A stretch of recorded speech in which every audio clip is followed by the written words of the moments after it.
All right, the stream is up and running. I'm gonna give it a little bit,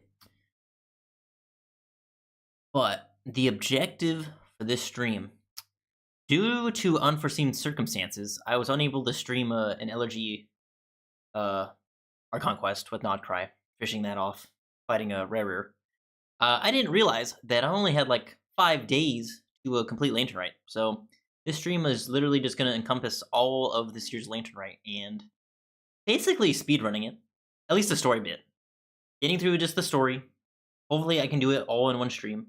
Gonna be like a whole 3 hours probably. Who knows? Maybe I'll do some of the mini games within this stream, but I'll also probably have some wishing pulls as well. With Ziabi, how you say your name, I believe. New Adepti. But I guess. Let me actually make sure the stream is actually.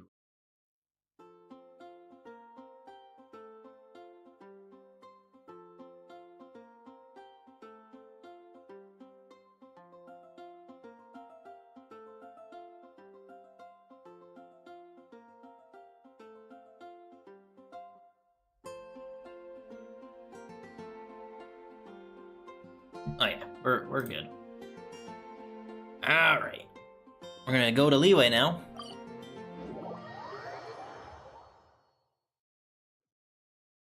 Right over here.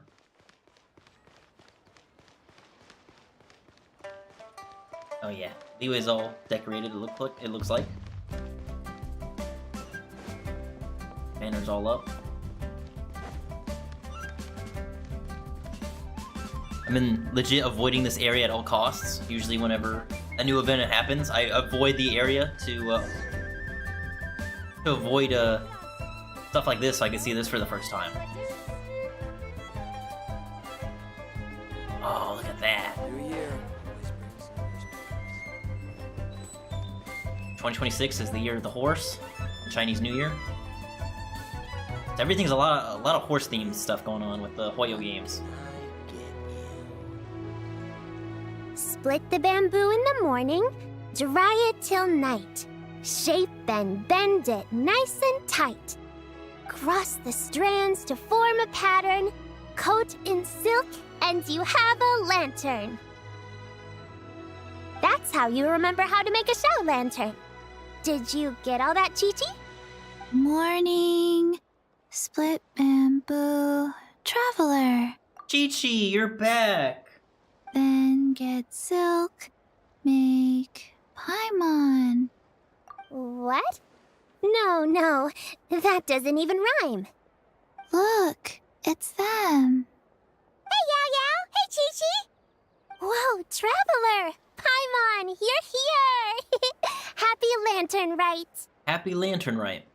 What you up to? I'm teaching Chi-Chi to make show lanterns. It's a real test of finger dexterity, so it'll help keep her nice and loose. Yes, I do finger exercises to be a nimble zombie. Wanna try too, you two? Thanks, but I already know how. Oh, okay. Well, we need a whole bunch this year so it doesn't get too dark at night. Too dark? What does that mean? Dr. Baiju has patients who got hurt walking at night. The moon disappeared, so it was too dark to see. What do you mean the moon disappeared? The moon disappeared? Like, behind the clouds? It was Jeonju, the moon devourer. Jeonju the who? Changshan told me about it, but now I forgot. That's okay. It's an old myth from Chenyu Vale about a giant toad in the sky that eats the moon. Why is a giant toad eating the moon? What? The moon gets eaten? It's just a story. It's not like there's actually a giant toad in the sky. I asked Master about it, and she said myths are just insights into how the people of the past understood the world. So did the moon really disappear? Well, I didn't see it that night. But I've checked several nights since, and it's been there same as ever. According to Chi-Chi, though, the Ministry of Civil Affairs sent someone to do some kind of serious investigation. So, I don't know. Maybe something did happen. The Ministry of Civil Affairs? This is starting to sound bad. It's okay. You can fly. Even if it's too dark, you won't fall and get hurt. Make the point Yeah, there. exactly. So turn that frown upside down, Paimon. Or someday you'll get a whole bunch of wrinkles and wake up looking like an old granny. What? Okay. No more frowning. But the Traveler can't fly. He could still fall and hurt himself, right? Don't worry. That's what the shout lanterns are for. As long as we make enough, Liyue Harbor will never go dark. Yeah, and there's the giant lantern too. Oh, right! I almost forgot. Look! This year's Grand Lantern commemorates the Adeptus who guards the moon. With her watching over it, the moon will be safe for sure. A white horse? Wait! So that's the White Horse Adeptus? Yeah! Legend has it she used to live on the moon. So if it were ever in danger, I'm sure she wouldn't just stand by and watch. Huh! We've heard of the White Horse Adeptus before, but we never heard the part about her living on the moon. Yeah, it's pretty new. Probably because it's a folk legend from Chenyu Vale, so not a lot of people know about it. But recently, some ancient artifacts were unearthed in Liyue, and the archaeological team even found evidence of ancient people worshipping an Adeptus who lived in a palace on the moon. It's kind of like how we write wishes on Shao lanterns and release them during Lantern Rite. The White Horse Adeptus would descend from the moon in her jade carriage and grant people's wishes. Ooh! When did that happen? She sounds different from the other Adepti in Liyue. It must have been a super long time ago, 'cause even Master barely knows anything about this Adeptus. Dang, so Madam Ping has never met the White Horse Adeptus either. Nope. Kinda unbelievable, right? Yanfei said the White Horse Adeptus might even be a made-up legend, just like Janju the Moon Devourer. Yeah, a made-up horse and a made-up toad. You're mistaken, children. The White Horse Adeptus really does exist. Oh, Mr. Liu from the Baiju Guest House. But how do you know that for sure? Have you ever wondered how the guest house got its name, Yao Yao? Baiju... White Colt. So, it's named after the White Horse Adeptus? That's right. And that's because one of my ancestors was once blessed by the White Horse Adeptus. Wait, really? Tell us more! Tell us more! It was a long, long time ago, when this ancestor of mine was still a young girl. She was out gathering herbs and accidentally fell off a cliff, but the White Horse Adeptus rescued her. Oh, that's it? Paimon was expecting something a bit more... special? We've heard a whole bunch of stories like that before. Patience, young one. Let me finish. After the White Horse Adeptus saved my ancestor, she told her a story about the moon and the ancient kingdom of Langan. My ancestor was so captivated that she completely lost track of time. So much so, in fact, that when she returned to her village, she found nothing but a desolate ruin in its place. It was as if, without her knowledge, countless years had passed in the mortal world. Huh? The most extraordinary part of all is that it turned out to be a dream. When she woke up, she found herself at the bottom of the cliff, right where she had fallen. Other than her medicine basket, now filled to the brim with rare herbs, it was as if nothing had happened, until out of nowhere, a horse's whinny echoed through the air, and when she looked up, she saw a pristine white horse leaping over the cliff. A white horse leaping over the cliff? Wow, that sure is a crazy story. But now, it's starting to sound a bit too far-fetched. Another skeptic. You sound just like my son. But I know it's true. Ancestral records don't lie. Wait, so your son doesn't believe it happened? Don't get me started. Not believing is one thing, but he even wants to change the name of our guest house. It's a disgrace, I tell you, a disgrace. Why does he want to change the name?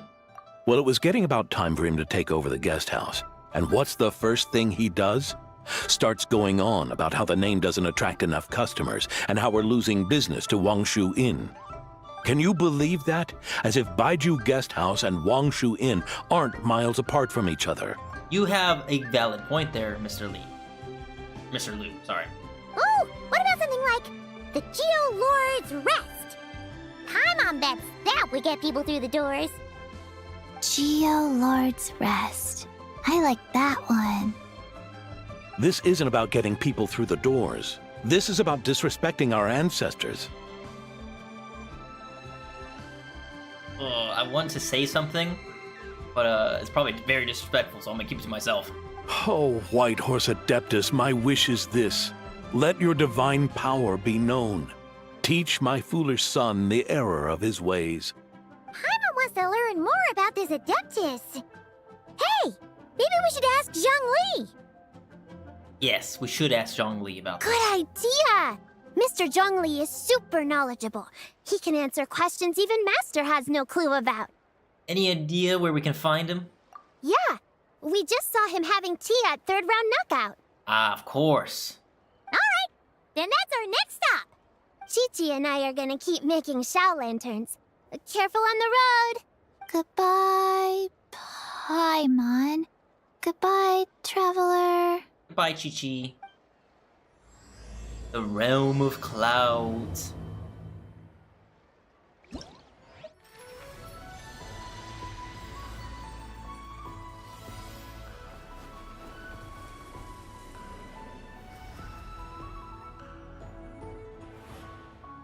Oh, that'll never get old. I love seeing these types of animations in art.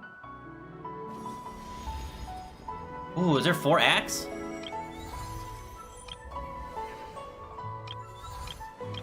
Oh no, this is story stuff.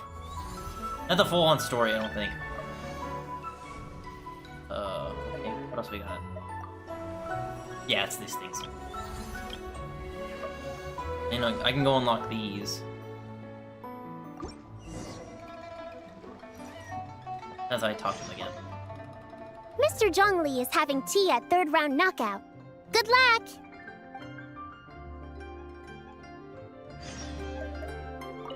Morning. Split bamboo. Traveler. Oh no. I got it wrong again. Don't worry, Chi-Chi. May the White Horse Adeptus bless us and watch over our business.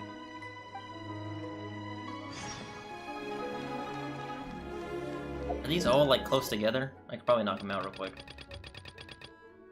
Oh yeah, they're all pretty close. So much to do, so much to see. No, I was gonna make a joke. How he disrespects our ancestors, and I was literally gonna throw the Mulan quote up. Who cares about what they think? They're dead. I felt it would be very disrespectful if I said that. Zhongli! Zhongli! I haven't seen you in forever. Oh, the whole crew is here! Okay, you know how last year in Lanterlite during the whole VA strike and all that, I had to play all this in Japanese, which granted, it wasn't bad, it was pretty good, I liked it. But like, just missing out on hearing the English VAs for that entire patch really freaking sucked. So I'm very excited to finally hear the English VAs again.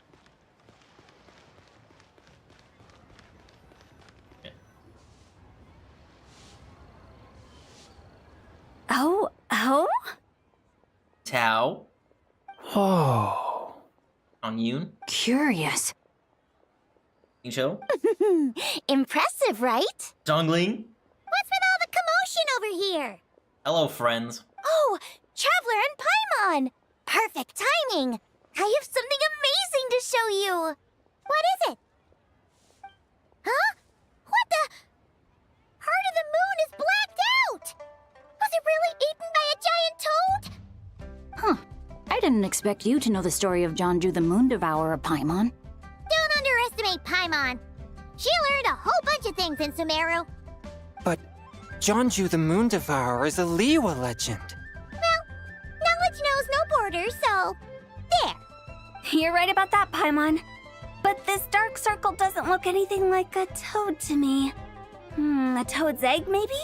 But that's about it. Oh, wait, Traveler! You've been in Nod-Krai, right? The people there worship the moon goddess. So you should know what's going on here. Yeah, well, this wasn't a thing in Nod-Krai either. Really? Not even in a place where people worship the moon? But there... My bad. But there's a celestial phenomenon called a lunar eclipse. Oh yeah!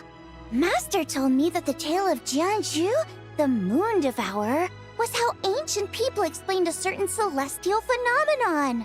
Also, no, I haven't even progressed that far into the Nod-Krai Archon quest, so a lot of this stuff is just gonna be like, huh, to me. But granted, I knew they were probably gonna talk about a eclipse. Talking about the moon, come on now. But what is it exactly? Some kind of omen of disaster? Nope, just a natural phenomenon.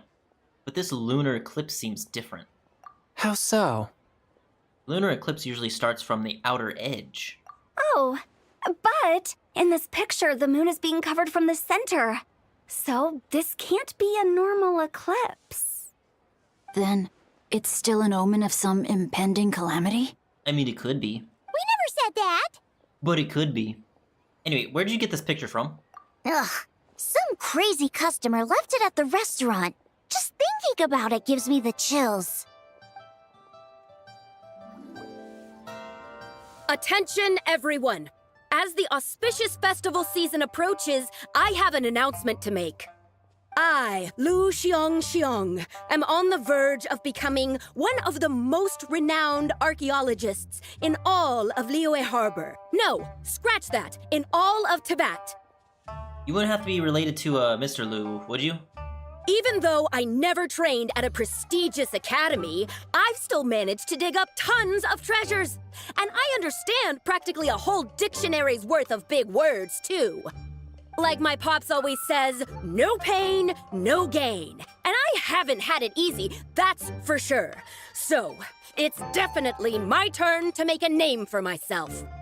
What's the deal with her? Yeah, I don't know, man. No idea. Maybe she ate a bad batch of perch stew? What? You don't believe me? I'm telling you, I dug up treasures from the ancient nation of Longan. I even got a picture of Jonju devouring the moon. Longan? Jonju? What is she even talking about? I don't know, this lady's crazy. Sounds like she's a few perches short of a stew, if you know what I mean. You just reused the same line. Oops. So what if blackback perch stew is my favorite? Stop talking about me like I'm not here. Whoa, what are you doing? You're just a stupid, ignorant man, and I'm gonna kill you. Shenhe, stop this crazy woman! Young lady, you need to calm down. Oh, she's back! Hell yes. What? So you're looking down on me now too? How about I take you both out then? How does that sound? This is a place for dining. If you wish to take me out, you'll have to do it elsewhere. Don't act like you're better than me. Do you know who I am? I'm about to be the most famous archaeologist in all of Liyue. No, Tibet. Oh, you're gonna die. I'm sorry. You're dead. Shenhe's gonna kill you. Show me some respect. It's respect you want? Very well. For the sake of the other customers, we'll do this your way.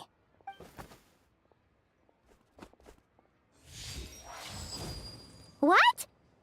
So Shen has started the fight? Started it? More like ended it. What the Oh my god, I love Shenhe so much. I'm so glad she's back. Thank you, Hoyo. Oh my goodness. She had no choice. The woman pulled a shovel out of nowhere and started going crazy, flipping tables left and right. She even injured 2 other customers. Shenhe did what she had to do to restrain her, then took her to the Ministry of Civil Affairs. Thank goodness Aunt Shenhe was there. Or who knows what might have happened. Yeah. I started cleaning up after all the commotion, and that's when I found this photo. I thought it might be the one she dropped, so I rushed over to show someone. She said she took a photo of Jonju the Moon Devourer. This must be it. Can we really trust what she said, though? Clearly, something is going on with her. Paimon's got a point. It sounds like she wasn't acting right at all. How do we know she wasn't possessed by some kind of evil spirit? Aunt Shenhe would have noticed if she was possessed. Yeah, good point, good point. All right. But what about the part about Long Gone and the treasure she found? What about it? What if she raided a tomb and dug up some super special relic, then got herself haunted by an ancient ghost? I'm taking this. One so powerful that even Miss Shenhe couldn't sense its presence. Your imagination is something else, Hu Tao. Why would an ancient ghost come to Wanmin restaurant, huh? To eat my blackback perch stew? I must have heard how good it was. Hey, it could happen. I'd want to eat your food if I was a ghost. Exactly. Wait a second. She mentioned the ancient nation of Longon, right? Paimon's heard that somewhere before. You know what? My brother mentioned that some ancient artifacts were unearthed in Liyue recently. Mostly colored glass, fine jade, and bronze relics. Some of the text inscribed on them has already been deciphered. There were some poetic verses, but the word long gone popped up as well. So, long gone means jade? So, does that mean this Longon place is real? Still, Paimon knows we've heard the name somewhere before. Do you remember, Traveler? The owner of Baiju Guest House just mentioned it. Mr. Liu. Right! His ancestor heard about it from the White Horse Adeptus. The White Horse Adeptus? Oh, so you must have been to see the giant lantern already. Yep. And it turns out that the White Horse Adeptus is super mysterious, too. Even Madame Ping hasn't met her. They're flying jets outside my house right now. Wait, I thought she was the gold-eyed Celadon mare of the 8 Adepts. Huh? That's just the interpretation you believe in, Hu Tao. There are other theories out there too. The elders of Qingce village believe that during the Archon War, a white horse leapt from a clear spring, transforming into an Adeptus who aided Rex Lapis in battle. In Chenyu Vale, some of the tribes take her to be the Daughter of Time, and trace her deeds to an even earlier era. What is this about the Daughter of Time? Sorry, the Jets audio kind of picked up there. But I heard Daughter of Time and was like, huh?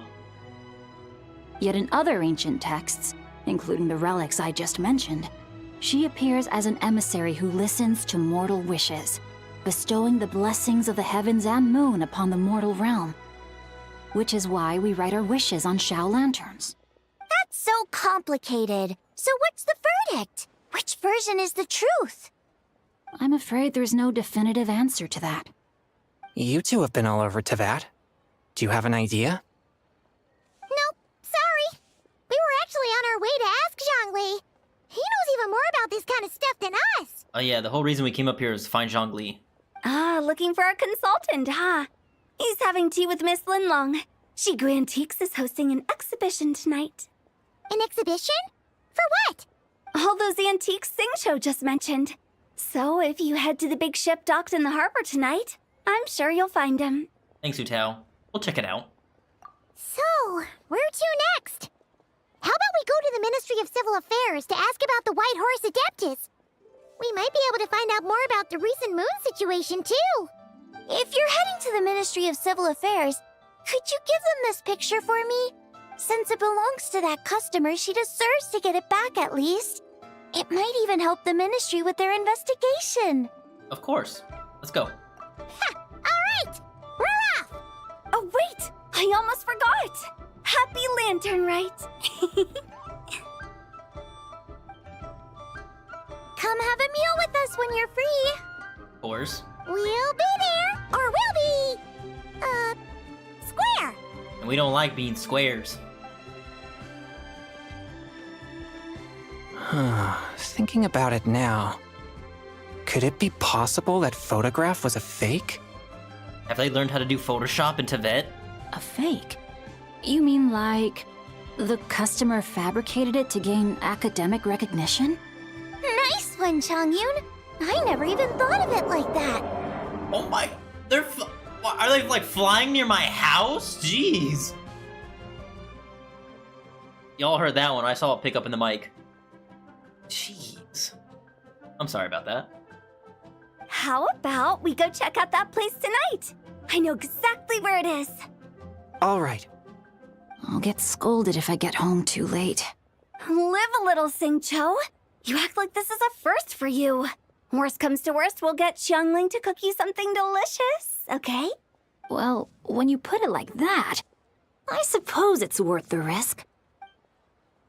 You were just waiting for the promise of free food, weren't you? Fine. It's a plan then. We'll meet up tonight. I need to see if that actually picked up in the the audio there. Hang on. That is hilarious.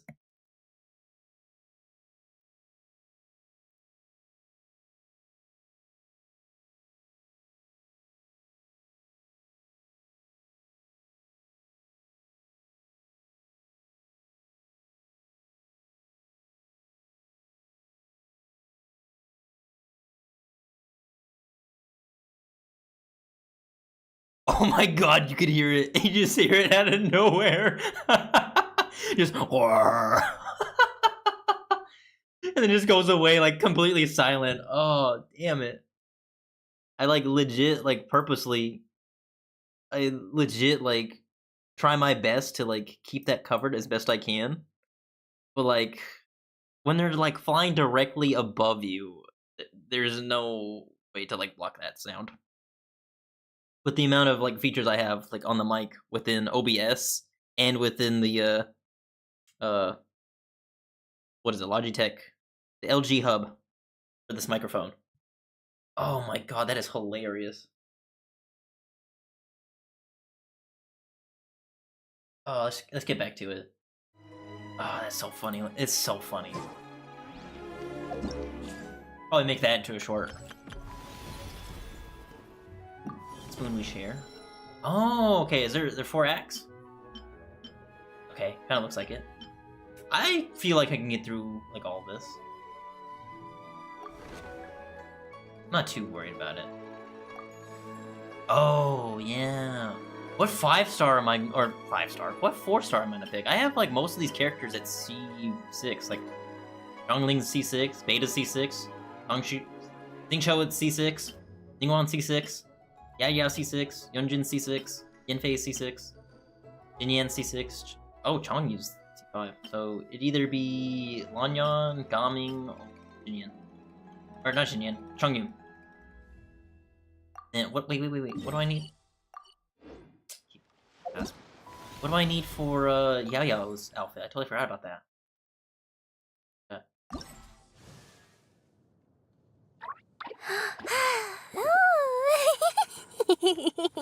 Oh yeah, they definitely updated her model. Look at her hair.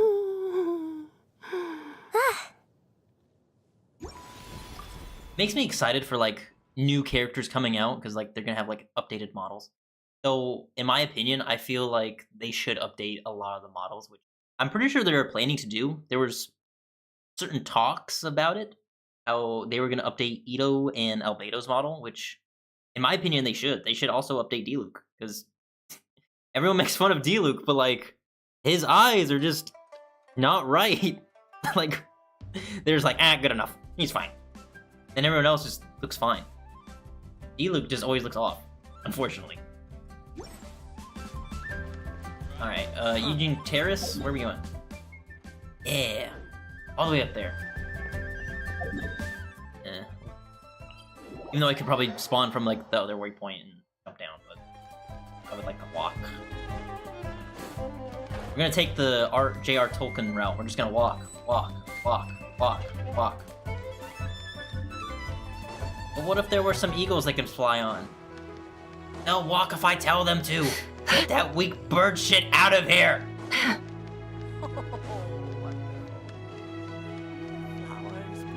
Madam Ping!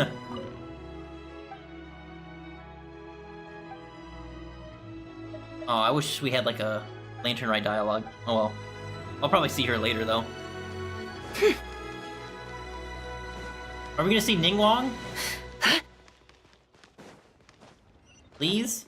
I'd like to see Ningguang. Oh, yes sir! Okay, we got Lanyan, Ningguang, and Keqing. And your grandfather is of the same opinion, Miss Lanyan? Yes. On Lantern-Rite, the moon shall go dark. That's what the signs are indicating. Celestial observation isn't Grandpa's strong suit. But he discussed it with several other elders from our clan, and their conclusion was the same.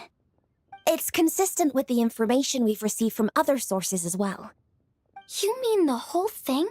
About the legend of Jeonju the Moon Devourer? Happening in real life? Yes, that's one of them. So it's true. I thought it was just a rumor. It's true.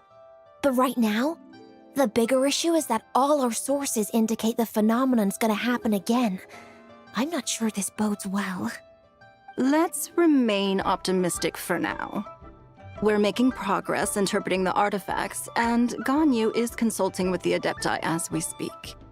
Besides, apart from the incident at Wanmin Restaurant, there haven't been any other moon-related disturbances. Ningguang, Keqing, and Lanyan! You're all here! Oh, Traveler! And Paimon! It's been a while. Happy Lantern-Rite. Yes, happy Lantern-Rite. What brings you here, though? I thought you'd be in the harbor enjoying the Shao lanterns. You're certainly not the type to visit Eugene Terrace for no reason. Is there something I can help you with? What? We're not allowed to just drop in on our friends during the festive season? As if we haven't done that in the past previous years. Come on, Ningguang. I was only teasing. You're welcome to visit us anytime you wish. Happy Lantern-Rite. Happy Lantern-Rite. Oh, and about all the moon business you were just talking about? We have something to show you. Here, take a look! Whoa! Something really did take a chunk out of the moon. Someone managed to capture a picture of it. Is this Jeonju, the Moon Devourer, then? Even though we confirmed this event took place, I still can't quite believe what I'm seeing. Where did you get this picture? From Xiangling! She found it when she was cleaning up after that customer caused a scene. She thinks they must have dropped it. Wait, is this Chawang Terrace? Yeah. Is something wrong? No, it's just where I'm from. It said that Chawang Terrace was where the ancient people of Chenyu Vale communicated with the heavens. And in this picture, the moon happens to be right above Chawang Terrace. I was just surprised, that's all. It's probably just a coincidence. Yeah, totally just a coincidence. That's interesting because the ancient people of Chenyu Vale migrated there from the chasm area. Wait, really? The chasm?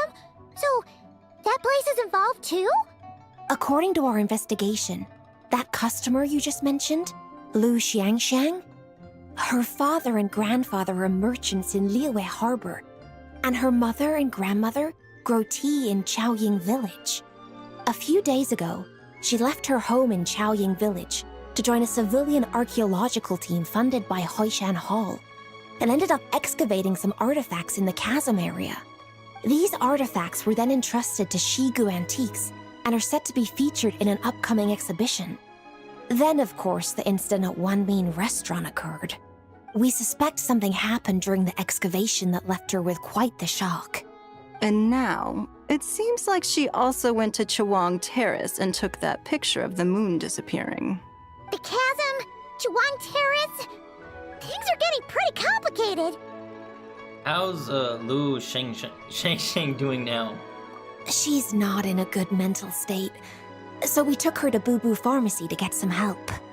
Why don't you come with me to check up on her? At this point, you seem invested in this case too. Gladly. Then let's head there now.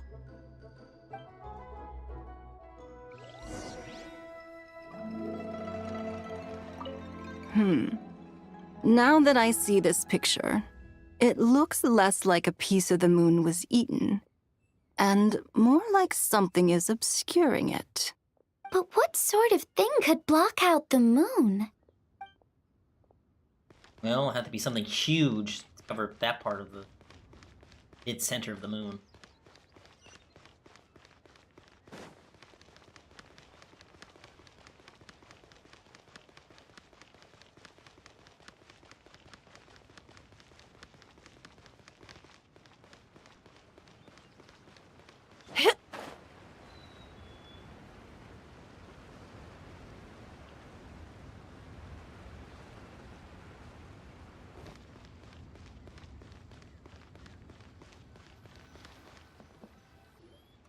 Ah, Lady Yuheng. Oh, and the Traveler and Paimon are here as well. Hello, Baiju. What a pleasant surprise. Happy Lanterlite. And Sheng Sheng's back. Alright, happy Lanterlite. I hope we're not interrupting Dr. Baiju. Not at all. I assume you're here to see the patient? Unless it's urgent, however, it would be best not to disturb her rest. Uh-oh, the music went out. Very, very urgent. Oh, never mind. They're just transitioning. Is her condition that bad? It's quite unstable. She's even more agitated than when she first arrived. And she refused to cooperate when we tried to check her over. She having like one of those like reactions where, this happened in Baiju's story quest where if people came into contact with the bones of old archons, or what was the actual term? If something remains, they kind of go a little loopy. I had no choice but to prescribe a calming draught and to have her rest for 2 days. So she's getting worse? That isn't the news I was hoping for. It has to be God Remains. It's just a precaution. Based on an earlier conversation with her, it seemed more like a fixation than anything else. She hasn't lost her mind. And then again, I could be wrong. That's right. When we asked about it, she kept insisting she was going to be famous far and wide. Well, it might not be far and wide, but she certainly made a name for herself around Yujing Terrace. Even some of the Qixing know who she is. Have you ever seen something like this, Baiju? Not often, that's for certain. From my initial assessment, the patient appears to have experienced some sort of shock, and whatever it was seems to still be haunting her. But what could have caused such a thing? The relics from the chasm? Or the moon above Chawang Terrace that night? Come back in 2 days, and you might just have your answer. 2 days? We ain't got that time. I suppose that's all we can do for now. We'll take our leave then, Dr. Baiju. Of course. If you need anything else, don't hesitate to stop by. Speaking of those relics from the chasm, aren't they being featured in an exhibition tonight? That's right. Are you planning to attend? Yes, especially if Zhang Li's there.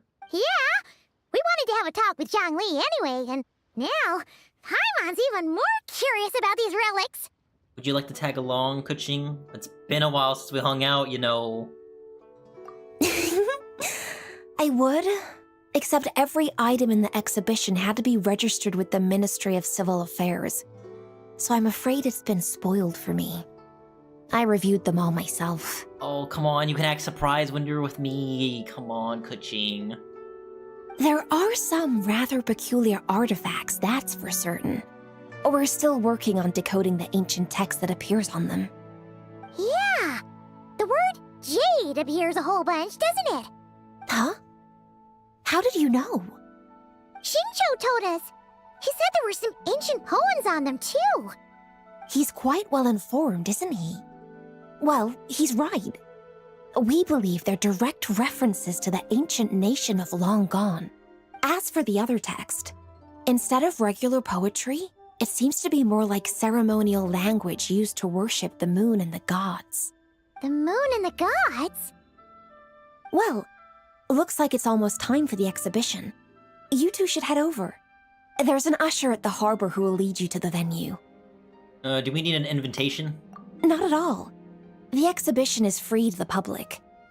The people of Liyue have a great respect for our history and are eager to learn from it. Plus, the exhibition is being organized by Linlong, the owner of Shigu Antiques. As far as I know, it's been a long-time goal of hers to hold a cultural exhibition of this scale, where people can learn all sorts of information about the past. Guess we're in for a real treat tonight, then.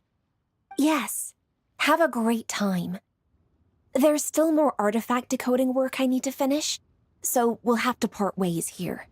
After seeing the picture you brought, there's a few ideas I'd like to follow up on. You're hard at work even during festival season? Huh! You haven't changed one bit, Kuching. Same old Kuching. I'm simply fulfilling the responsibilities of my position. That's all. But please, get some rest. Don't overwork yourself. All right. I should get going. See you later. Bye, Kuching. Well, guess we should head over to the harbor and find that usher. Usher. Wait, what happens when I go talk to Baiju again? If you're looking to talk to Lu Xiangshang, you... Alright, I'll come back in 2 days, my bad.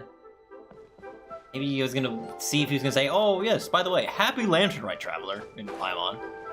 But no. Oh, I miss Kuching so much. I missed all the Leo characters, honestly. Especially, again, as I said earlier, not hearing them in English previous year. It's nice.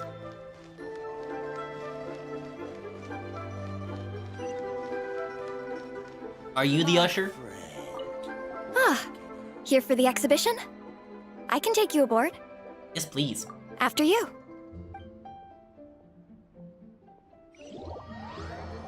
Here I come, Zhongli! Whoa! Look at all the antiques on this ship! It's almost too much to take in! As impressive as this is, Paimon, keep an eye out for Zhongli. Greetings. I trust you've been well since last we met? Oh my god, Zhongli! Tap me up! It's so good to see you! Aha! Speak of the devil! You're right where Hu Tao said you'd be! Ah, so Director Hu gave me away, did she? Don't act like you're up to some super secret business! We know you just do whatever you feel like. Yo, Traveler, Paimon, what's up? And Beto's back! Let's go! It's been a while, you two. Happy Lantern Rite. And Yunjin's back too! Let's go! Let's go! Everybody's back! Beto! Yunchin! It's great to see you! You're here for the exhibition too? Yes. When I heard these artifacts were from ancient times, I just knew I had to come learn more about them. I mean, what a discovery, right? Yeah, Ningguang pretty much said the same thing. She thought coming here might help culture me up or something. But as you know, I'm more of a fists and punches type of person. I doubt one exhibition is gonna change that. You're too modest, Captain. You're the leader of the Crux fleet. That takes far more skill than just fists and punches. Plus, at the end of the day, you still decided to come, even though you didn't have to listen to Ningguang. Well, she's the Tianquan. If she can't even get an average ship captain like me to do her bidding, how's that gonna look? You sure know how to think from her perspective, huh? I guess I do. Anyway, how's everyone enjoying the exhibition? I heard that if you see something you like, you can negotiate the price with the owner and take it home.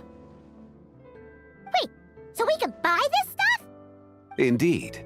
Although Shigu Antiques is hosting this exhibition, many of the items come from private collectors. As long as both parties reach an agreement, you can make an offer of Mora or an equivalent trade. Well, shall we continue our conversation as we look around? Mm-hmm. Let's go! Paimon's super curious about all this stuff.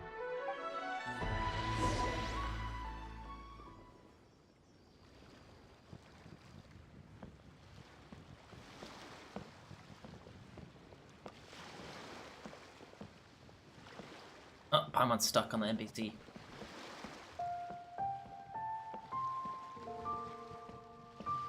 Ooh. Looks pretty interesting.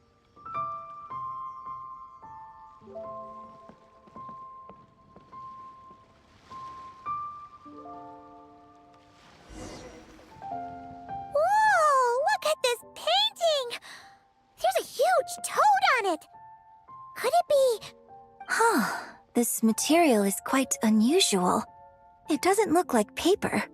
More like silk, or some other kind of fabric. Yeah, I was thinking the same thing. Well spotted. This is a painting of Jianju, the Moon Devourer, made primarily with mulberry silk. Such craftsmanship is rarely seen in modern-day Liyue. Ha! Jianju the Moon Devourer! Paimon knew it! That toad made it super obvious. What's that? A new dish at Wanmin restaurant? No! It's a kind of lunar eclipse. You heard about how the moon disappeared recently, right? Oh, yeah. You're saying a toad did that? Apparently. That's what the legend says. So, nothing to do with food then. Noted. And the figure next to the toad. Is that the white horse Adeptus? From the stories I've heard, her palace lies on the moon. That would seem to be a logical assumption. Was this excavated from the chasm? No. In fact, this item was discovered in Chenyu Vale, and many years ago at that. Someone needs to fix the lantern that's above Zhongli. Oh, so it's from Chenyu Vale? Actually, that's not quite right. You see, this painting is primarily comprised of mineral-based pigments, such as cinnabar and azurite, which are usually found within stratified rock. This suggests its place of origin may very well have been the chasm. You could have just started with that. You're as knowledgeable as ever, Mr. Zhongli.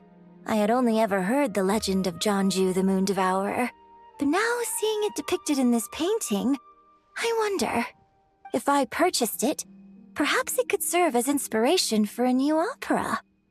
Though I'm not quite sure who the painting belongs to right now. A splendid idea, Miss Yoon.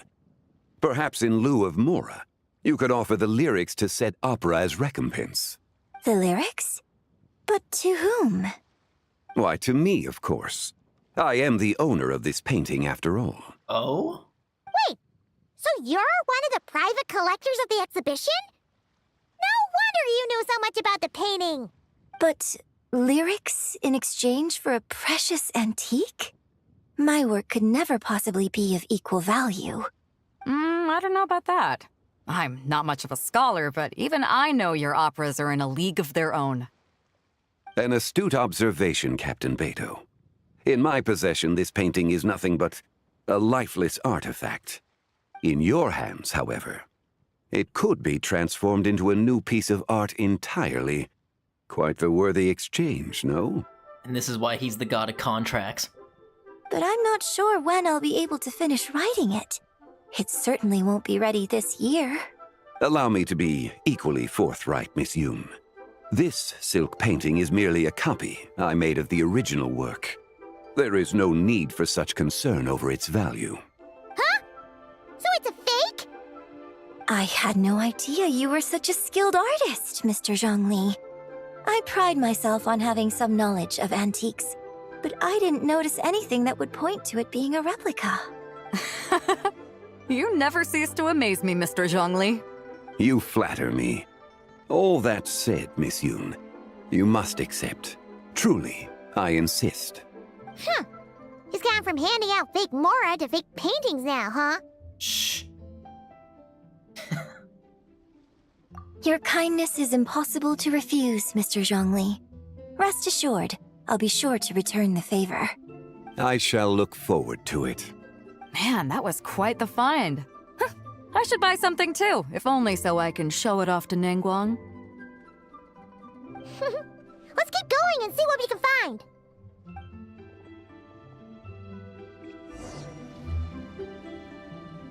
Wow, this bronze war chariot is really something.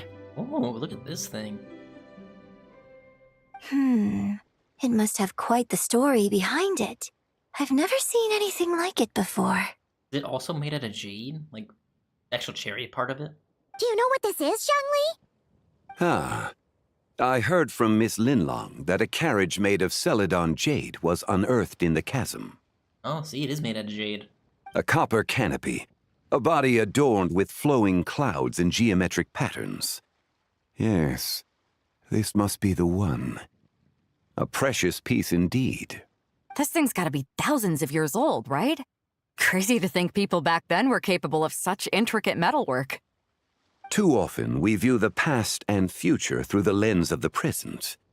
Objects that fascinated us as children seem crude later in life. And that's only after a few decades or so of separation.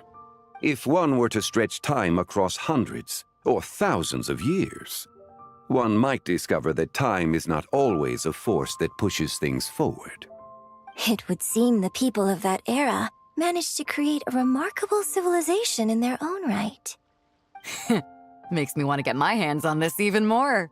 Ningguang's gonna be so jealous, don't you think? Has this war chariot caught your eye, Captain Beidou? Oh, you must be Linlong from Shigu Antiques. Nice to meet you. This exhibition has been amazing so far. Well, that's all thanks to supportive patrons like you and Mr. Zhongli, of course. As for this war chariot, it was discovered by an archaeological team sponsored by Hoishan Hall. The price comes in at 90 million mora. Oof. How much? 90 million? Woo, looks like my eyes were a bit too big for my wallet. What has got 90 million just laying around? Quite a bargain. Zhongli, be quiet. A bargain? 90 million mora could feed Paimon for like 1,000 years! And if you actually went on an eating spree that long, perhaps you'd be considered an antique worth that kind of mora, too. What, 90 million? Nuh-uh! Paimon's worth way more than that! Paimon is priceless. Well, if Mr. Zhongli thinks it's a good deal, I'm sure it's worth it. Beidou's putting way too much faith in Zhongli. What if he's only here to drive up sales? Shush. I'll take the chariot, Miss Linlong. Someone will come by with the payment. Oh my gosh, she actually bought it! Quite the discerning eye you have, Captain. After the exhibition ends, I'll have someone deliver it to the Alcor. Actually, could you send it straight to Yujing Terrace? I'd like for the Tianquan to see the proof of my discerning eye for herself. Understood. Great. Yunjin and I both found something. What about you three? Want to keep perusing? And don't worry about the mora. It's all on me. Nobody's going home empty-handed tonight. Oh, say less, Captain Beidou. I appreciate your kindness, Captain, but I'm afraid I have some private matters to discuss with Miss Linlong. In that case, don't let us keep you, Mr. Zhongli. Right this way. Traveler, Paimon, perhaps you would like to accompany me. What? So you can show us another bargain antique that's so far out of our price range it's not even funny? Other people are always demanding Mr. Zhongli's time, but it's quite rare for him to extend an invitation himself. I wouldn't pass up this opportunity if I were you, Paimon. Exactly, Paimon, considering we haven't seen Mr. Zhongli, the CEO of GEO, in over a whole year. Yeah, just don't forget to come aboard the Alcor for a drink later. Shoot, way ahead of you. We should at least check it out. Yeah, guess you're right. Taking a quick look isn't gonna cost us anything. Let's go!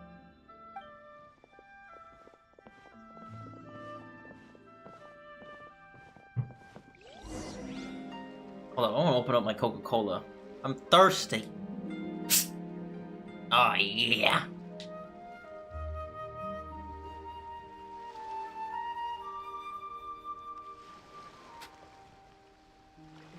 Oh yeah, it's good stuff. Right Why does Ashru sit up on the counter? To welcome our clients, of course. A kitty's gotta earn his kibble somehow. All right, Zhongli, what do you want from us? These are all the jade pieces that were found, Mr. Zhongli. Ooh. Wow! So many styles! What kind are these? In my years of adventuring, this kind of looks like a puzzle piece, don't it? These are a type of ceremonial jade. You're familiar with Chenyu Vale's rain jade, right, yes? Yes, I've heard of it. Oh, yeah! So these pieces are all used in the Rain Jade ceremony? Well, you may not know, Paimon, but before the rain jade rite came into practice, Chenyu Vale was known for a different ceremonial tradition that also involved jade. The bee is used to honor heaven, the Tsong to honor earth, the Gui to honor the east, the Jiang to honor the south, the Hu to honor the west, and the Huang to honor the north. These form the 6 ritual jades. It's unfortunate, however, that Miss Linlong's set is missing both the Gui and Hu pieces. Oh, I know. These jade artifacts are from such an ancient time. It's proved difficult to track them down, even for our establishment. Why is that? No matter. You happen to have precisely the piece I was looking for. Huh? This broken jade token? I didn't expect this to catch your eye, Mr. Zhongli. It isn't one of the 6 ritual jades. What is it? An affect belonging to an old acquaintance of mine. An old acquaintance? One of your collector friends, Mr. Zhongli? You could say that. Traveler, take a closer look. Okay.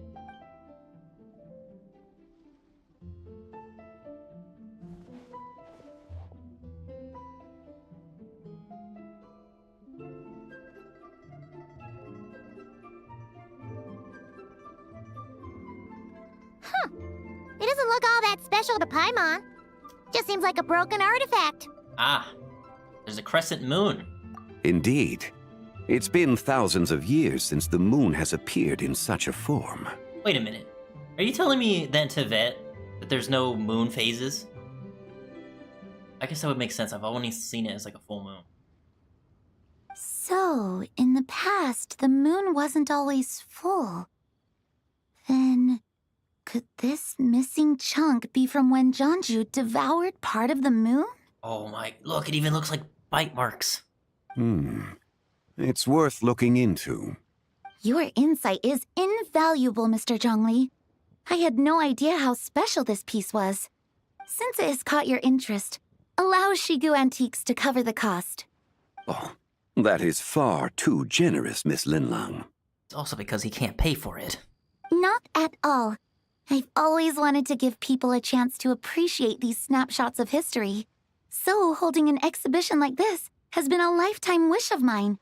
And it never would have been possible without your help, Mr. Zhongli. I merely put in a good word with a few acquaintances of mine. And it had a profound impact. Without your recommendation, I doubt half of these collectors would have come to the exhibition. So, on both a personal and professional level, I owe you my thanks, Mr. Zhongli. Wow! Zhongli actually did something useful for once.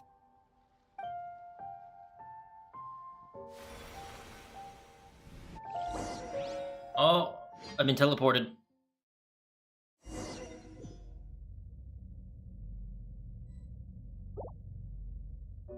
What just happened? How did I get here? And what's up with me teleporting to random places? Ooh. That light ahead looks like it could be an exit. We should check it out. Go towards the light.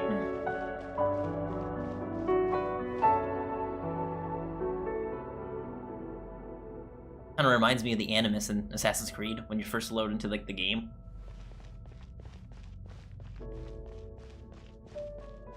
Three, 5, 7.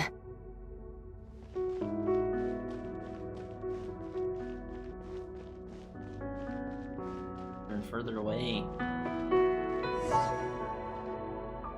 11, 13, 17.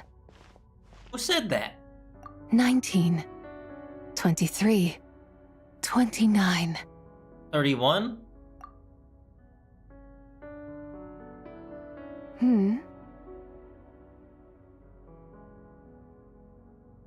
Ah. You also enjoy counting in such a fashion, lost child? The same loneliness as them. It seems to exist in your heart as well. Shifu, what are you doing here? Shouldn't you be in Zenless? I mean, who are you? Me? I'm sorry, I don't remember.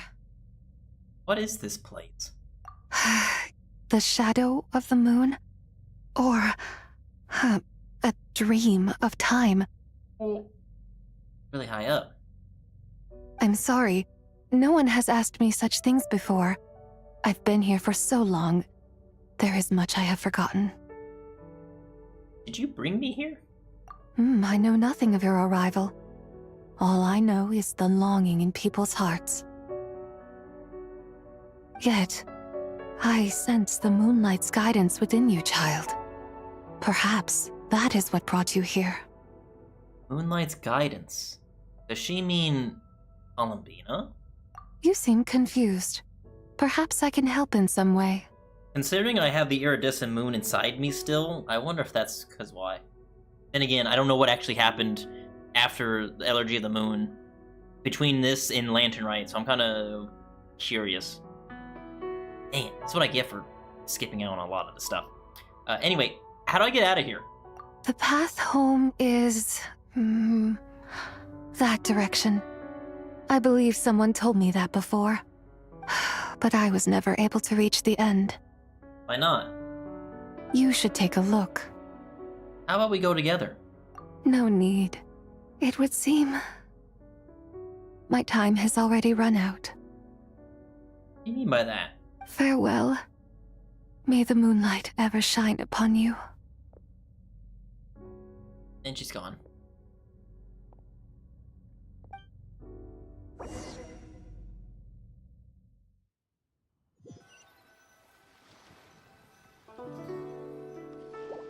Wow! Zhongli actually did something useful for once. I'm back? Your complexion looks rather ashen, traveler. Are you feeling all right? Yeah, I need to talk to you in private real quick. Yeah, what's wrong? Does your stomach hurt? I just met the strangest person in the strangest place. Huh? What are you talking about? You were right here the whole time. Ah, I see. I'm afraid we must take our leave, Miss Linlong. My friend has taken ill and I must escort him to get some rest. Of course. Traveler, Paimon, please, come with me. Ah, yes. Regarding the payment for the jade token. Charge the expense to the Wangsheng funeral parlor if you would. Oh man, I can't wait for Hu Tao to see that bill like, Zhongli, what is this? Why is there 100 million more out of our bills?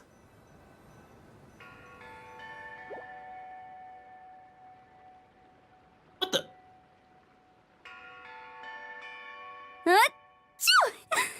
Oh, bless you. Guess someone's thinking of me. But this late at night? Hopefully you don't get to see that receipt, Hu Tao. Must be that consultant of yours. I bet he's out there spending all year more at the exhibition. Oh, no, Zhongli knows. Yeah, he'd be the perfect employee if he just knew how to rein in the spending. But never mind him.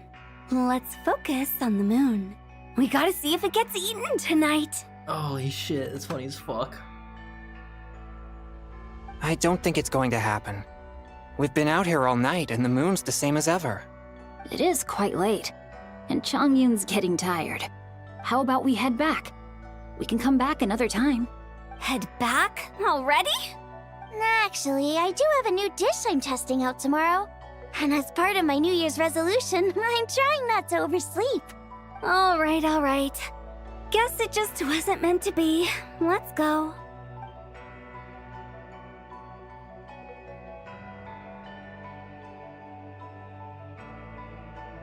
When the sun's out, bathe in sunlight.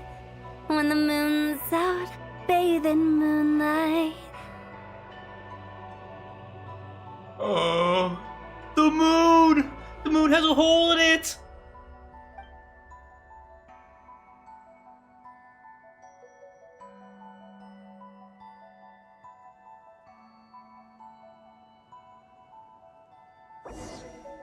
You see, it was kind of like water.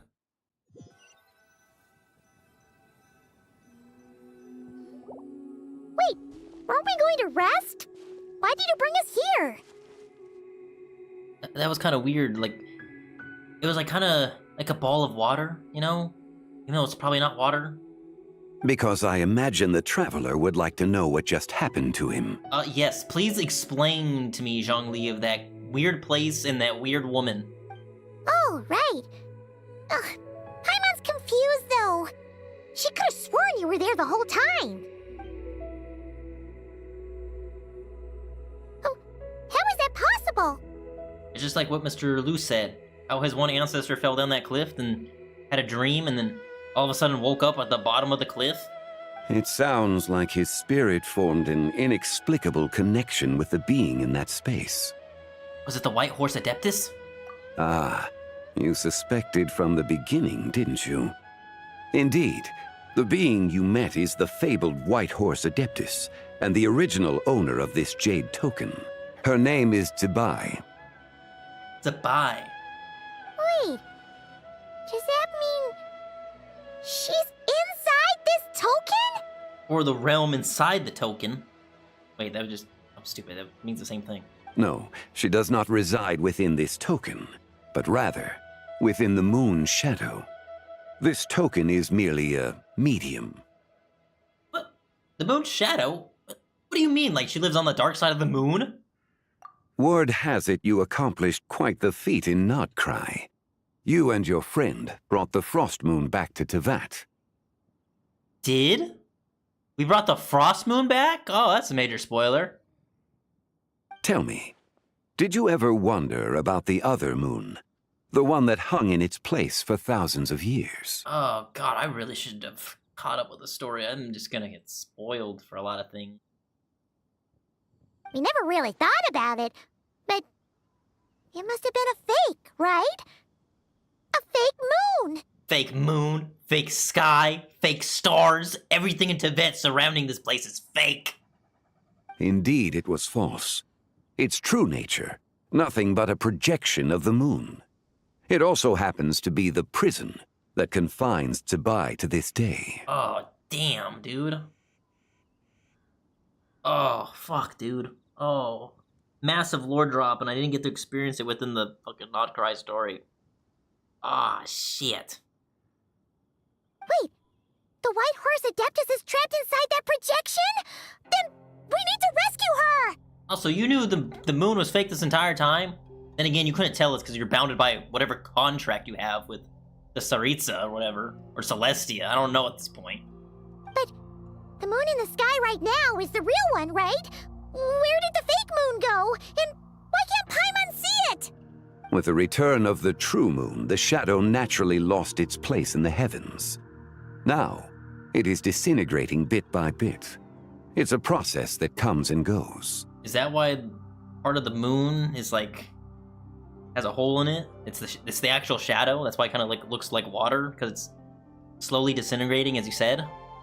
When it occurs, it looks like the moon is being obscured by a black shadow. But when it stops, the shadow disappears and becomes invisible to the eye. So, you're saying there's an invisible fake moon blocking the real moon right now? So the recent lunar eclipse, it was the fake moon, wasn't it? Indeed. Oh my god. Okay, this is not what Paimon was expecting. You said it's disintegrating. When will there be nothing left? My hypothesis is that people's wishes could be what trigger the periods of disintegration. After all, when you experienced that episode just now, it was precisely when Miss Linlong spoke of her own wish. Wait, is that because the White Horse Adeptus answers people's wishes? The legend must be true then. So, that means the more wishes we make, the faster the fake moon will disintegrate, right? Then it won't be long before the White Horse Adeptus is free! Quite the contrary. After countless years trapped inside, the two have merged into one. When the moon shadow is gone, Zibai will cease to exist in this world. Oh, geez, we gotta stop people from wishing. And it's Lanterlite, where people make most of their wishes. Oh no! So, by bringing the moon back, we actually hurt the White Horse Adeptus? It's all our fault, Paimon. It's all our fault. Do not burden yourself with such thoughts. Because of your actions, a promising opportunity has presented itself to us. Oh. Let us not forget, what is crumbling is also precisely that which imprisons her. So there's still a way to fix this, is what you're saying there. Oh, good. I thought I killed her. So I'm gonna make that into a short. Yes, and that is why I invited you here tonight. Your connection to that broken jade token confirms that you can do what I envision. And that is? However, while I had hoped to receive your assistance, this matter could have significant ramifications. I must admit a certain reluctance to implicate you in more of Tevat's secrets. Often, the deeper one's knowledge of such matters, the harder it becomes to extricate oneself from them. Got a good point there, Zhongli. You are someone who once traveled through the boundless sea of stars. I cannot help but wonder, perhaps it is wrong for your fate to become too entangled with the fate of any one world. I already know a bunch of secrets. I'm already deeply connected to that. I'm connected to the ley lines in the Night Kingdom and Natlan. I know about the forbidden knowledge of Greater Lord Rukavada. Such is your conviction, then. Since journeying beyond Lille, you have had ample time to reflect on these matters, it would seem. Yes. So, tell me what I need to do. Very well. The first secret I must reveal is that Zibai has long since passed away. The being within the Shadow Moon is merely one of the 3 deadly selves she severed before her death. Wait, the White Horse Adeptus is dead? Weren't you supposed to tell us how to fix this? Now it just seems even more impossible! So, with this, resurrect her? Please, remain calm, Paimon, and allow me to explain. Heck, Paimon, stay calm. The 3 deadly selves is a practice used by those engaged in spiritual cultivation. The intent is to sever the 3 vice-laden mortal selves to reveal one's true, pure self beneath. However, Zibai's 3 selves are more complicated in nature. How so? Because in the moment before her death, someone preserved the shattered essence of her soul and placed the fragments within her 3 deadly selves. If we retrieve the 3 fragments of her soul, there is a chance we can restore her presence in the mortal realm. So that means we can bring her back to life? Yes, provided we retrieve the fragments of her soul's essence from the 3 deadly selves. I'm guessing I just met one of them. Indeed. The being you encountered was Zibai's first deadly self, Ziju. After Zibai's death, she ascended to the heavens and became one with the Shadow Moon. The essence that resides within her is a heavenly soul, also known as Taiguang. Thus, this self is the closest to Zibai's true nature. That said, because she is trapped within the Shadow Moon, we have no choice but to seek out the other 2 soul essences first. Then we can unite them as one. Okay, so where are the other 2? Her second deadly self is called Ziju. After Zibai's death, she fell into a slumber deep beneath the earth in what is now known as the Chasm. The essence within her is the Earth Soul, also known as Shuangling. She is the self that inherited most of Zibai's memories and wisdom. The chasm? So, do we have to go there to find her? Hopefully we don't have to go too far into the chasm, especially since I 100% completed that. That won't be necessary. I sensed her presence on the jade carriage from earlier, the one at the exhibition. Wait, really? It's possible. The return of the frost moon awakened her, and she emerged from the chasm alongside that batch of ancient artifacts. Wait! That must be why you agreed to help with the exhibition! To investigate the artifacts! Indeed.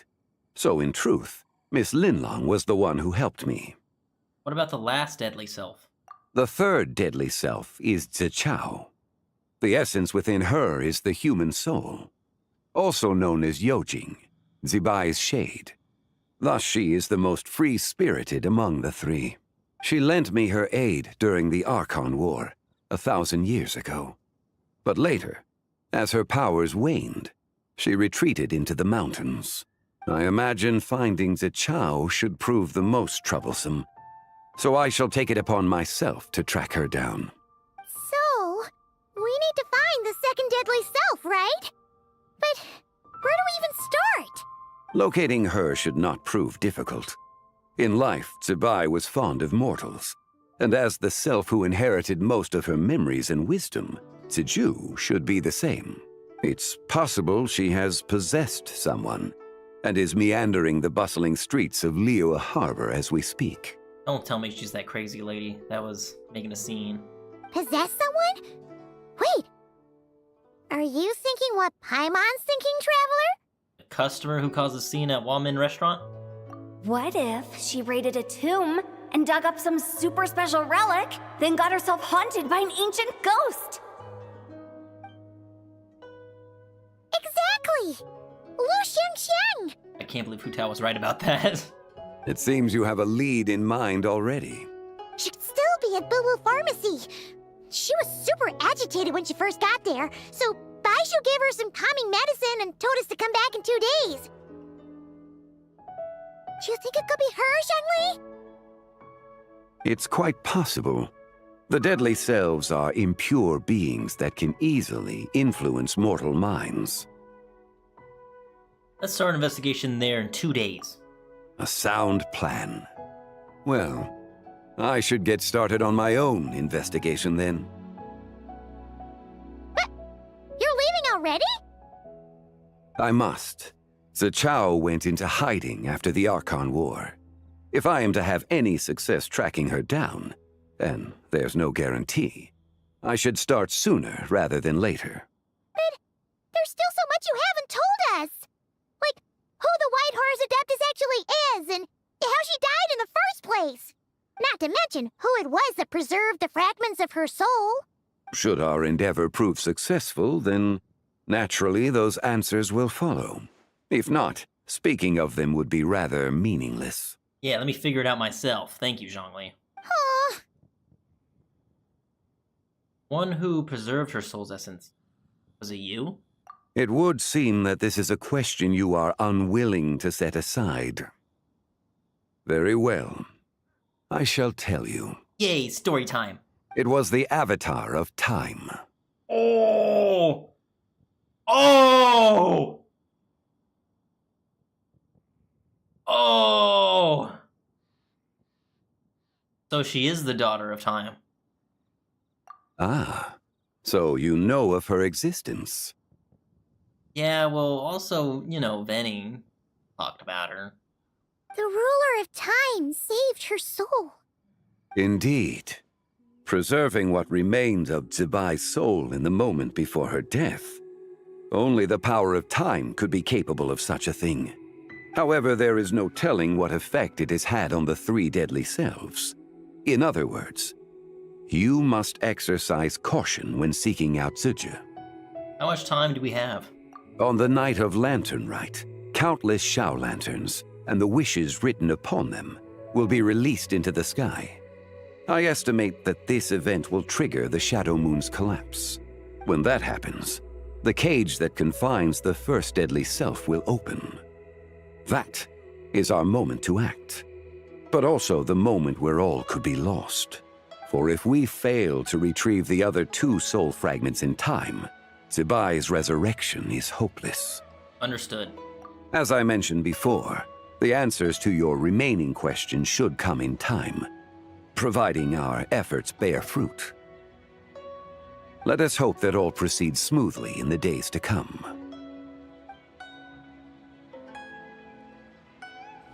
Oh wow. Damn, what a first act, man. Straight up lore dropping on me. Holy crap. I gotta wait 2 days in a row, but screw that. We ain't got time for that. Those think yet? Also, where are we at? Yeah, Inazuma's right there. That's crazy. I could see Inazuma from all the way out here.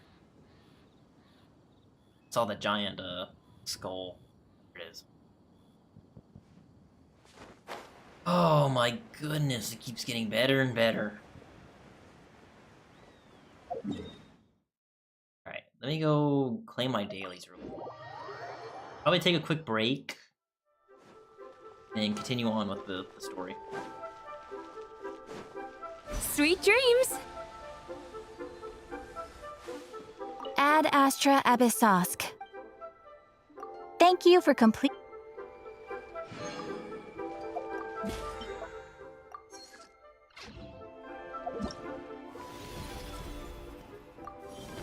The moon we share.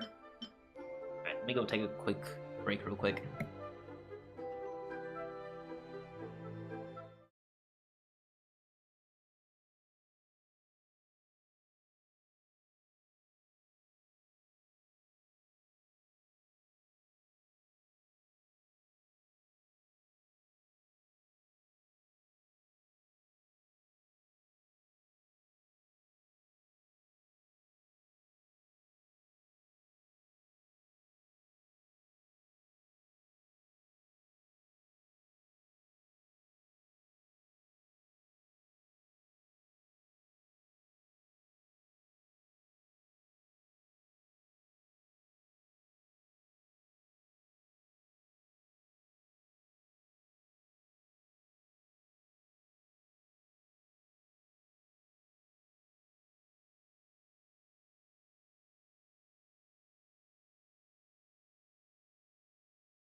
All right.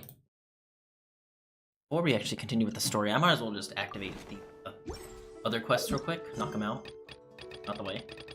Maybe do one of them.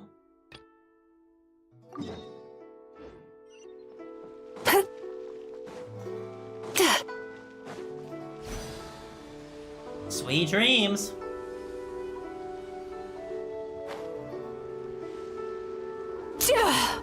I got one.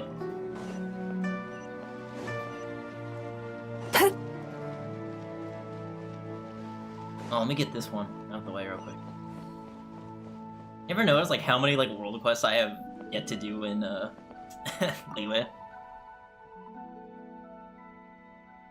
Inspired how?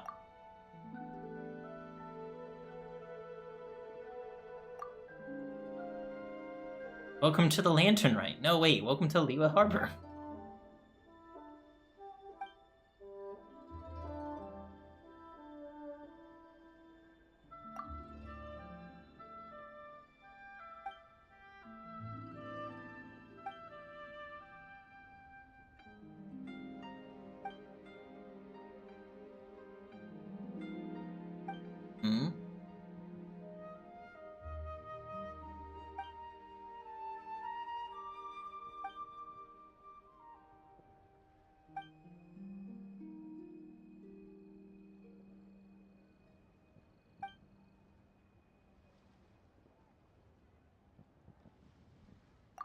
That whole part of the legend too?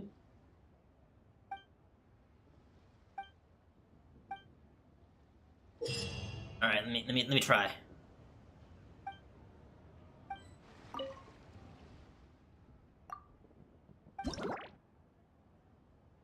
Yeah.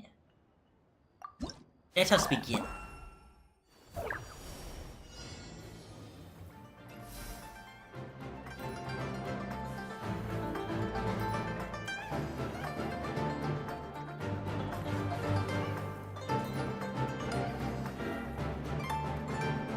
I'm a fire in my laser. Keep moving, keep moving, keep moving.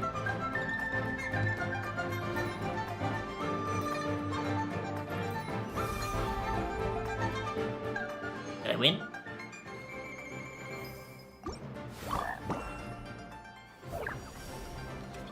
Ah, okay.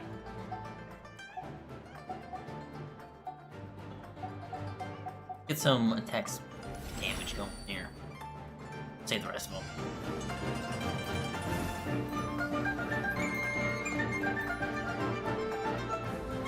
Get away from me, you ugly toads!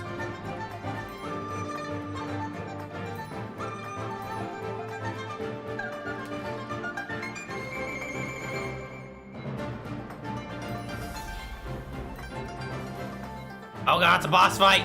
Kill him! Kill— oh! Bullet hell! Bullet hell!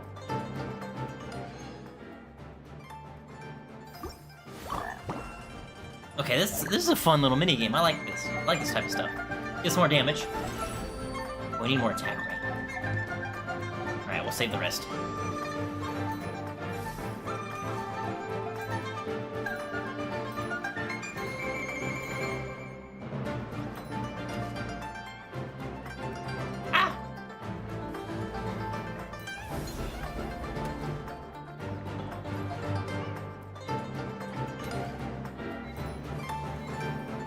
Kill him! Kill him! Kill him! Ah!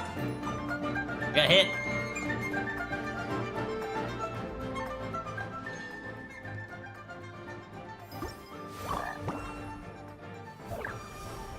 How long do I keep going for? Okay, we'll extend the time and then go from there.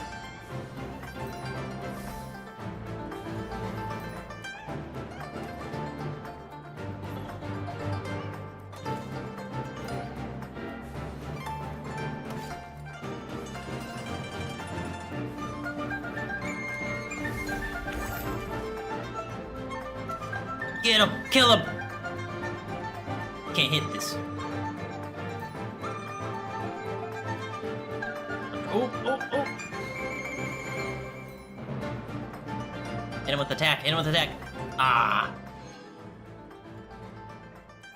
On to the next. Okay, this is actually really fun game mode. Let's get some more range in there. More speed, and we'll go from there.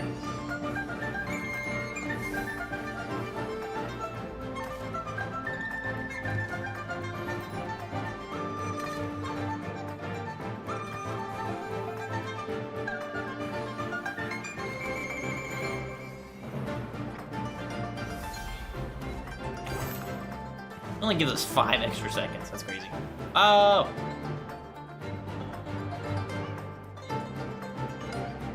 Stay with him, stay with him.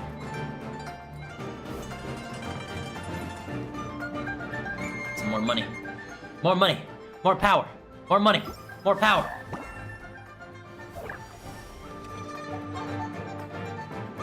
Ooh, give me that. Alright, let's go. I got double attacks. Yes, yes, yes, yes.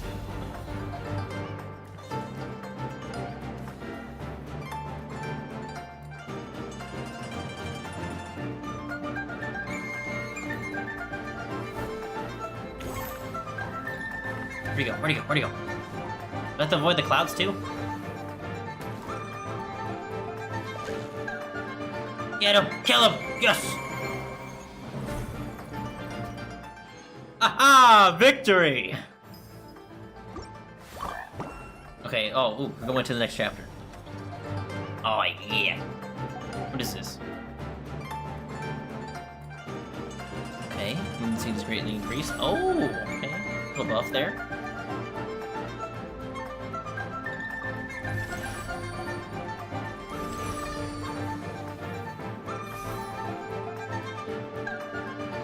These zesty frogs. You got the kissy face. Okay. Oh, dang, these things have like a lot more power.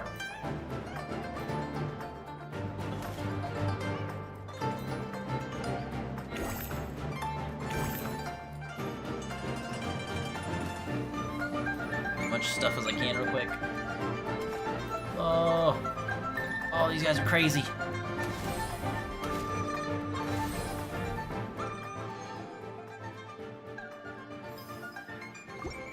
One more round. One more. Let's see. Can we attack? Yeah, give us 30. Give us 40, honestly. Give us more health, and we'll go from there.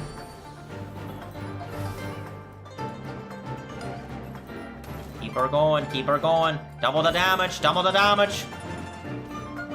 Yeah, get some money, get money, get money.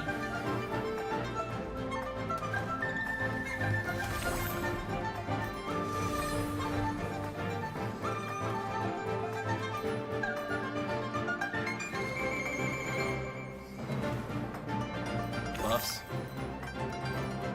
More money. Ah, I just took some damage. It's okay though. Alright. Let's exit for now. That's actually a really fun minigame. We'll talk to some other people. Oh, all the way out there?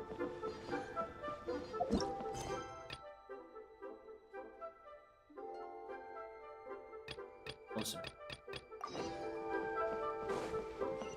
Sweet dreams!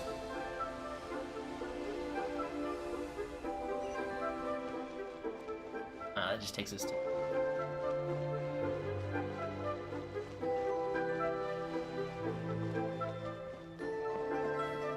Oh, hello! New outfit?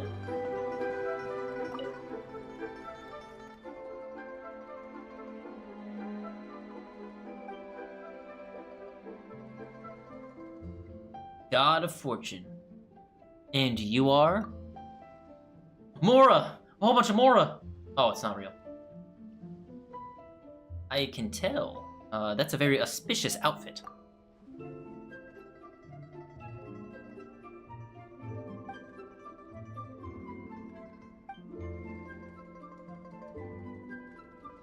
Every Lanterlite feels more impressive than the last year before. I will say it does, for the most part. Granted, some of the mini-games are hit or misses, but like... Let me tell you the most annoying mini-game from one of the Lanterlites was definitely the the shadow one with the crane. Because I have a clip of it. It's like 5 minutes long. And it's not supposed to take you that long to figure out the shadow of a crane. Like, I knew what it was, but I just had it the wrong way. And I was just so mad at myself and thinking this is a really dumb game. But, like, the fact that my dumbass couldn't even, like, flip the thing over. But in my opinion, that's probably like, the weakest game within the Lanterlite. Rest of them, they're pretty good, I'd say. They're pretty decent. Pretty easy to learn. I kind of like the moving around with the whole thing. And then you get, like, a whole round system, basically. Instead of just doing, like, hey, do this, like, 5-6 times. Then you have, like, multiple rounds to get better, perfect your run with bullet hell type of game mode. Kind of like that. Ayah.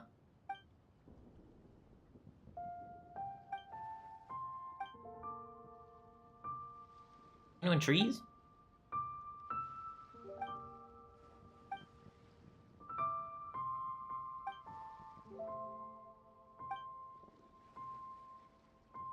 That's the Ministry of Civil Affairs for you. Yeah, I know a little.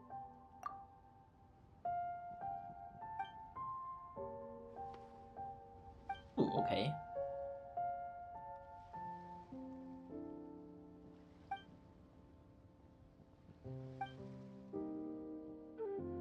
Leave it to me. For Lanterlite. Ooh.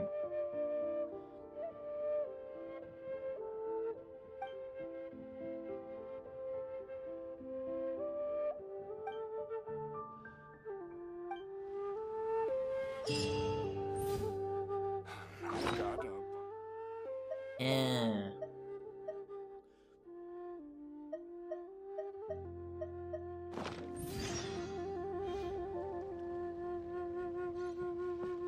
Want me to release them now? Oh, hit you.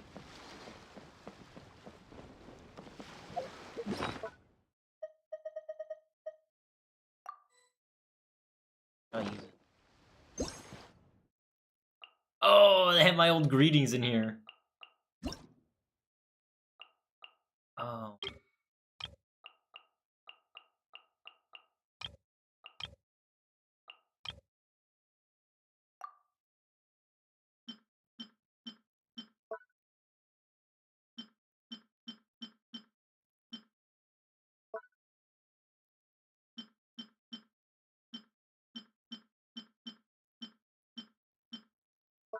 Wishing bustling health. Normal good health.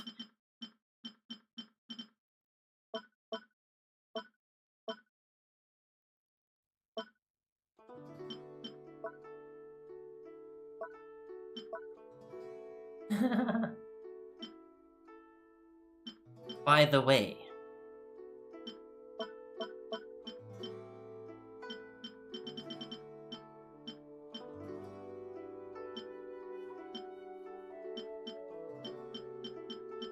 Happy birthday.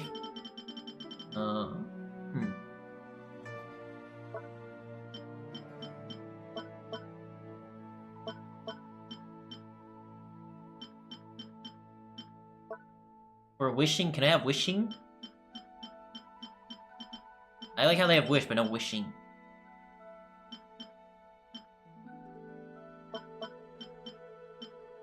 Actually, let's go. May all go well for you.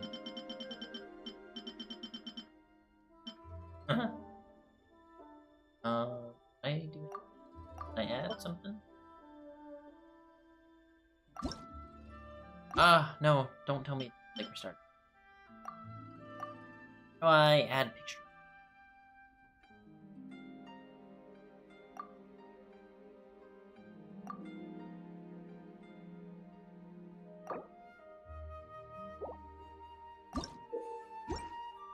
So how do I add the thingy?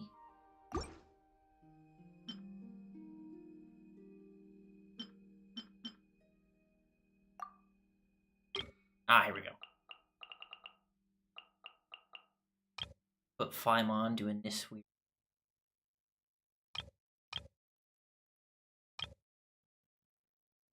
Can I put another one in, or am I just only putting one?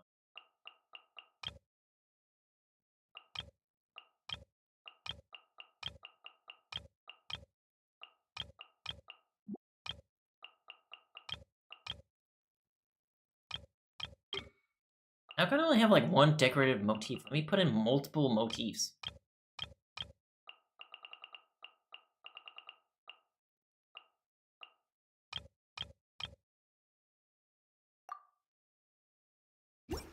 Release the lantern.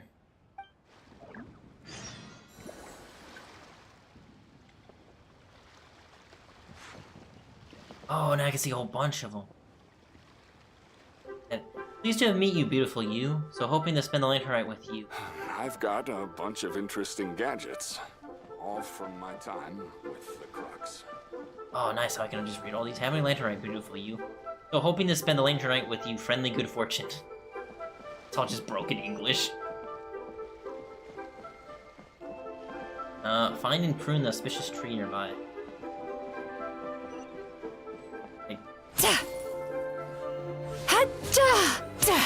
Like this? Oh, I did it!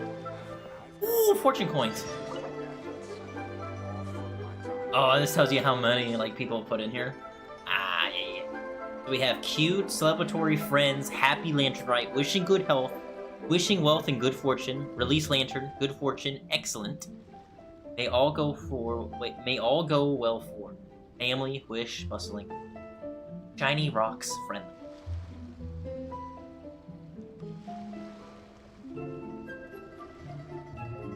Happy Lanterlite QU. At the same time, sending shiny rocks to you. I will throw rocks in your windows.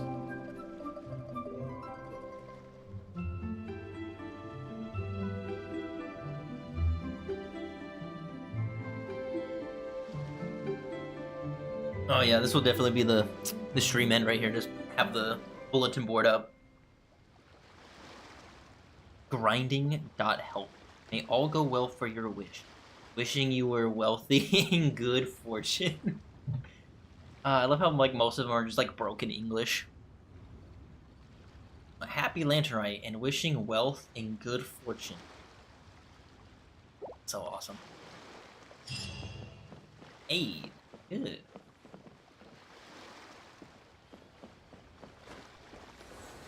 Let's relax together. By the way, pleased to meet you. Welcome. Please take a seat. You can't beat the atmosphere here. The other one is across the way.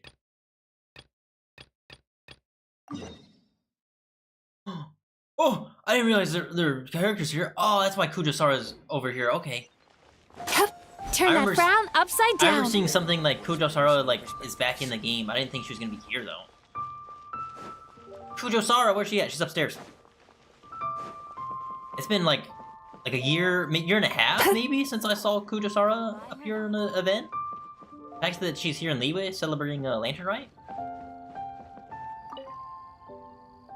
To encounter you here amidst Liyue's celebrations is unsurprising.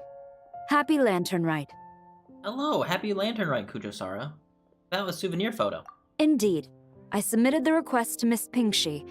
Evidently, you are the professional photographer she mentioned. Very well. I trust you will take excellent photographs. Let us begin. All set. In that case, please advise me on an appropriate pose while we prepare. Let's go with something more relaxed. Oh yeah, this worked. Oh my god, she's so cool. I love her. Let's see, huh? Oh. Oh, it's so cool. A commendable picture. A perfect memento for the occasion. My thanks. I will treat it as one of my personal effects and take care of it accordingly. Take care, Sara. And happy Lanterlite. Thank you. Happy Lanterlite to you as well. But if I may ask, does the Millilith always maintain such strict vigilance during Lanterlite? Of course they do. To maintain such strict discipline even amidst the festivities, I'm impressed. Nice. Oh, and then I get more motifs, yeah. I saw Gaming on the map here, yeah.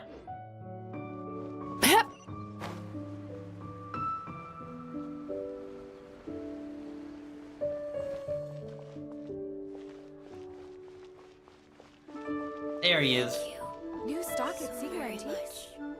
Whoa. The craftsmanship of these Xiao lanterns is something else. How does Lanyan do it?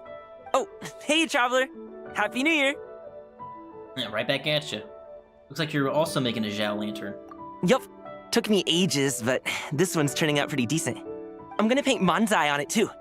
Oh, and I gotta make one for Pops. Whew, that should do it. All that's left is sending it off to the sky.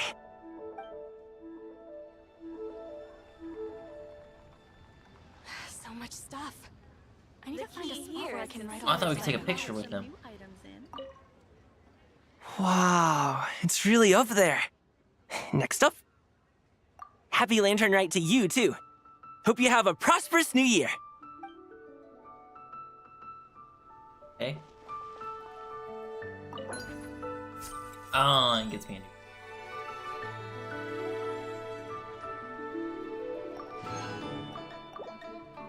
Be free.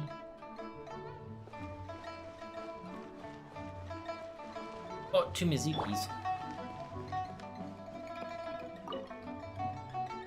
Traveler, what a pleasant surprise. Happy Lantern Rite. Happy Lanterlite. Got the souvenir photo. Ah, I did ask Miss Pingshi to help arrange a commemorative photo shoot. You must be the photographer she had in mind then. Wonderful. Looks like I'll be bringing back some lovely photos from this year's Lantern Rite. All right then, Master Photographer. What kind of pose do you think would be the most photogenic? Oh, more relaxed. The second pose. Oh, I'll go back to the first one. Oh yeah, this pose works. Let's see, chips.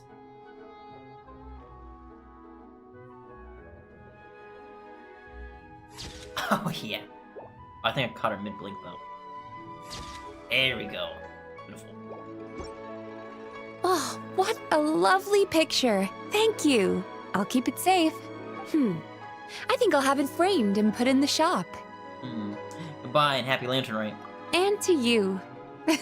Nobody in Liyue Harbor is sleeping a wink tonight, are they? Yes! What else do I get?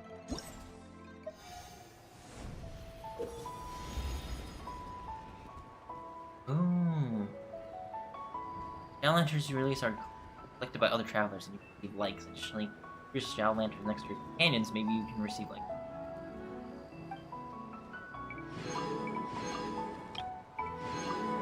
Okay, I gotta release 10 Zhao lanterns. Oh, place one here.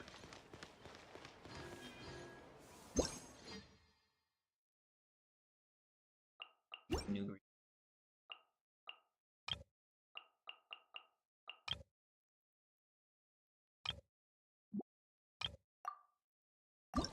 Hey, I'm not done. Go back.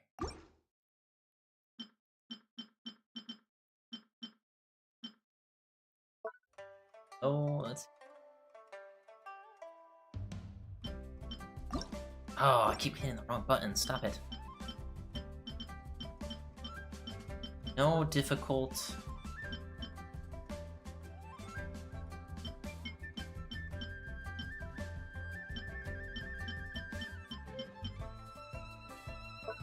Oh, I got one. No dendro nearby. The expressions don't work properly.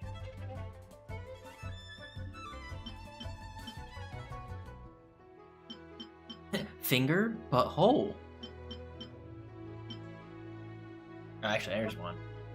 Instead of dendro. Electro is great. Same time.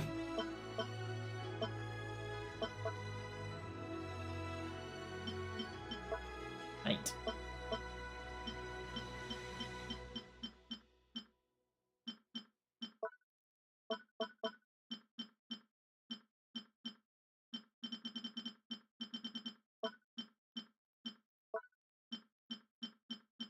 Like it doesn't fit. I don't know what it is. I think it's also the fact that you can only put so much into this. Electro is great.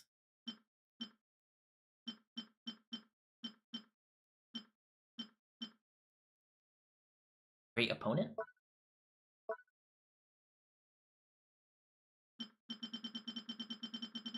Oh, I think I get it now. Electro is great.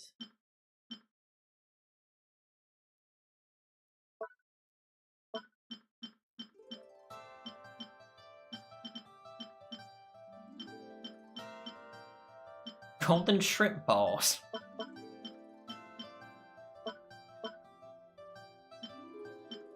I don't know how I feel about that. Electro is great. There you go. Electro is great. Electro supremacy. I say that with a Hydro character as the profile.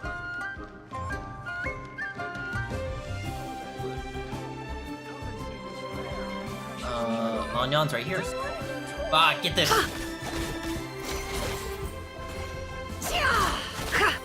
Don't mind me, just messing stuff up. My bad. My bad.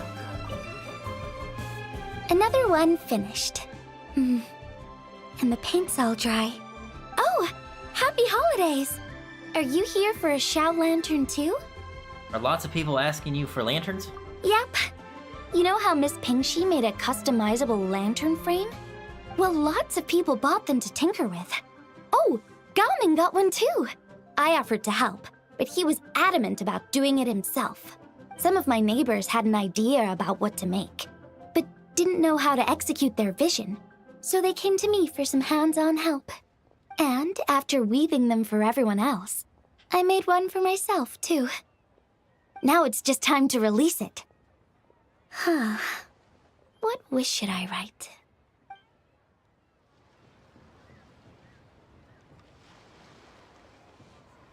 Look at this one. I like this.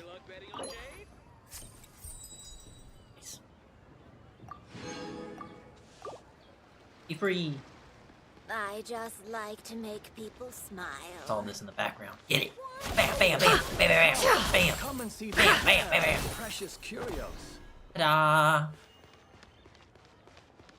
Ha! Adventurer! Think you can last a round against me?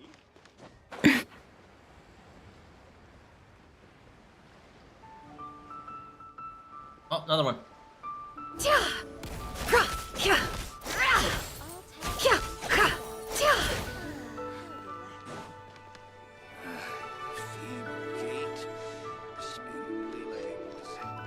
I gotta buy some fish since I'm out here. 5 times speed equals... Buy some super fish. I'll buy some crabs since I'm here. We don't really need shrimp. Oh shoot, they got rid of the other fishing stall. They're like, you don't need it. You don't need it. We're gonna put the stall here though.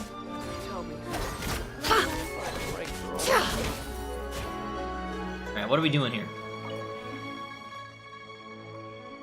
What are you?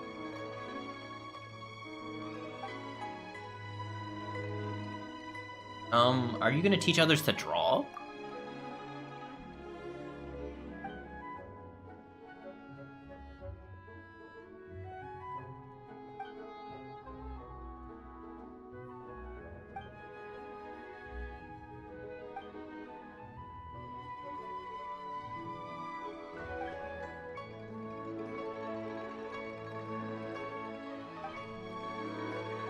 Well, I have quite a lot. Oh, what is this? Hands recalled by travelers' memories will remain in the running state. Your hands and mental skills across the finish line. Okay. Oh, yeah, let's do this real quick. I've got some inspiration. Take Mualani.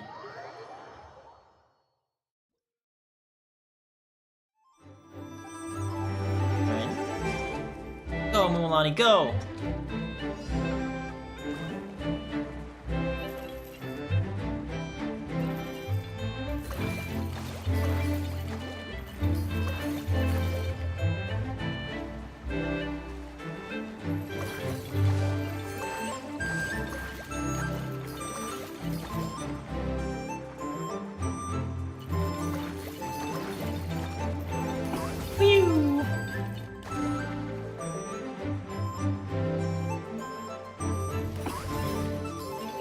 Oh, I didn't even get that one.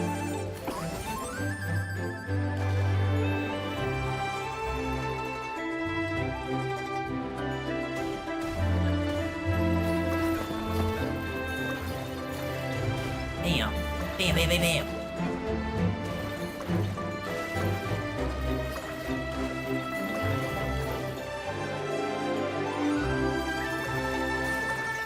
Oh, I got hit.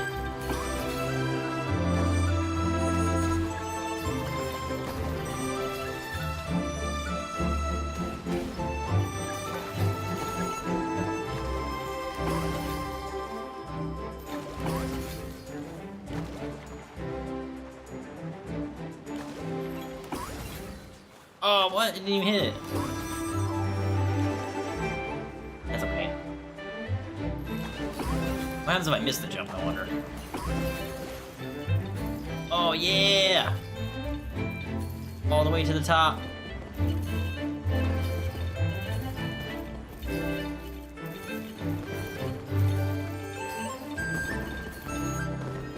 Ta-da!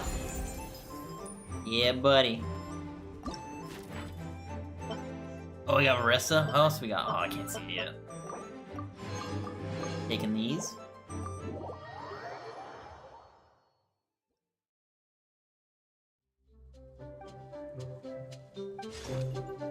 Go, Marissa, go. At the hole?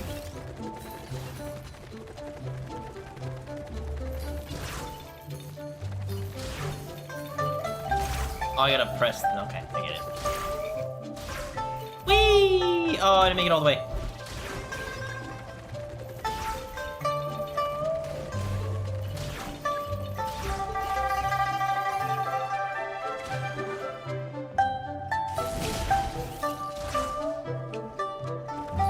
I hit the wrong button.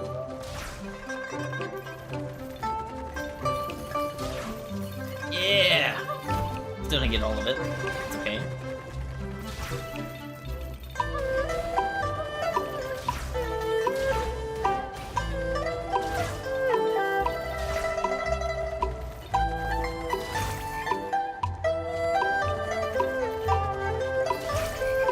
Oh, is she gonna make it? Oh, she almost got all of them.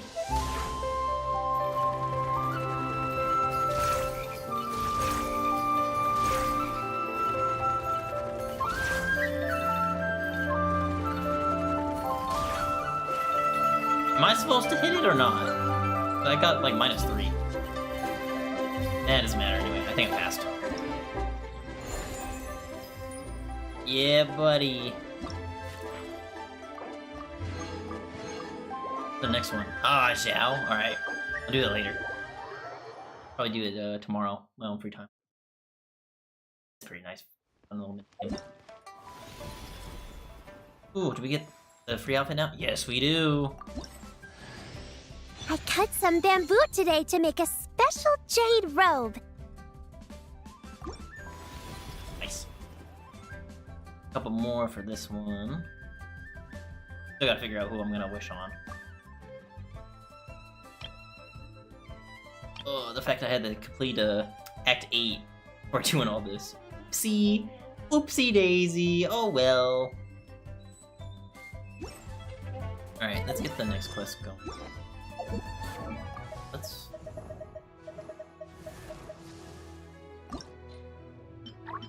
I cut some bamboo today to make a special jade robe. Like, look at the hair model of it. More detailed.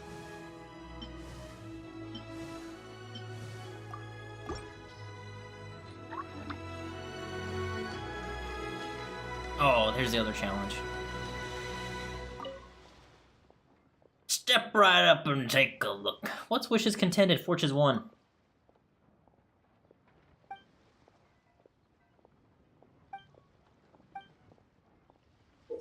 Oh, can we jump right into this real quick? Eat the enemies.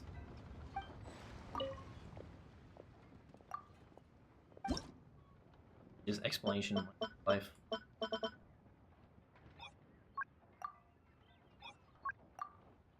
Your Primus? Oh, hell yeah. Get Monsieur Neverlet in his new outfit, Lady Farina.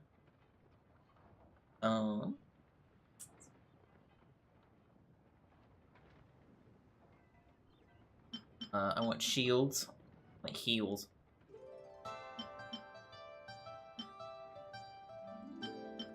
Yeah, there she is. Yuki Shinobu, problem solver. Aight, let's do it. Yoo-hoo! Let the world come alive! I'll settle this. Fulfill our pact! Bow your head. Yeah! Yeah! See that? You see that? You two! Time to end! Let my name echo in song!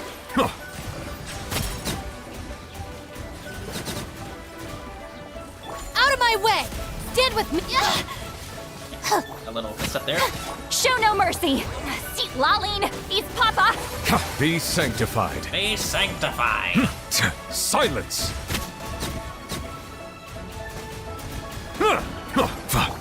Time to shine! Strike a pose! Our bond is strong!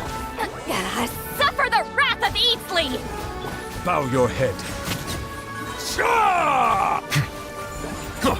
I'll settle this! Let the mighty be humbled. Who wants smoke? Who wants the smoke? See, Laline, he's Papa! Get him! Get to work! Fulfill our pact! Yoo-hoo! Let my name echo in song! Stand with me! Out of my way! Silence! Money, money, money! The tides beckon. You two! Time to end them! Show no mercy! The show begins! Dissipate! Bow your head. Does this count as a charge attack? I just realized that. I'll settle this! Get to work! Fulfill our pact! Silence! Let the mighty be humbled.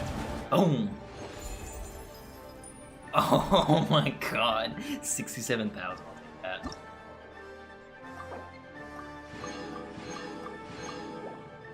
I'm not gonna do the rest of it. I'm gonna do them later. I absolutely despise a lot of the combat events. Probably because they're all the same, basically. Do enough damage, get this many points. All that type of stuff. Defeat this many enemies. It's all the same. Easy stuff. And again, I say easy stuff, and I'm pretty sure one of the previous ones, like 2 updates ago, I was struggling. You're telling me I have like some of the best 5 stars in the game. I just don't know how to play them, and I just absolutely suck at it. What else we got here? Oh, what's going on? I mean, yeah, look at me. I'm already on like a nation that doesn't exist. Song of Welcome Moon, Act 3. There's 4, 5, 6, 7. Plus, why do I keep blanking your name, bro? I'm sorry. Oh god, I'm so far behind. Realm of Rocks. I'm gonna take you down the path that rocks. You come off it. Yeah, you come off it.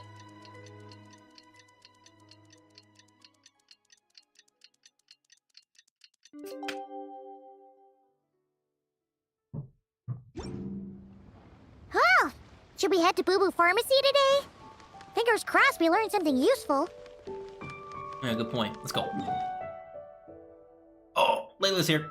Emily's here. Oh my god, Emily shows up in an event? No way? What the? Are we seeing this right? Stage Wing's here too? Are we seeing this right? Hold up. We actually have to go. What the fuck? Risley's here. What the fuck? What the fuck? What the fuck? What the fuck, bruh? What the fuck? I got way too excited.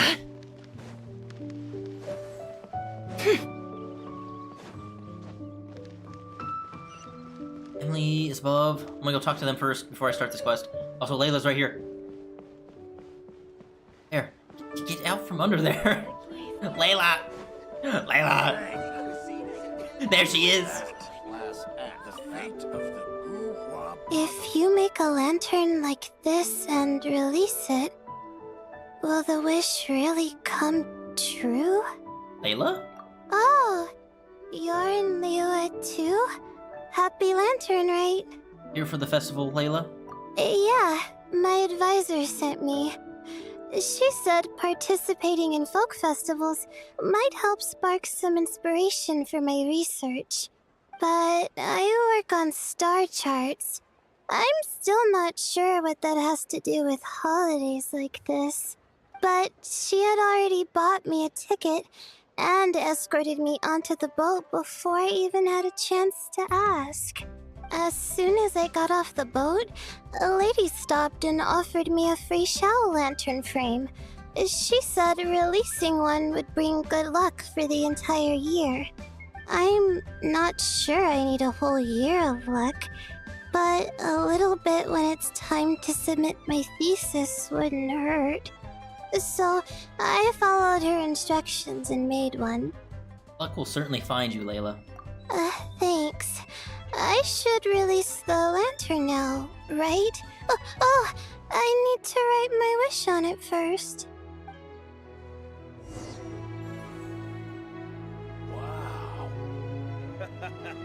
Oh, look at this thing. I love it. I'll take this. My thesis needs to get approved. It needs to. No, I shouldn't be thinking about that. My thesis should be resting. Yes. Thank you, Layla. Please let me pass. Please let me pass. Please let me pass. Fine, happy lantern, Rite. Huh? Yep. A happy lantern, right? And Emily's across the way. There she is. Sorry, the only reason I got excited to see Emily is because she has never been, as far as I'm aware, she has never appeared in any event. She got released back in like 4.7, near the end of Fontaine. Absolutely nothing. The last time they had the Fontaine event, nothing. Didn't hear from her, didn't even see her. So the fact that they actually were like, oh wait, we forgot about this character, we should probably bring her back. Is kind of hilarious, but also sad at the same time. I will say that. Traveler? Happy holidays! It's been some time since we last spoke. Happy Lanterlite, Emily. Here to see the sights? Huh. You could say that. I had already planned to come to Liyue to research floral essences, so when I heard there was a merchant ship heading here, I decided to join them. I had no idea I'd arrive just in time for Lanterlite. In deference to the season, I've decided to put all work aside and simply enjoy myself. I even asked a young lady to teach me to craft Xiao lanterns. In fact, I was just about to release it. I bet it's absolutely gorgeous. Thank you. She told me it's tradition to write down a wish before releasing it. Still, I'm not quite sure what to write.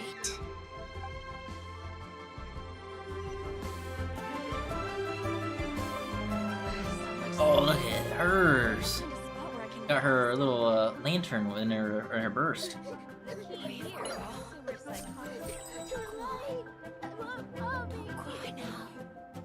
Crying? What NPC is crying right now? May the new year grant everyone a bit of time to pause and take in life's moment. The Lanterlite Festival is more magnificent than I ever imagined. Wonder what I should check out next. Happy Lanterlite. I suppose I should say, Happy Lanterlite to you too. Alright, now let's continue on. Probably run into the Siegeman real quick, because I did see that she was near the pharmacy.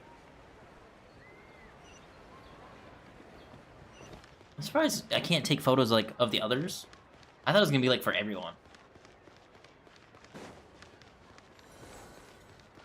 I guess it's only in few characters. I'm gonna break this.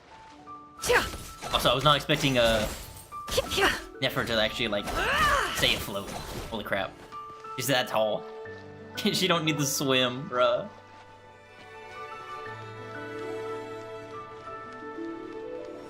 Dude, where's Sichuan at? Maybe she'll come out after I do this part. Oh, Yalan! So let me get this straight. The patient disappeared right as you were delivering the medicine. Oh, great. I know it's hard to believe, but that's exactly what happened. It's true. 1 minute she was there, and the next she was nowhere to be seen. Hey, it's Yelan! Fancy seeing you here! Oh, is this a bad time? Not at all. Just a small roadblock in the case I'm working. Ningguang asked me to investigate a patient named Lu Shangshang. Oh, how interesting. If you're here to find her too, then you're out of luck, I'm afraid. She went missing this morning. What? According to Dr. Baiju, the patient vanished right under his nose. But it just seems like that should be impossible. There 1 second and gone the next? Pretty sure Xiao can do something like that. Well, he's also a Adepti, and, well, the conqueror of demons. Then you're suggesting this Lu Shangshang is the vigilant Yaksha in disguise? Or some other Adeptus? Well, he or she might be, possessed by an Adeptus. Guess not. But this is so weird. How can a living person just vanish into thin air? Unless Lenny decided to take his act to Liyue? Lenny? Lenny's here? Who is this Lenny you speak of? He's... Oh, never mind. Paimon's just grasping at straws. Let's set aside the how for now, and focus more on the where. You mentioned this patient has a strong obsession with achieving fame and recognition? Yes. She kept talking about becoming a renowned archaeologist and making a name for herself. So, are we looking for a place where it's super easy to become famous? I'm drawing a blank. I think we should check out the Xiao Lantern crafting stalls.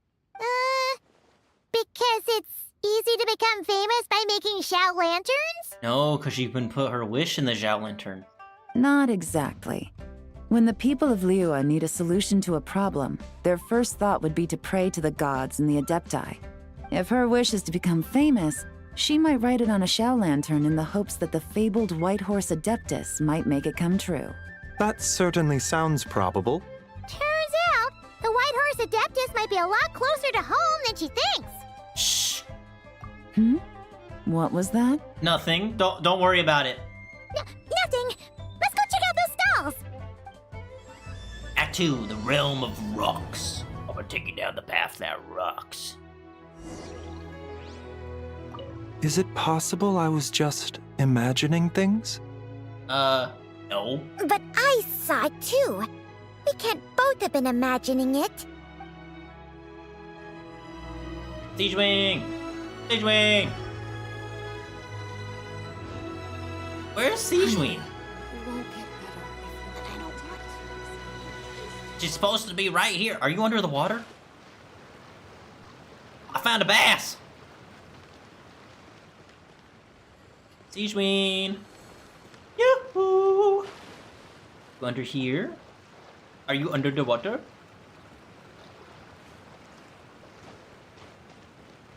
Okay, I guess she doesn't appear yet. Maybe she's shy. Honey, you won't get it. I don't want to. It's gross. Yeah, she'll probably come back later. Anyway.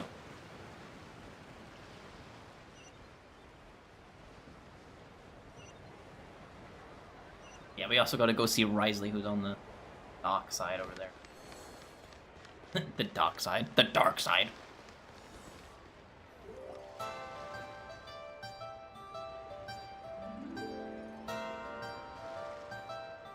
Alright, we're here!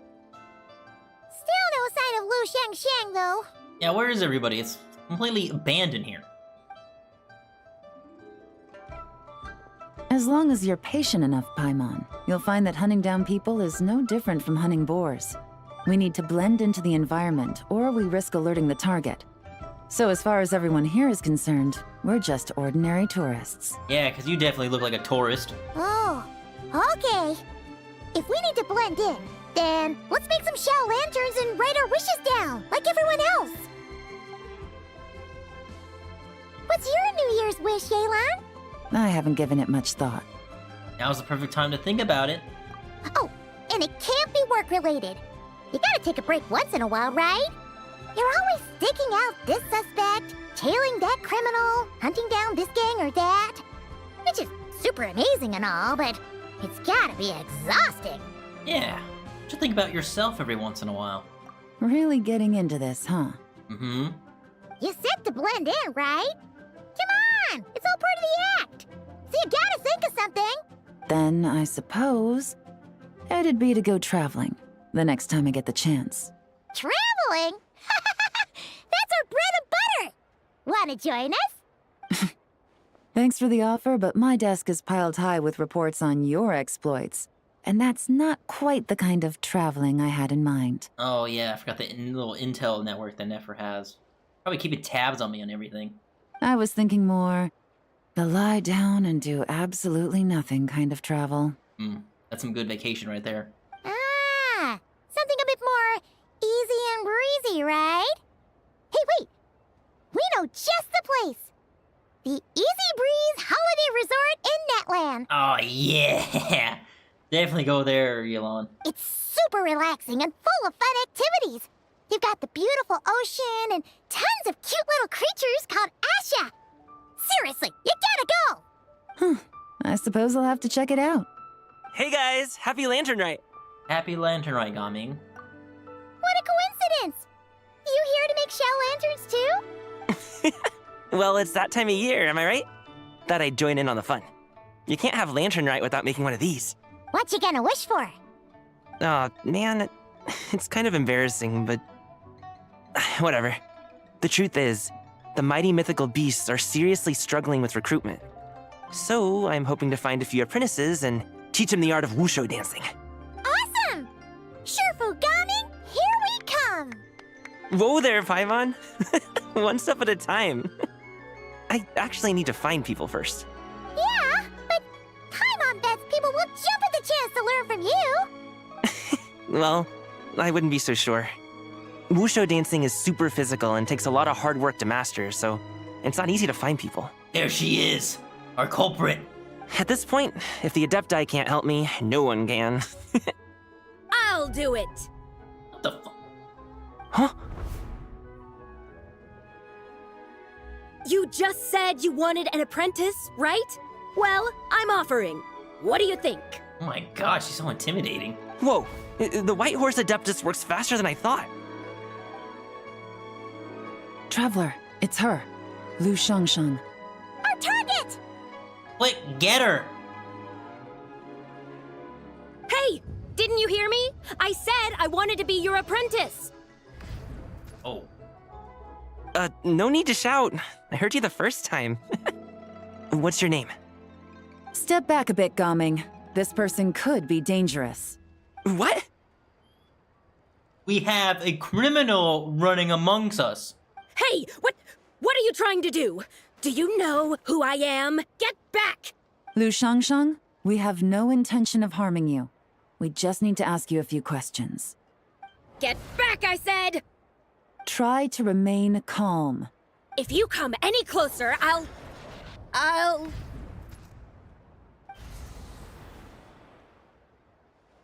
Oh, crap.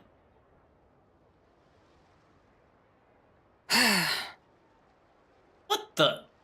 Little wisp of a being. How are you able to see me? Huh. You must be I don't know how he pronounced it. The second deadly self. So what if I am? Leave at once! Look, I hope to resurrect the White Horse Adeptus, and I need your help. You, a mere mortal, whose own life hangs by a thread, would dare reach for the power of life and death? Won't be the first time. That so bad? Unless you wish to be condemned to eternal damnation, you would do well to abandon this foolish endeavor. I shall speak on this no further. Don't come any closer. How did I get here? Who are you people? Playing dumb, are we? Save it. We know you attacked those people at Wanmin Restaurant. What? No, I would never. You must be mistaking me for someone else. You don't remember. Of course not. How could I do such a thing? What about the photo you took near Chuang Terrace? What photo? What's going on? It's like she lost her memory or something. Well, this complicates things. I'll take her back for questioning and let you know what I find. Take her away. But I didn't do anything. I swear. That's weird. She seems so normal now, but she doesn't remember anything. This is just great. An apprentice falls right into my lap, and now she's gone! Don't worry, Gaming. This is a special case. Paimon's sure you'll find one soon. Unless you're gonna pony up and offer a real solution, Paimon, I don't want to hear it. Damn! Chill, Gaming, chill! Gaming? What's up with... Oh, crap. That's why. I'm done here. I'm gonna go find an apprentice, and I won't take no for an answer. Gaming, wait! Is it just Paimon, or was Gaming acting super weird just now? He might have been possessed. What? How do you know?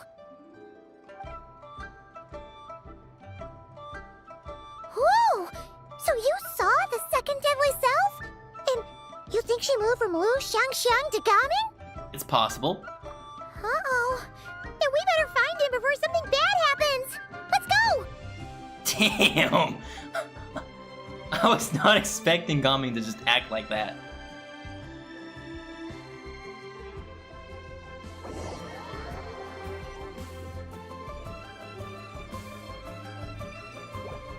Alas, why must Cloud Retainer inflict such woe upon us, Mooncarver? Mooncarver and Mountain Shaper, good to see y'all again.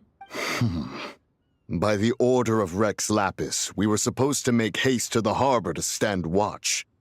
Yet we arrived late, for you, in your inscrutable wisdom, chose that very moment to tend the mint.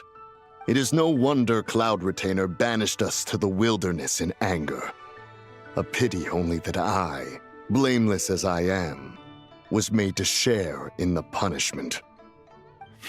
Blameless indeed. You speak as if it was not you who decided to plant all that mint in the first place. Yet now, in its wretched state, overrun by blight and vermin, you would turn away? Utterly heartless, I say. Were I truly that heartless, would I have rescued those seedlings from this desolate wasteland, granting them haven in your hallowed garden? Alas, if blame must be laid, let it fall upon Cloud Retainer for failing to recognize the virtue of our plight. Ah, at last a sentiment with which I can agree. If ever Cloud Retainer is away, we should steal into her abode and plant a veritable field of mint. A tempting little ruse, is it not?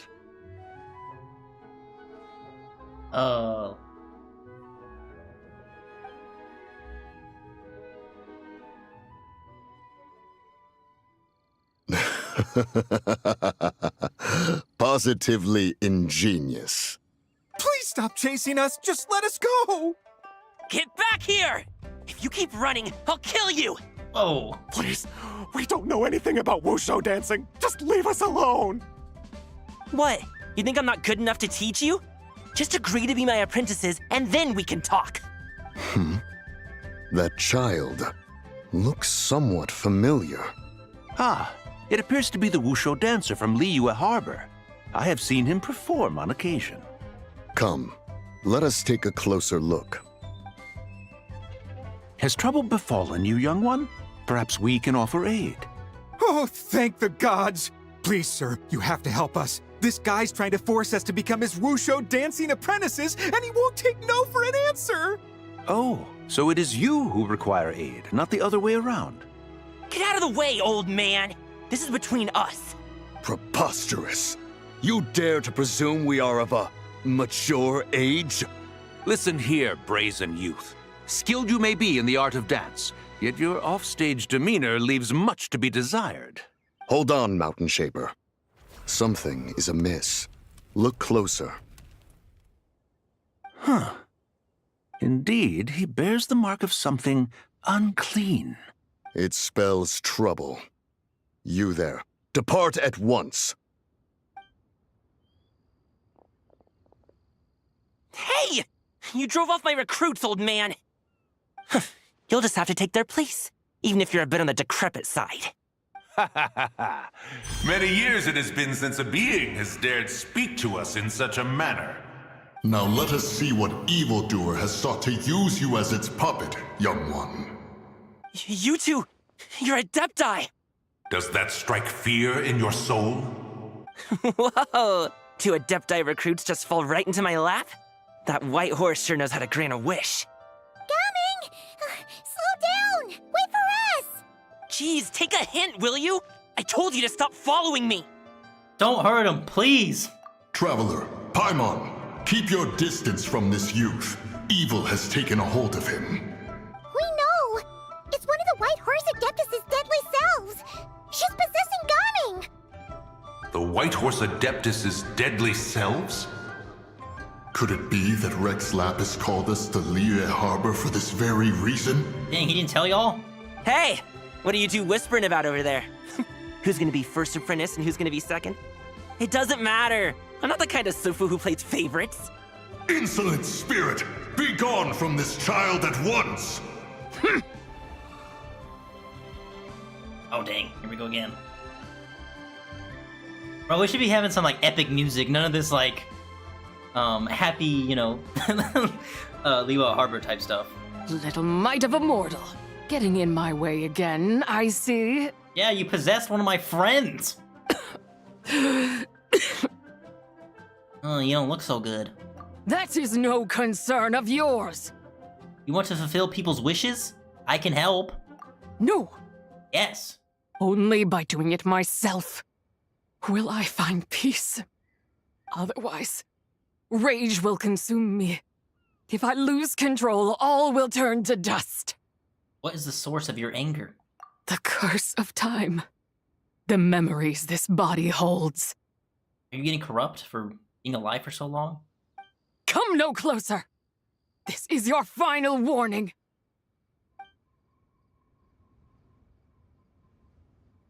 Insolent spirit! Be gone from this child at once! Not again. Huh? Traveler and Paimon? And 2 Adepti? Where are we? Weren't we just making Xiao lanterns in the harbor? Gaming! You're back! Ah! The sun is most scorching. Agitation stirs within me. I require cooling mint to beat this heat. Uh-oh. And speaking of, Cloud Retainer has scorned this verdant wonder long enough. It is time for her to feel its wrath. The wrath of Mint! Oh my god, she possessed Mountain Shaper? Mountain Shaper? Where are you going? Oh no! Now Mountain Shaper's acting weird! Oh, you don't think it spread to him, do you? Spread to him? Quickly now, explain to me what has been happening. What? Was I really that rude? Jeez, someone get my dad to throw a slipper at me. I'm so... It's okay. Oh my god, he passed out! Whoa! You okay, Gaming? He is fine. It is simply exhaustion. But to think Mountain Shaper would succumb to something like this, it is most unexpected. This has been wild, Act 2. So, what do? We can't just leave Gaming like this, but we can't ignore Mountain Shaper either, right? How about this? I'll take care of Gaming. Mooncarver, go after Mountain Shaper. My cultivation level rivals that of Mountain Shaper. Were I to give chase, Zizha would but flee from his form and take refuge in mine. Seek out Streetward Rambler. Cloud Retainer and the Conqueror of Demons should be with her. I shall take this child back to the harbor and join you post-haste. Very well. Whoa! What are all the Adepti doing together? Rex Lapis charged us with keeping watch over Liyue Harbor should danger rear its head. I dare say this is the very crisis he anticipated. Come, we must devise a strategy before confronting Zizia. Oh crap, I was not expecting Gaming to just pass out like that. I was gonna take a snapshot of the... I wish my dad would throw a slipper at me for, you know, being rude to a whole bunch of people. I was not expecting him to pass out like that. Dang. Alright, are they all the way up there?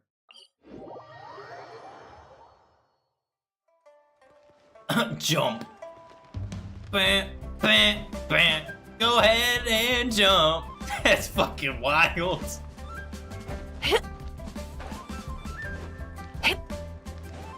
Ah, there's Sijuin. I'll take a picture of her. Wait, Sijuin, are you voiced? You have to be voiced, right? Oh, happy holidays, traveler. Oh, thank God, she is. The Duke mentioned we might meet you here, but I didn't expect our paths to cross so soon. Did you come with Risley, Sijuin? Yep. He invited me to experience Liue's lantern rite with him, and also to finally use up all the vacation days I never got around to taking. We met a very kind lady at the harbor who said that if we'd like, she could arrange for a professional photographer to take our picture as a keepsake. About that, I'm the professional photographer. Oh, that's perfect. Oh, I'm sure you'll take a really good photo, and then I'll be able to show it to Monsieur Nervillette later. Shall we begin then? Sure. Well then, as the professional photographer, what pose would you recommend? A more relaxed pose. Perfect.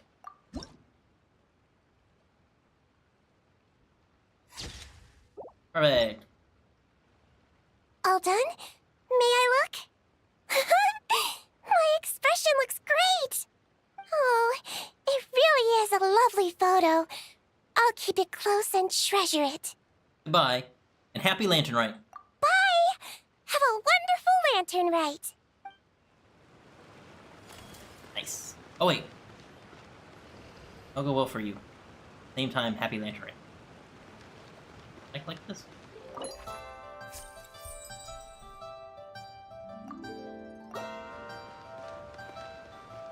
Alright, anyway, back to the main story. Adepti. Adepti. The White Horse Adeptus? You mean the mysterious white mare that aided Rex Lapis during the Archon War? Even if it's not her, there must be some connection. She always avoided us back then, and I never knew why. Rex Lapis's recent trip seems to be related to this person as well. Oh my god, Xiao's back. Xianyun! Madam Ping! Xiao! Great! You're out here! Ah, Traveler. It has been quite some time. Yeah! Great to see you again, Xiao. Oh, happy Lantern Rite, Paimon. You're as lively as I remember. I trust things have been well. Sorry, Madam Ping. No time to catch up. Something terrible has happened. What is it? Has Mountain Shaper gotten himself into trouble? Mooncarver is here with you, but he is not.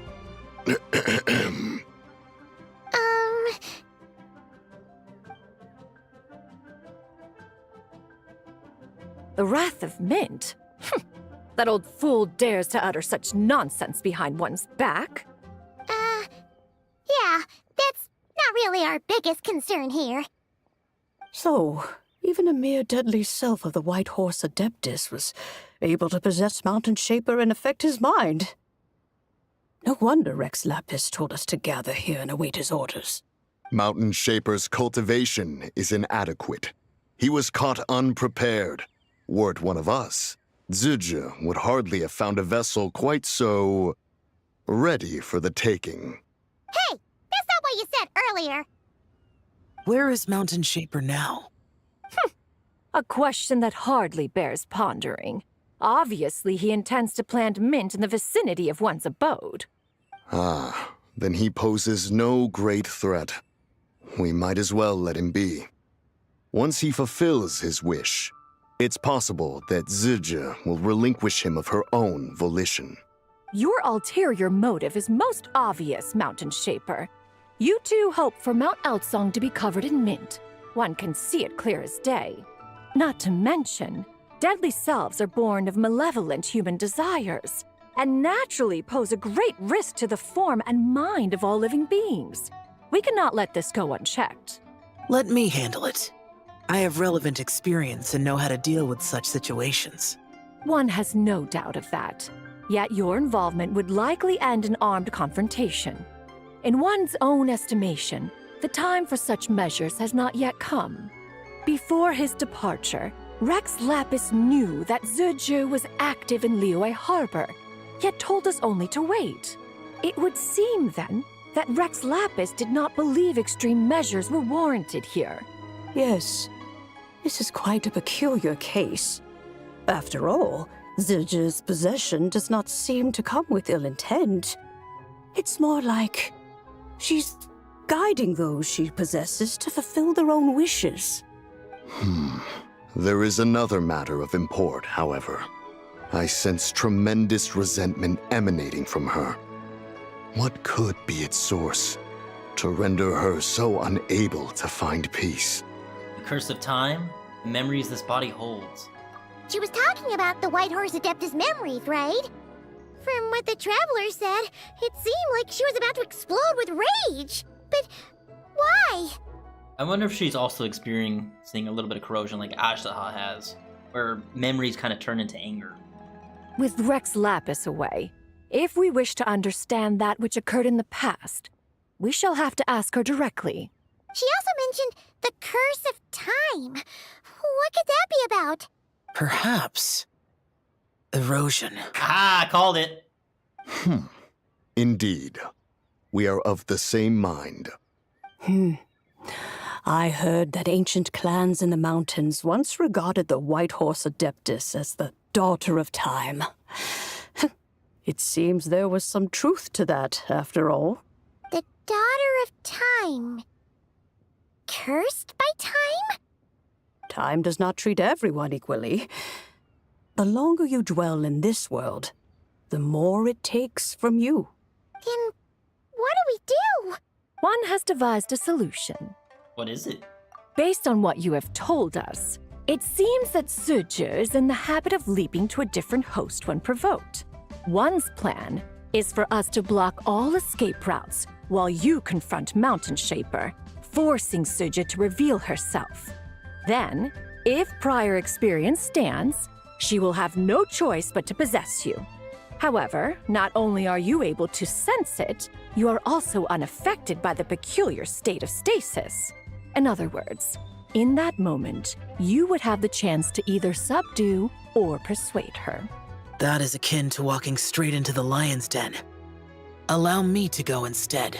And then have her possess you? Yeah! Isn't this plan a bit too risky?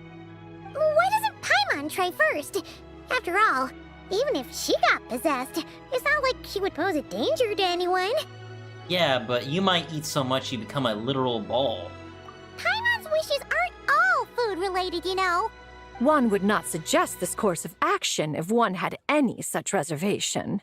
Time and again, the Traveler has proved immune to Zizhi's influence. Consider for a moment why that might be. Because I bear the moonlight's guidance? Oh yeah! That's what the first deadly self told you, right? Perhaps your time in Nod-Krai left you with the blessing of the newborn moon goddess, Traveler. And this White Horse Adeptus clearly has a profound connection to the moon. Indeed. Indeed. I see. Have you other concerns, Conqueror of Demons? I was just trying to fathom why Rex Lapis left without explaining the situation in detail. But now I think I understand.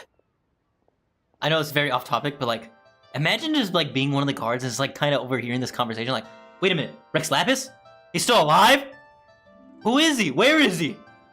Rex Lapis entrusted this matter to the Traveler, which means in his estimation, the Traveler must be the key to its resolution. So I have no other concern. I trust Rex Lapis, and I trust you. Leave it to me. Then we are all in agreement on proceeding with this plan? Very well. We should depart at once, lest we lose our chance. Let us see whether that old fool truly dares to face one's abode with Mint.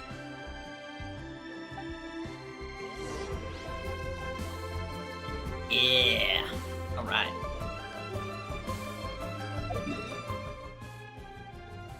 Alright, we gotta go to Cloud Retainer's abode. Do-do-do-do-do!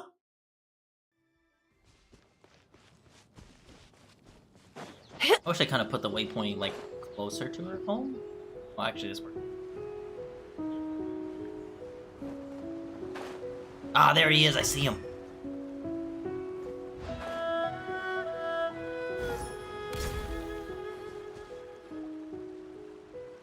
One mint, 2 mint, let us plant a whole slew of mint!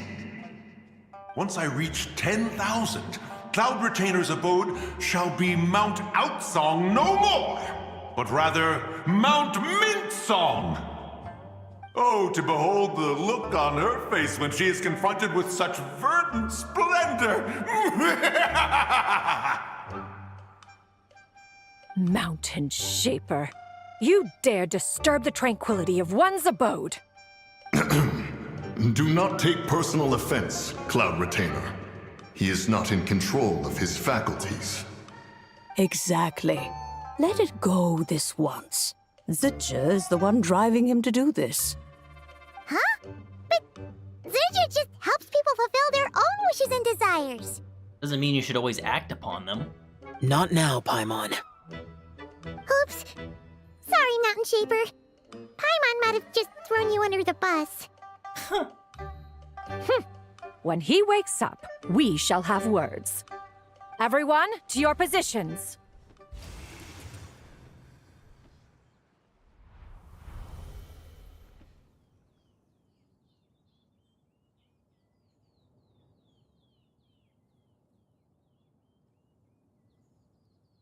Be careful. I've got this. A pest? I must catch it! Again!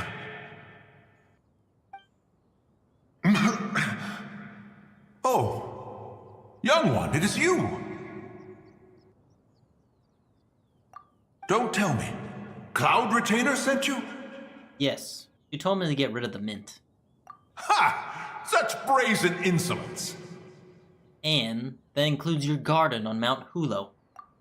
Such presumption. Such boundless avarice. That wretched adept's impudence knows no end. Ooh. If she dares lay a finger on my garden, I shall smash her cuisine machine to pieces! Don't say that. Also, are you sure about that? You really sure about that? You think I am one to fold so easily?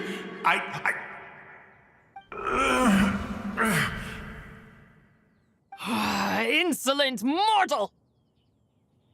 Time and again, you interfere in that which is beyond you. You make it exceedingly difficult to contain my rage. We need your help. You have no conception of that which you seek. It is forbidden! Forbidden? You know nothing of my past. My warning was given.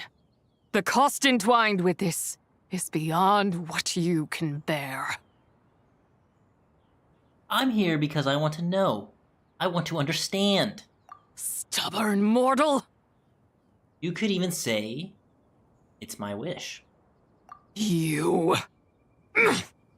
Will you grant it? Very well.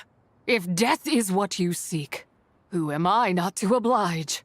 Come, let us see the extent of your resolve. Your wish is to behold the curse of time and the memories of this form?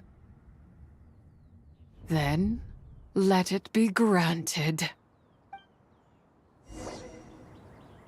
Wee wee wee wee wee.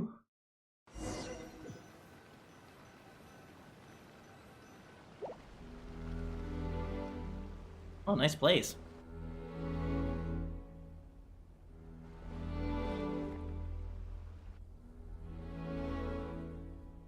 You who seek death, stand before me. What is this place? My prison. Trapped here? I was merely a trace of impure energy within Zabai's immortal body. When her soul was shattered, it should have been the end of me. But then, the one who governs time descended from on high and froze the moment of her death. And so, I remain in this world, unable to find release. Was it Isaroth? A mortal who knows of her existence and would dare to speak her name. Who are you? I'm someone who can help you. Help? No, there is nothing we can do for each other. Her power, the one who governs time, it has surrounded me ever since. A blessing and a prison, all at once. So you've been trying to break free? No. I have been asleep in this prison for countless years, until a familiar presence woke me. Then, through that mortal girl's eyes, I saw it. As pure and bright as ever, unchanged across the millennia. It was the moon. No wonder she took that picture at Qingwang Terrace. That place is called Chiwang Terrace? Did later generations rebuild the altar in a new location? It looks just like the one used to honor Zabai. Could it be that traces of what happened back then still remain in this world? What is it that happened? That memory is embedded deep within the essence of Zabai's soul. It is one that should have been forgotten. Yet, it is precisely that which haunts my every waking moment, fuels my rage, and denies me a modicum of peace. Now you, a mere mortal, come to seek that which is forbidden. So, let us see whether the fire that fuels your ambition is a hero's wisdom, or a fool's courage. What do I need to do? I shall relinquish control over this body's curse and let it devour everything within sight. Run as fast as you can, lest this prison become your grave. Look, it draws near. The river of time, come to sweep all into oblivion. A torrent of tears for the dead and departed. This must be the curse of time. I shall wait for you at the end, mortal. Evade being swept up in its waters, and I will show you everything. Fail, and we shall sink into oblivion together. Get ready. Oh, time to run. Bastard. Don't look back. Don't look back.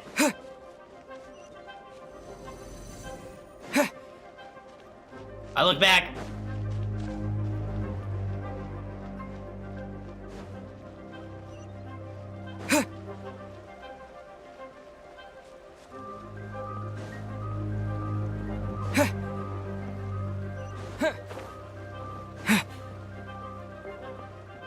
Oh god, it's clean. It's coming. It's coming.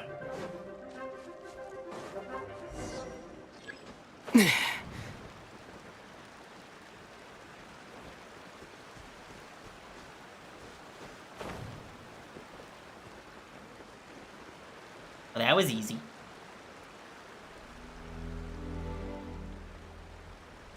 Oh, the moon. So beautiful.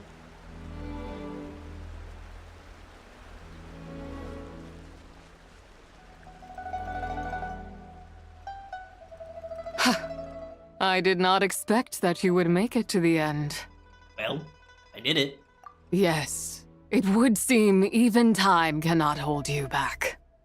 In that case, perhaps this truth is one you can bear. Come, let your wish be granted.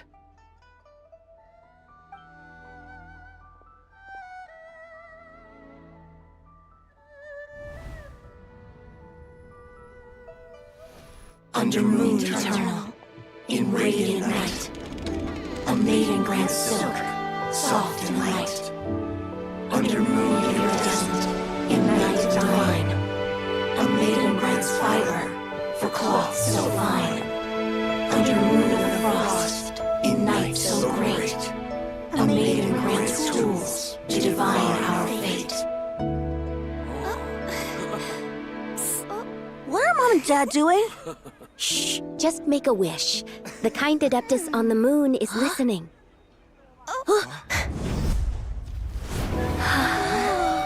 Look, it's Lady Tsubai. Wow, Lady Tsubai? Is she powerful? Of course.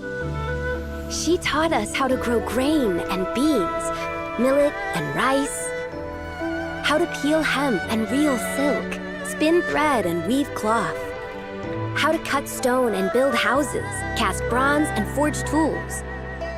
According to Mom and Dad, the Adeptus Tsubai is the god of soil and grain, who blesses our land and its crops. Huh? Lady Tsubai's leaving. It's all right. We just have to wait till next year. She'll be back.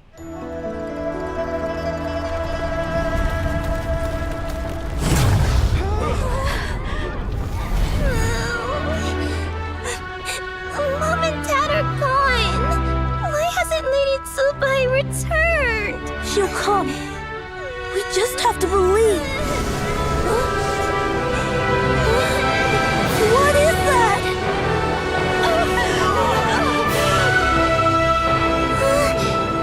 Lady Tsubai abandoned us. All places tainted by the abyss need to be purified. That includes Long Gone. And what of its people? You know what will happen. You are but an emissary to the mortal realm. This is Heaven's will. There is no need for guilt, and no place for hope. I wouldn't dare. But the people of Langan honor me, worship me, pray to me. If I do not answer, the guilt will be too much to bear. And if you do, you will meet the same end. Then as their god, I shall die among them.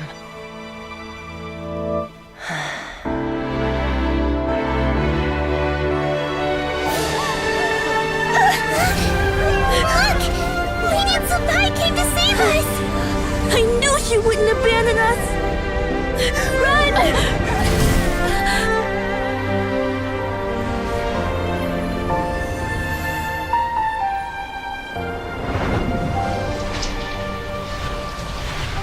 You have done enough.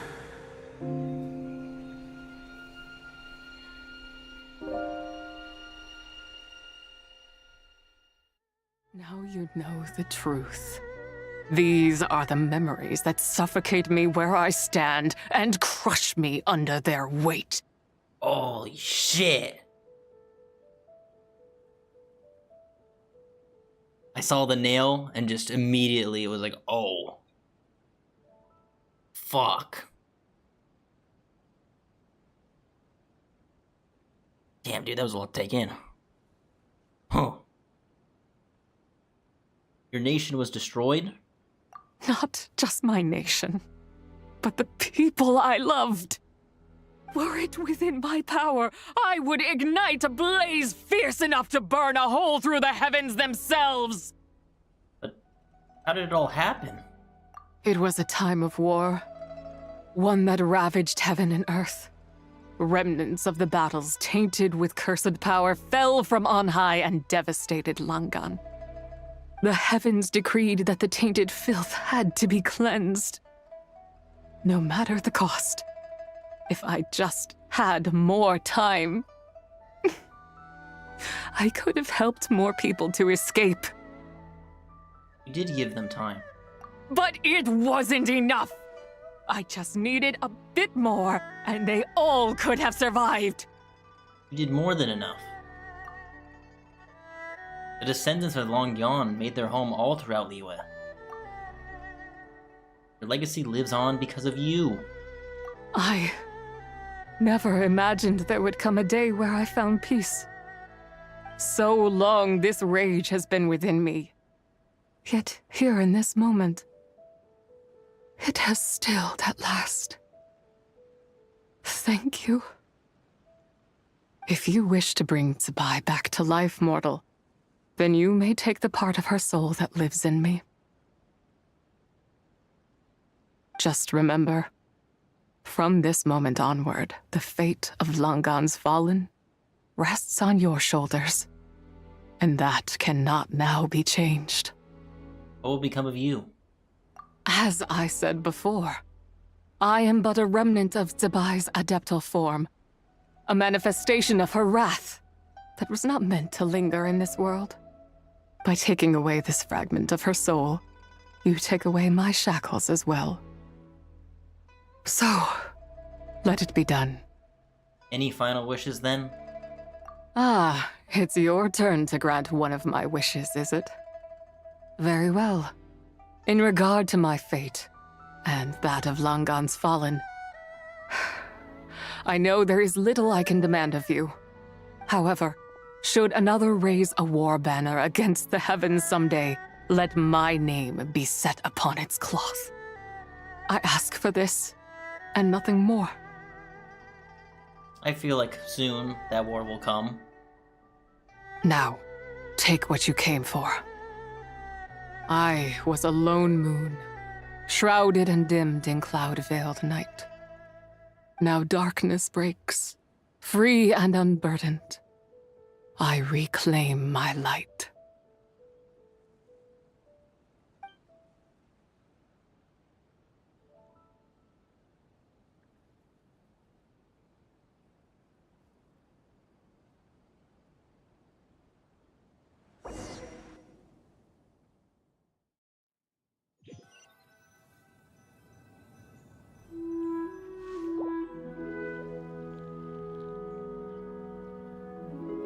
You think I am one to fold so easily? I'm back? Ah, young one. What brings you here? My, what exquisite mint seedlings. Was it you who planted them? I had not taken you for one so versed in the horticultural arts. I must insist that you visit Mount Hulao. There is much we could learn from one another. Ah, but this is Cloud Retainer's abode. She does not appreciate the verdant wonder that is mint. We should leave at once. If she sees us here, there is little I can do to protect you. I wasn't the one who planted them. You weren't? Was it Mooncarver then? My, what nerve he has. It was you. What? Yeah. Looks like Mountain Shaper is back to normal. Has the matter with Zizhi been resolved then? Wow, that was fast. That took, what, like a second? Oh, a second for you, good amount of time for me. A second to us, perhaps. But for the Traveler, I imagine it felt much longer than that. DC is gone now. One's plan was most successful then. And you're all right, Traveler. You don't feel strange in any way? No, I'm fine, thanks. Well, sounds like good news all around. I'm glad this matter is resolved. What is this matter you speak of? The possession of that mortal child? The matter of Zizhi may have been resolved, but there is another that is far from over. The mint you planted around my abode. Perhaps you have a moment to spare for a little chat, Mountain Shaper.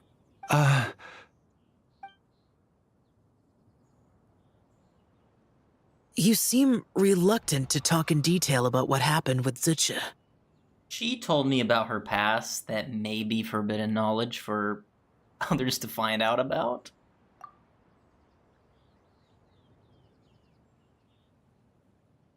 Don't worry. I won't ask you to reveal her secrets to me. And I doubt the other Adepti will either. Huh? You don't want to know what happened? The expression on your face. I know it well, Traveler. It's one I've seen Rex Lapis wear on many occasions. Whatever you learned, it must be too heavy to share. But you're okay, right, Traveler? That deadly self didn't hurt you, did she? No, nothing like that. I'm fine.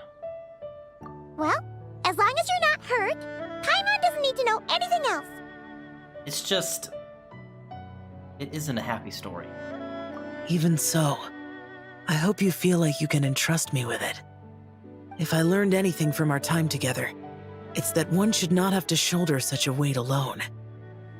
Not to mention that certain knowledge brings danger in its wake. I would never want you to feel forced to be the sole keeper of such secrets. Yeah. Kinda like how one person can't finish a whole slime, you know? Better to grab a bunch of friends and eat it all together. Time to call in some fellow slime connoisseurs, huh? Exactly! Wait, no! Paimon's just saying we've got loads of friends who'll be more than willing to lend an ear. Alright then. I never knew there was such a tragic chapter in the ancient past of this land. So, the people of that nation worship the White Horse Adeptus as the god of soil and grain. It would seem, then, that Rex Lapis had a similar reason for withholding the details of his recent trip. I've often wondered if he had companions to stand by him before we met. Or if he was forced to face things alone. Regardless, Rite takes place in 2 days. Let's meet back up again there. If there's no news of Rex Lapis by then, we'll have to come up with a plan. Alright. See you in 2 days. Fingers crossed it all goes well.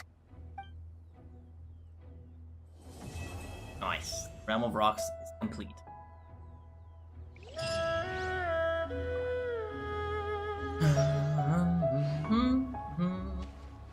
Time to relax.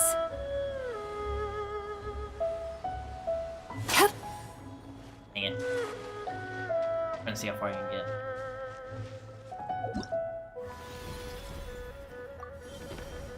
Alright.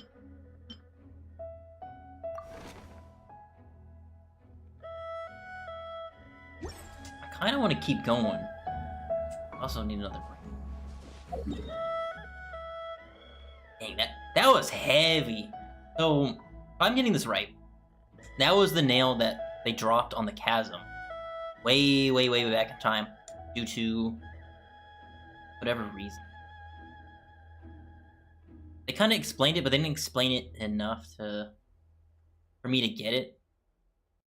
Where the Heavenly Principles didn't like what Long Yang was doing. Threw the needle at them. Destroyed their home. That way. And then they went elsewhere across Liyue.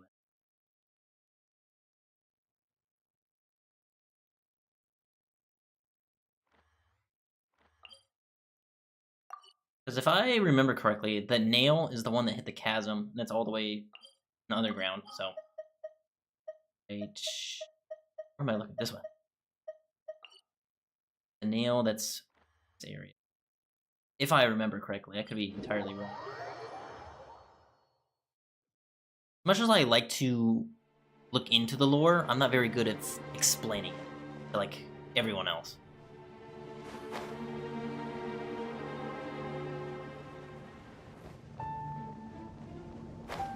This went all the way up there. That has to be the same one.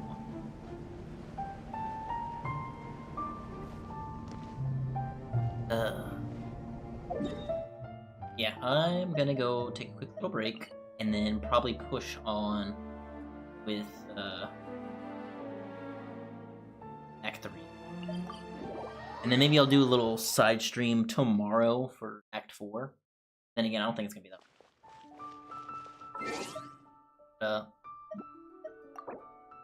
Oh, yeah. Let me go take a quick little break.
Alright, I'm back. I had to go rewatch that whole cutscene again, because I wish I had a VTuber model, because when I saw that celestial nail come down, just instant dread. Like, holy shit. Basically, you see one of those, that's like seeing a nuke like fall from the sky. That is some heavy stuff. And the fact that she was like, crap, I can't let this happen to the people that see me as like their god. I have to do something. And then ended up saving a lot of people, but in the end, dying and basically being saved by the ruler of time. Wild. Yeah, we're gonna push through complete Act 3, and then I don't know about Act 4. I'm not sure how long it's gonna be. It could be like real quick. If anything, I'll get through this because I have to make dinner. I'm getting kind of hungry. It's din time. That's okay. We're gonna push through though.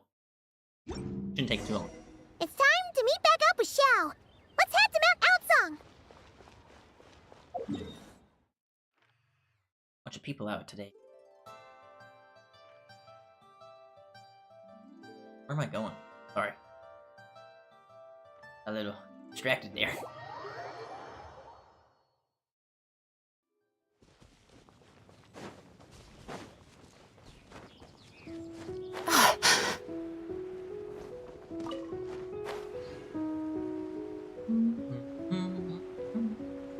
Hey, we haven't seen Ganyu yet.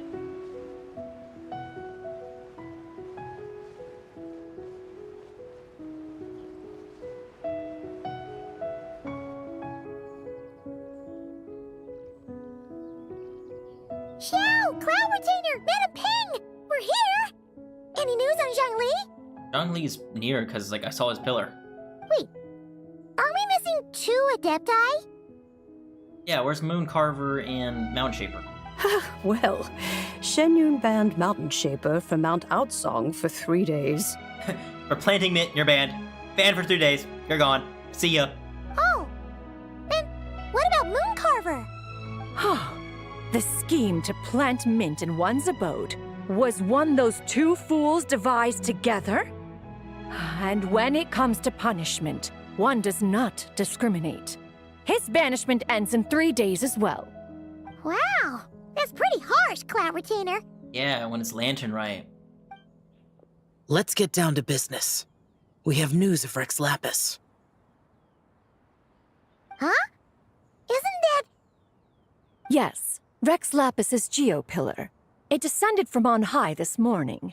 He must have sent it for a reason, but it does not respond to our touch.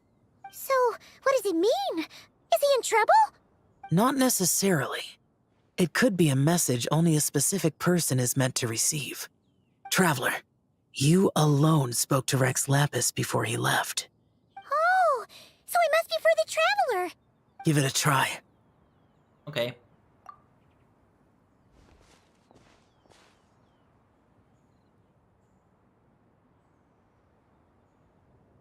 Come to the spring on Mount Qingse. I have left an entrance for you.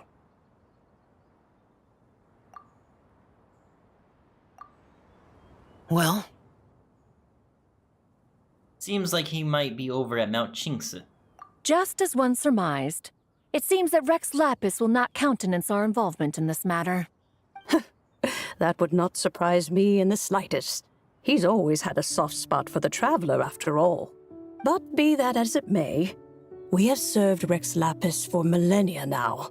In other words, I'm sure this has nothing to do with favoritism. He's probably just trying to protect us. That's right. So you mustn't let your guard down, even if Rex Lapis is by your side. Don't worry, I won't. All right, let's get going. We'll try not to keep you all waiting. Act 3, The Realm of People.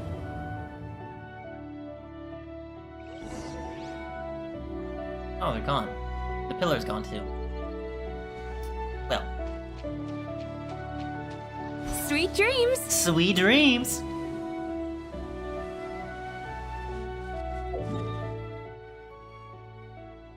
Oh, if I spawn here... Where's he gonna attack me? I'm gonna spawn over here. Hate the boar. The boar hates me.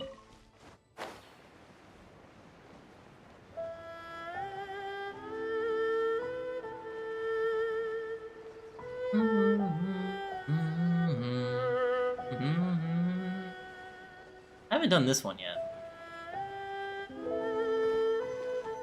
Or maybe I have. I don't know. I need to go back to some of these regions and 100% them. Because the only other region I've completed, other than Dragonspine and Mondstadt... Ooh, speaking of which, I heard Dormant Port's actually coming in the next update. I'm so excited. I haven't seen any of the trailer. I just know Varka's supposed to be there. As now a playable character. Sumeru's almost at 100%. Well, for the forest part, I guess. This is... But Nalan is pretty much at 100% everywhere except Atapan because I'm trying to avoid this one at all costs. I should just get it out the way. Yeah. I haven't gone through any of the land for, well, other than unlocking the waypoints. I don't care. I'll do what I want. Anyway, we're getting off topic again.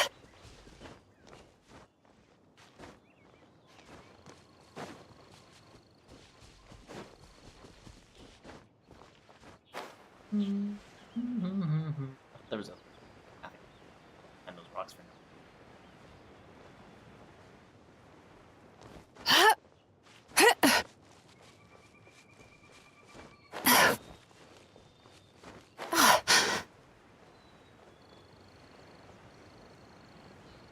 Hey, look!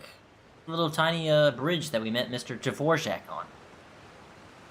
And Yao Yao. Actually, I think it was this bridge. Wait, it's up here? Oh, I'm stupid.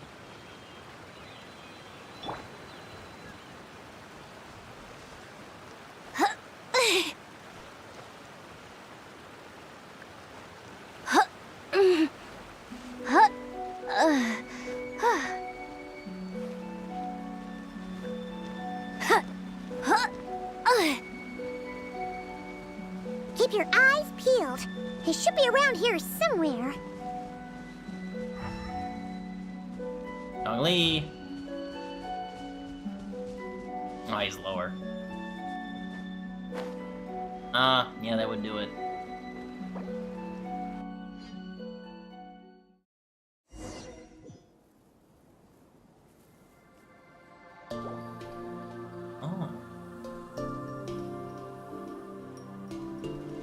Heaven realm here.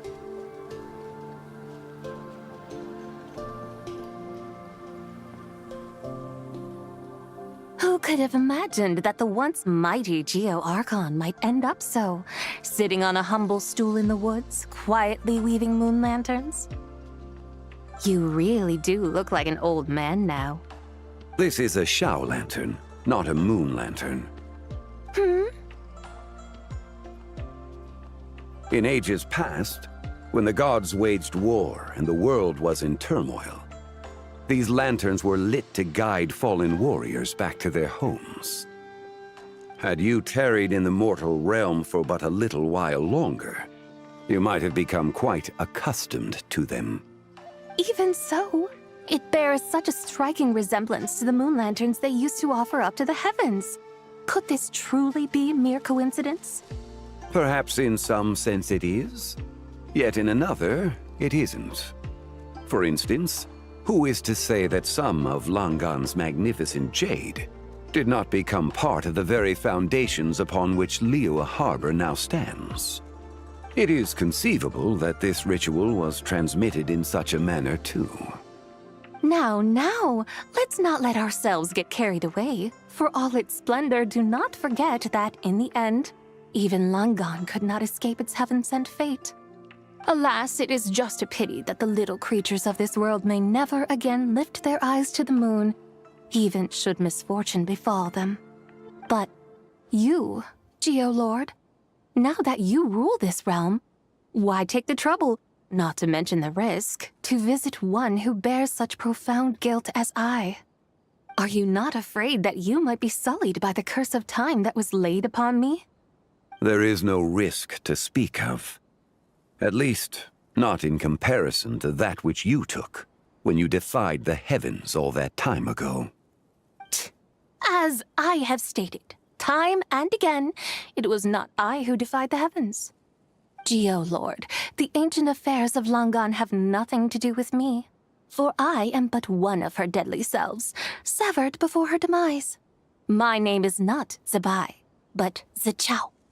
Surely you did not take us for one and the same solely on the basis that we may all assume the form of white horses? Sorry to break it to you, but you seem to have found yourself the wrong white horse. Anyway, do tell me, what urgent matter brings you here? Very well, then. I have come to ask for Zebai's shade. Oh? So, the Geo-Lord has set his sights upon Zebai's human soul. And what is it that you intend to do with it? The world outside is changing. With the new moon's birth, the confines of the Shadow Moon are gradually disintegrating. In other words, the heavenly soul is set to return. Consequently, strange phenomena have manifested within Langan's former domain, leading to the earthly soul's reappearance as well. The last of the trio, the human soul, is in your possession. Most intriguing. My intention is to gather all three together, so that an old friend may finally make her return. I must admit, it seems that some remarkable affairs are coming to pass in the outside world. Yet there is one thing you seem to have overlooked, Lord of Geo. Back in the day, it was you that freed me from that painting. And afterwards, I took up arms in your name. Together we first subdued Chenyu Vale, then brought peace to Mount Qingse. It was for this cause that the contract between us was made. But now that the debt has been repaid, what cause have you to expect my aid? Zebai and I have long been friends. Given not only that you were manifested from a corrupt desire within her divine form, but that you also possess a fragment of her soul, how can you purport to be the wrong white horse? I think you'll find that we are now as separate and distinct as any two beings ever were. What once shone with radiant purity has long become dust. What you see is no longer what it was.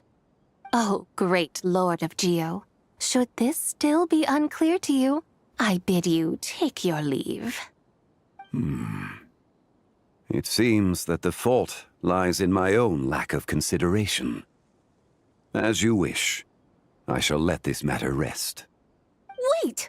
One moment, if you will. Should this not be your opportunity to propose a new contract? The part where you make me an offer I simply couldn't refuse? Even those puny mortals know how to haggle when striking their bargains. Should you, the famed god of contracts, not likewise strive for success through negotiation? Come now, enough with the posturing. It's time to name your price. Very well. I had, in truth, prepared a new contract for your consideration. I knew you would not come before me unprepared. Yet, you should know that I want for nothing, for I live in the mountains, carefree and untroubled. Occasionally, I even find sport in teasing the mortals who stumble into my presence. Then why persist in telling them those ancient stories? I speak of what transpired before the sky collapsed and the earth sank into itself. That is merely my way of passing the time. And what of it? Would any believe, much less remember, the ramblings of a mountain hermit? Those tales have long since spread throughout the mortal realm. Who? Should my words prove insufficient, I invite you to see the world for yourself. To this end, I have found you a pair of trusty guides. The Lanterlite is presently underway in Liyue, and should prove quite intriguing for you. So this, then, is the contract you have prepared for me? Indeed it is. Think of it as a contract for a one-day festive excursion. Surely you do not hope to offer this in exchange for Tsubai's shade. The foundation of my very existence for a little excursion seems a little steep, wouldn't you say? Why not see for yourself? You can always decide afterwards. The final determination, of course, shall rest with you. Is that so? Then perhaps this deal might not be entirely off the table after all. Where then are these guides of which you speak? Hey, it's Zhongli! Oh, we've been looking for you everywhere. We thought you might have gone missing. This is? You're here. So these are my guides. Well, well. They certainly look the part, I'll give you that. Guides?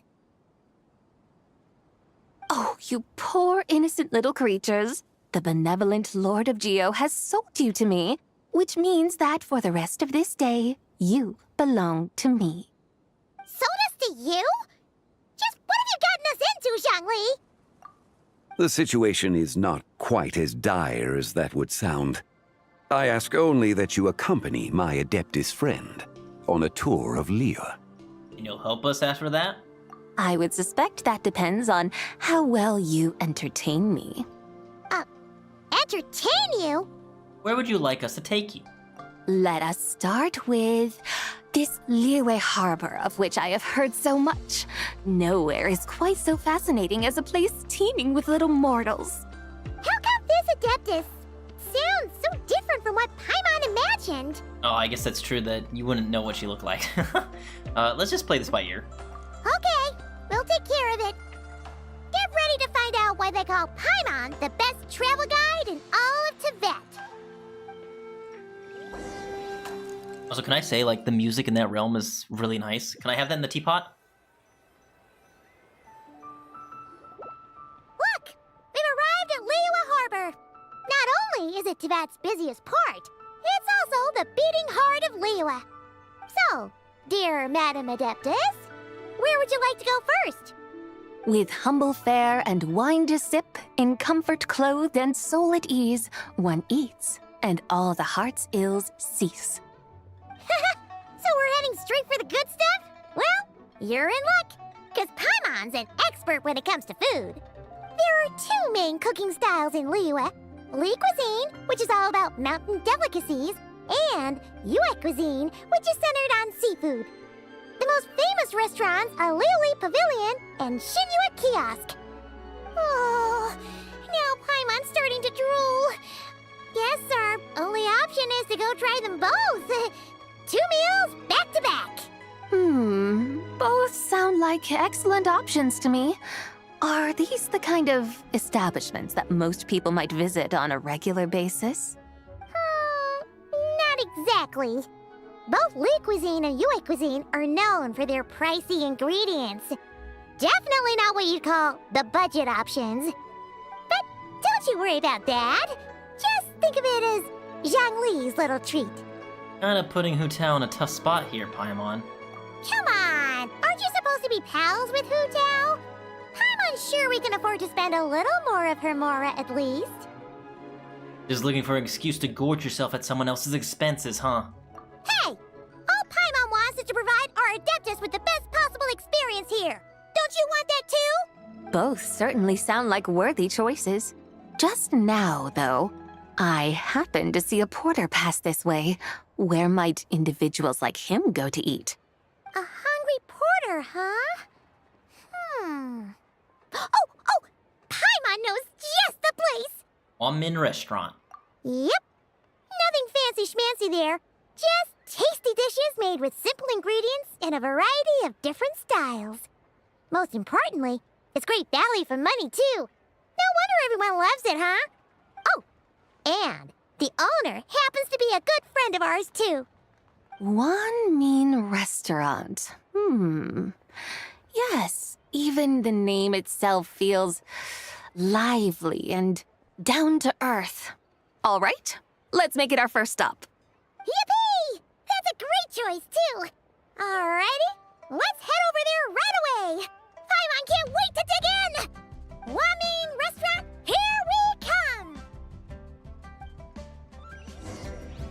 for mean restaurant. So I'll be right back. I gotta go get something real quick.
Alright, sorry about that. I had to go, get my beef out of the fridge so I can make dinner.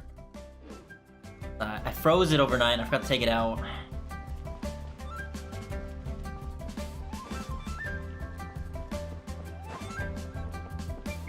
Oh, shoot, what are these things? Keep seeing them around in the cutscenes, like keep forgetting to grab them. May fortune find you.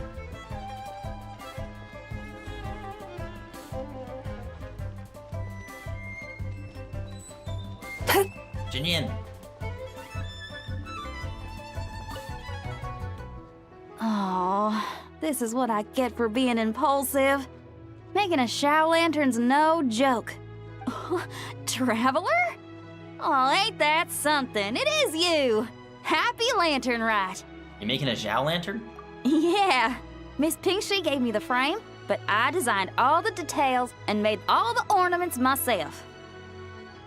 Pretty rad, huh? I even gave Hu Tao a few. Oh, shoot. I totally forgot I promised Hu Tao I'd help her make some Shao Lanterns, too. I gotta release this one pronto.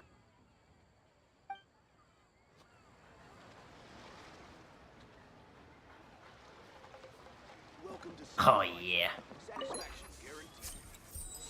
My resolution for the new year is to throw another rock and roll concert. Yes, please. Another rock and roll event would be amazing. Bring back Mr.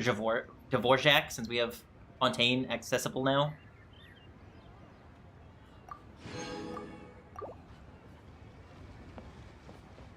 Also, I think it would also just be really cool to have Mr. Jor back. Because he did appear for Lanterlite's music event, but he also appeared in another event. I can't remember what it was, though. So it was a previous one. Let me tell you how it is.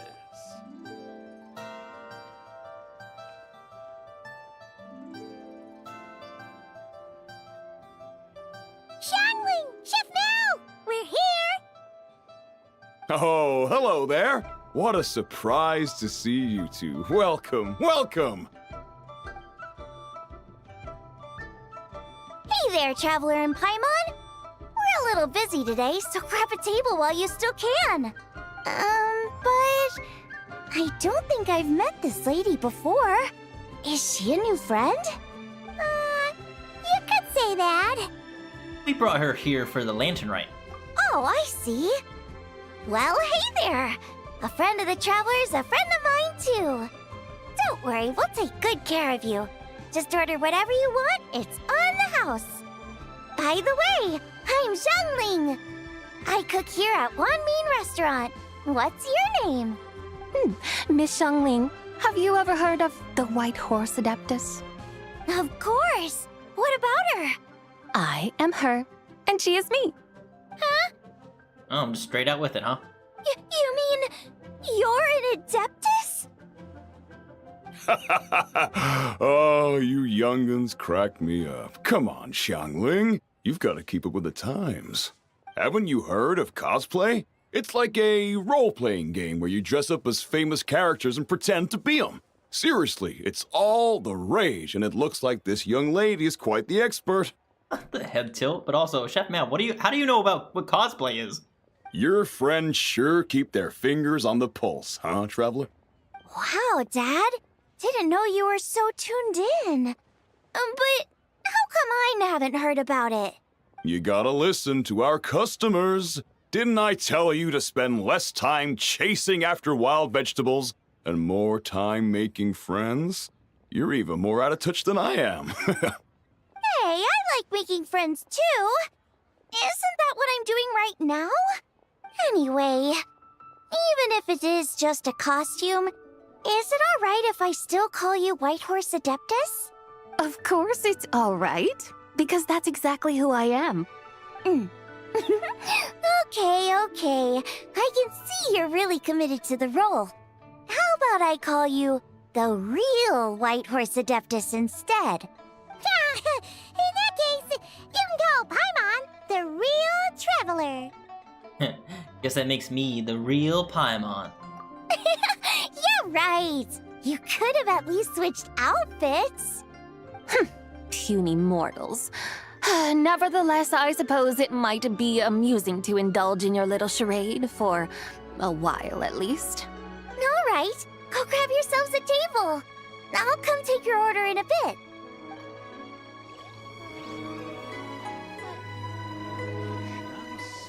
Wow. What am I doing? Lyra's really got a lot going for it. Hello. May I ask if Miss Xiongling and Chef Mao are here? Yeah, they're just over there. Wait a sec. Aren't you? So, what would you like to... You're... Hello, Miss Xiongling. It's me, Lu Xiongxiong, the one who broke some stuff here at your restaurant a few days ago. I just wanted you to know how sorry I am. I honestly don't know what came over me. Please, please forgive me. Oh, it's you. You really gave me a fright that day, young lady. You didn't actually get food poisoning from our black-back perch stew, right? Come on, Dad. She's come to say sorry. It's all right, Miss Lu. You must have been feeling a bit off that day. You're looking so much better now, though. Why don't you grab a table, too? This one's on the house. No, I couldn't possibly. Hey, it's totally okay. We all feel under the weather sometimes, especially when we're away from home. Go on, find yourself a... yikes. Looks like all the tables are taken. Hey, we even got the Fatui sitting out here. Wanna come sit with us? We've got an extra seat over here. Must be fate, huh? Thanks, guys. So what would you like to eat today? Feel free to order anything you like. I should very much like to sample your renowned poisonous blackback perch stew. It wasn't poisoned. That was all on me. So that's one portion of blackback perch stew. How about you guys? Paimon wants... Since it's on the house, why don't you choose for us? Sure thing. Looks like Paimon's having trouble making up her mind. Anyway, I guarantee you'll love it. Let me think. Well, since the blackback perch stew is on the spicier side, I guess it makes sense to balance it out with a serving of stir-fried shrimp. And since it's Lanternlite season, you better try out the triple-layered consomme and come and get it too. Those are our seasonal specialties. As for the carbs, since we've got a full table, how about some right at home? Along with our special chili mince cornbread buns. Trust me, you won't be disappointed. Then for dessert, I'll whip you up some Lucky Snow Delight. I just came up with it a few days ago, and I can't wait for you to try it. Wow! Sounds like quite the feast. Looks like Paimon's in luck today. Am I the only one who thinks that's way too much? Not at all. Don't worry, I know what I'm doing. And to top it all off, our star dish, Adeptus Temptation. You should know that we don't often serve this here at Wanmin Restaurant. But since this is my first time cooking for the White Horse Adeptus, I'm pulling out all the stops. Okie dokie, just sit back and relax. I'll have your dishes out in no time. Hold on. Did I just hear Miss Xiongling mention the White Horse Adeptus? Uh-huh. You did indeed. And you're looking right at her. That's a joke, by the way. She's cosplaying. Oh, I see. Phew, almost believed you there for a moment. Tell me, little one, what business might you have with the White Horse Adeptus? It's a long story. Basically, a while back, I took part in an archaeological dig over at the chasm. While we were there, we discovered a number of relics. Our findings show that they date back to the era of Long Gone, an ancient nation whose people are said to have been the ancestors of some of the modern-day inhabitants of Chenyu Vale. And why might such matters concern the White Horse Adeptus? Because some of those relics not only seem to contain textual references to her, but even depictions of what she looked like. There have long been legends claiming that the White Horse Adeptus was a deity of that era, but there are plenty of other theories out there too. If I could just locate some more detailed records, I'm sure we'd be able to find out so much more. So you're into history? Well, to tell you the truth, I actually joined the archaeological team by sheer accident.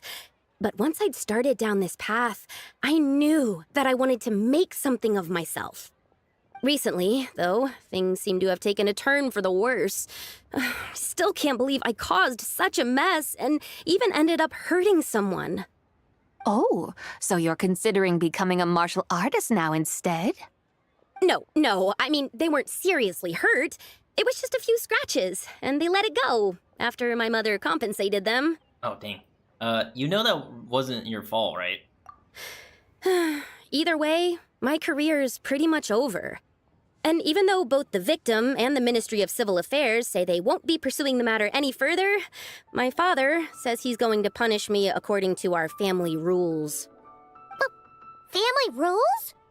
Yeah, he's decided to ground me. I'll have to return to Chaoying Village after Lanterlite, and goodness knows when I'll be allowed to leave again. Wow, that's harsh. Sounds like the kind of thing only rich, super traditional parents would do. We're not exactly rich, though. All we own are a few tea fields in Chaoying Village and a guest house in Liyue Harbor. Oh? A guest house? It isn't Baiju Guest House by any chance? Aha! See, I called it. I said this at the beginning because of the name, you know? Ah, so Boss Lu must be your... Yep, he's my grandfather. So, you've heard of the guest house before? Of course. Small world, huh? Come to think of it, didn't Boss Lu mention something about hoping that the White Horse Adeptus would show up and let her divine power be known? Well, she showed up all right. Sure, but Paimon's guessing this wasn't exactly what he had in mind. Shh, keep it down. Little one, it sounds to me that your family is rather well off after all. What then drew you to archaeology? Why subject yourself to such unnecessary hardships? Even if I stayed at home, there's no guarantee I'd lead a nice, easy life. Just look at my father. Recently, my grandfather put him in charge of the guest house, and he came up with a bunch of ideas right away, starting with changing its name. That didn't turn out well, though. My grandfather yelled at him for days, even calling him a bad son, and they still haven't let it go. Oh! Paimon thinks we might have heard about that too. Long story short, being dependent on others is never fun. You just end up being completely under their thumb. That's why I want to make it on my own out here, no matter how hard it is. After all, as the saying goes, to rise above others, one must endure the hardest of hardships. What's so funny about that? You poor, innocent little creatures never fail to amuse me. To think you would endure all manner of hardships in your brief time on this mortal plane, and all that merely to rise above others. I would have thought that the wiser path would be to simply roam this world as I do. Huh? Tell me, what is it that you truly delight in? Archaeology? Martial arts? Tea planting? Or perhaps the keeping of a guest house? What I delight in? Yes! Surely there must be something you don't find quite so exhausting. Whatever delights you should not feel like a burden. But do things like that really exist? Of course! Take Miss Xiangling, for instance. I defy you to detect even a hint of hardship on her face when she wields her walking spatula. So, since it seems you are resolved to tread the rocky path, you should strive with all your might to pursue that which brings you delight. You mean, like cosplay? I suppose you might say that. Looks like the White Horse Adeptus is really getting into her role. I think I get what you mean then. Maybe I should have a chat with Miss Xiangling before I head home. Okay, everyone. Sorry to keep you waiting. Here's your food. Wow, it all smells so good. Oh, finally! I get to try that famous poisonous stew. It's not poisonous. Hey, didn't you hear what Shang said? It wasn't the stew. If anyone's to blame, it's that other you. What's up? How fiercely this mortal fare burns upon the tongue!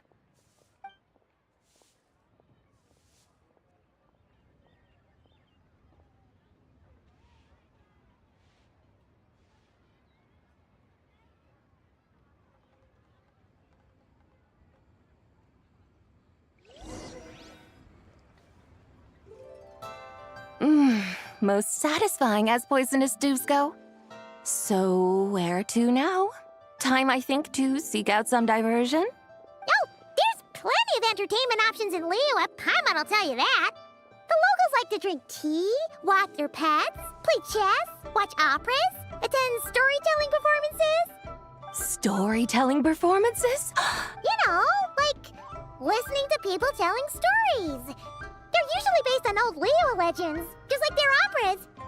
Stuff like the Divine Damsel of Devastation, Through the Eyes of a Dragon, or the Sanctification of Tao Do. What about the story of the bright moon that sits in the sky above us? Paimon doesn't think she's heard that one. Still, the moon does come up quite a lot. It's even in the name itself.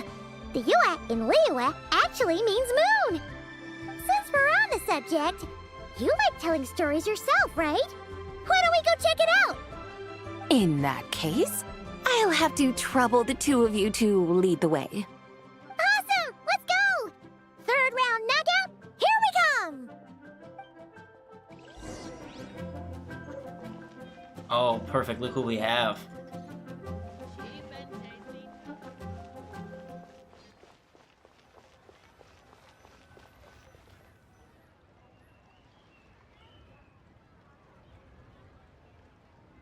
What a tongue twister!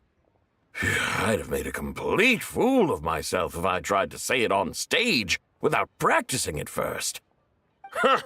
Call yourself Iron Tongue, Tien. Wobbly Tongue, Tien, more like.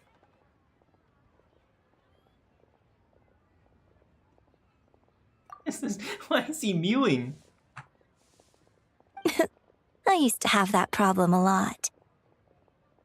But if you just take your time to grasp the meaning and commit it to memory, you'll be able to say it smoothly in no time. You're right, Miss Yoon. I'll give it another try. Hey, Yunchin! Fancy seeing you here! What are you two talking about?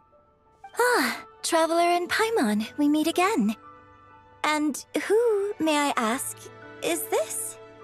You may call me the White Horse Adeptus. The White Horse Adeptus? She's not really an Adeptus. She's just cosplaying as one. I see. Well, it certainly looks like a lot of fun. Oh, funny you mention it. This type of thing is actually something I'm quite familiar with. Once, to perform Through the Eyes of a Dragon, I decided to imagine that I was Rex Lapis himself.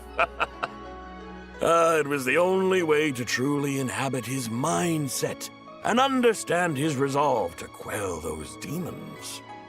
Sounds like you just wanted an excuse to feel all big and powerful.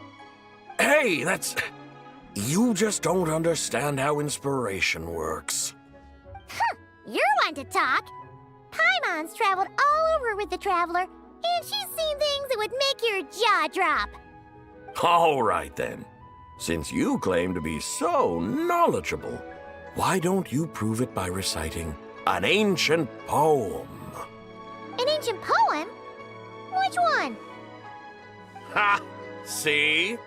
You mean to tell me you've never even heard of the ancient poem called An Ancient Poem? What kind of a title is that? Yeah, I agree. Quit teasing, Paimon. We only just found out about that ourselves.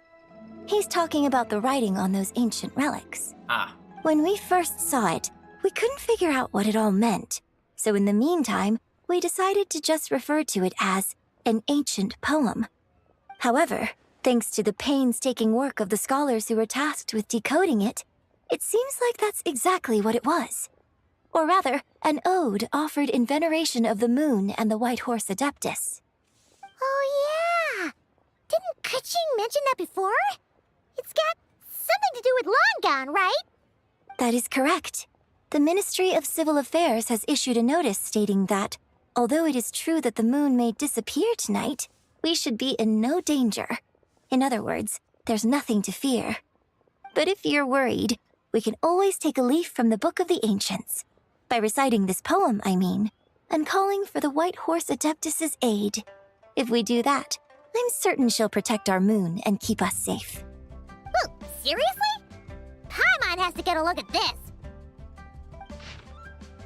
Alright, an ancient poem. Under moons eternal, in radiant night, a maiden's grants silk soft and light. Under moon iridescent, in night divine, a maiden grants fiber for cloth so fine.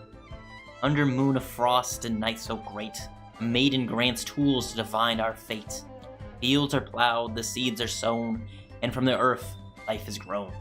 The seedlings stretch, the crops do rise, and all unfolds before our eyes. Fruits are gathered, sweet wine is poured, these gifts we offer to our Lord. Pure as heaven, so fair and bright, she shines as light in this dark night, and with her does this wish take flight. Under moon eternal, in radiant night, a maiden grants silk, soft and light? What in Tibet's that supposed to mean? Under moon iridescent, in night divine, blah blah blah, something cloth so fine. Something about fields being plowed, something else about seeds being sown from the earth. Seriously? What is this? The fields are plowed, the seeds are sown, and from the earth life is grown. Whoa! You did that without even looking! Bravo! Bravo! We have an expert in our midst. Looks like this young lady really does know her role inside out. If I didn't know any better, I'd have taken her for the real deal. That's because I am the real deal. That's the spirit. This is exactly the kind of mindset I was talking about. Behold, mortals, I am none other than the indomitable Rex Lapis himself. Kneel before my godly splendor. Believe me, young lady, I know exactly why you do it. Back in the day, I was just like you. I must say you are rather amusing as mortals go. Miss White Horse Adeptus, it is a great pleasure to make your acquaintance today. I have some questions regarding the poem, and I was wondering, perhaps, if you might be able to shed some light on it? You want me to explain the full meaning of its verses? Your guidance would be much appreciated. Fascinating. Tell me, do all the people of Liyue still express such reverence for the ancient ways? Well, it's true that we hold a deep fondness for our history, but it is hardly our only pursuit. One of my good friends, for instance, is even more devoted to the modern Fontanian art of rock and roll. Exactly! And don't forget, great practitioners of the role-playing arts walk among us too. People like me and you, young lady. Yes. So rather than placing too much emphasis on our reverence for the ancient ways, it might be better to say that here in Liyue, 100 passions bloom, each with a voice of its own. I see. Then I suppose it wouldn't do any harm for me to enlighten you. In truth, it is but a simple poem of blessings. Its meaning is this. As the eternal moon rises in the night sky, a maiden adorned with lustrous jade descends upon the earth. She blesses the kudzu vines and mulberry leaves so that they may be used to make coarse cloth that is nevertheless soft, light, and comfortable to wear. As the iridescent moon rises in the night sky, a maiden adorned with lustrous jade descends upon the earth. She blesses the kudzu vines and hemp so that they may be used to make fine, luxurious cloth.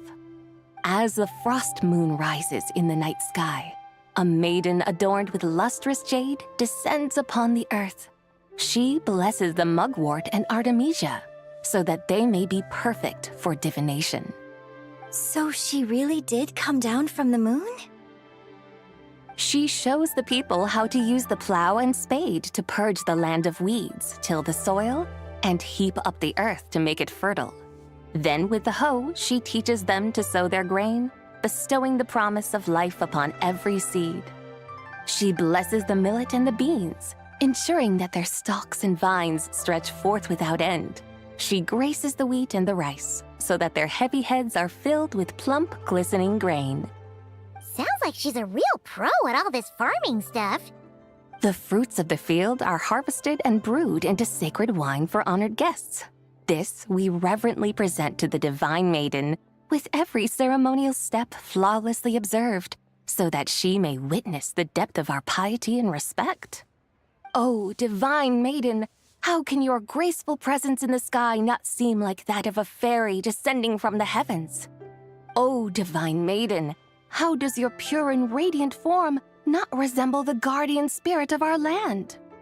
I send my heart's desire, ascending to the heavens, beseeching you to grant us good fortune and blessings in the coming year. Huh? So, that's what it's supposed to mean? I find myself speechless, moved beyond the power of words to convey. Oh, young lady, you have shown me the heights to which a true role player might aspire. A truly remarkable performance. I did not anticipate that anyone could unravel this poem with such depth and clarity, and so soon after the Ministry of Civil Affairs noticed, too. I'd even begun to consider myself somewhat versed in the matter, but as they say, there's always someone more knowledgeable out there. Allow me to extend my thanks to you, Miss Whitehorse Adeptus. You are far too humble, young one. I must confess, it is I who have been surprised, not only by you, but also by this Liyue harbor of the present day. Ah, so you're not from Liyue. And what, may I ask, has surprised you about it? Oh, it's nothing really. Just some old memories scattered here and there. Very well, my guides. I suppose it is time we set forth on the next part of our excursion. I'd like to go see that wharf now. What say the two of you? No problem! We'll take you wherever you want. Oh, leaving so soon? Before you go, allow me to introduce myself. I am Yunjin, director of the Yunhan Opera Troupe. May I ask your name in return?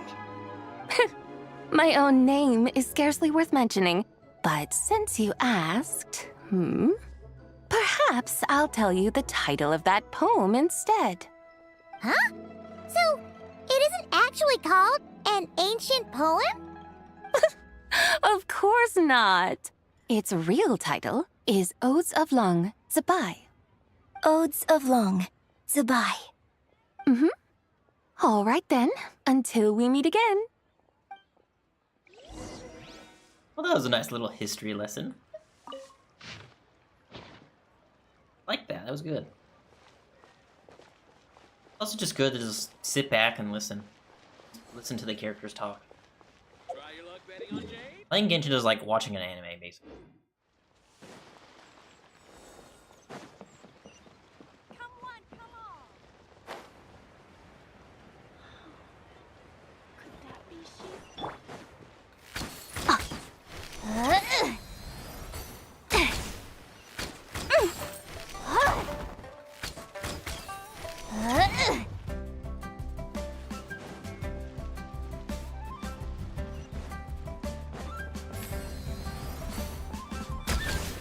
How many arrow shots it takes?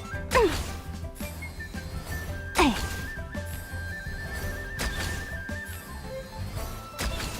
feel like enough.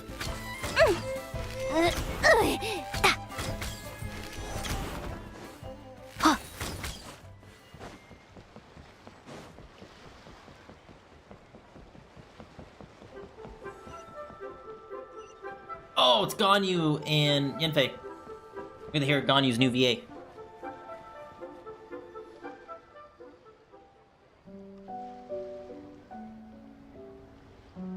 Hey, Ganyu! I almost forgot to mention. On my recent trip to Nod-Krai, I came across something really fascinating in the Frost Moon Scion's library. I found records in their collection of another divine envoy living on the moon. A divine envoy on the moon? You don't think it could have been referring to the White Horse Adeptus too, do you? No way to say for sure. Still, the similarities between our legends are intriguing, to say the least. Isn't it amazing? Especially when you consider how far apart we are. It truly is. We might live in different lands, but when we look up at the night sky, we all see the same moon and stars. Right? It's like we're all bound together, no matter where we are. When you think of it like that, it's almost as if our friends from other nations will be right here celebrating with us. Isn't that a wonderful thought? No wonder you were so excited to go see the giant lantern when you first got back. Sounds like you're a real fan of the White Horse Adeptus, huh? I guess you could say that. Just a pity she's so elusive. Even Granny's never met her, you know? Maybe she really is just a legend after all. Hey, Yanfei and Ganyu! Trust, Paimon. The White Horse Adeptus is as real can be. Huh? Oh, look! It's the Traveler and Paimon! Feels like I haven't seen you two in, like, forever. Happy Lantern Rite. It's so good to see you again. Hey, you two. Happy Lantern Rite. Happy Lantern Rite. Did I hear you right just now, Paimon? Does that mean you've actually seen the White Horse Adeptus? She has indeed. And now, so have you. Huh? And you are? Why, who else? The White Horse Adeptus, of course. Could you maybe start with something else next time? You're the White Horse Adeptus? I got more jets flying over my house, hang on.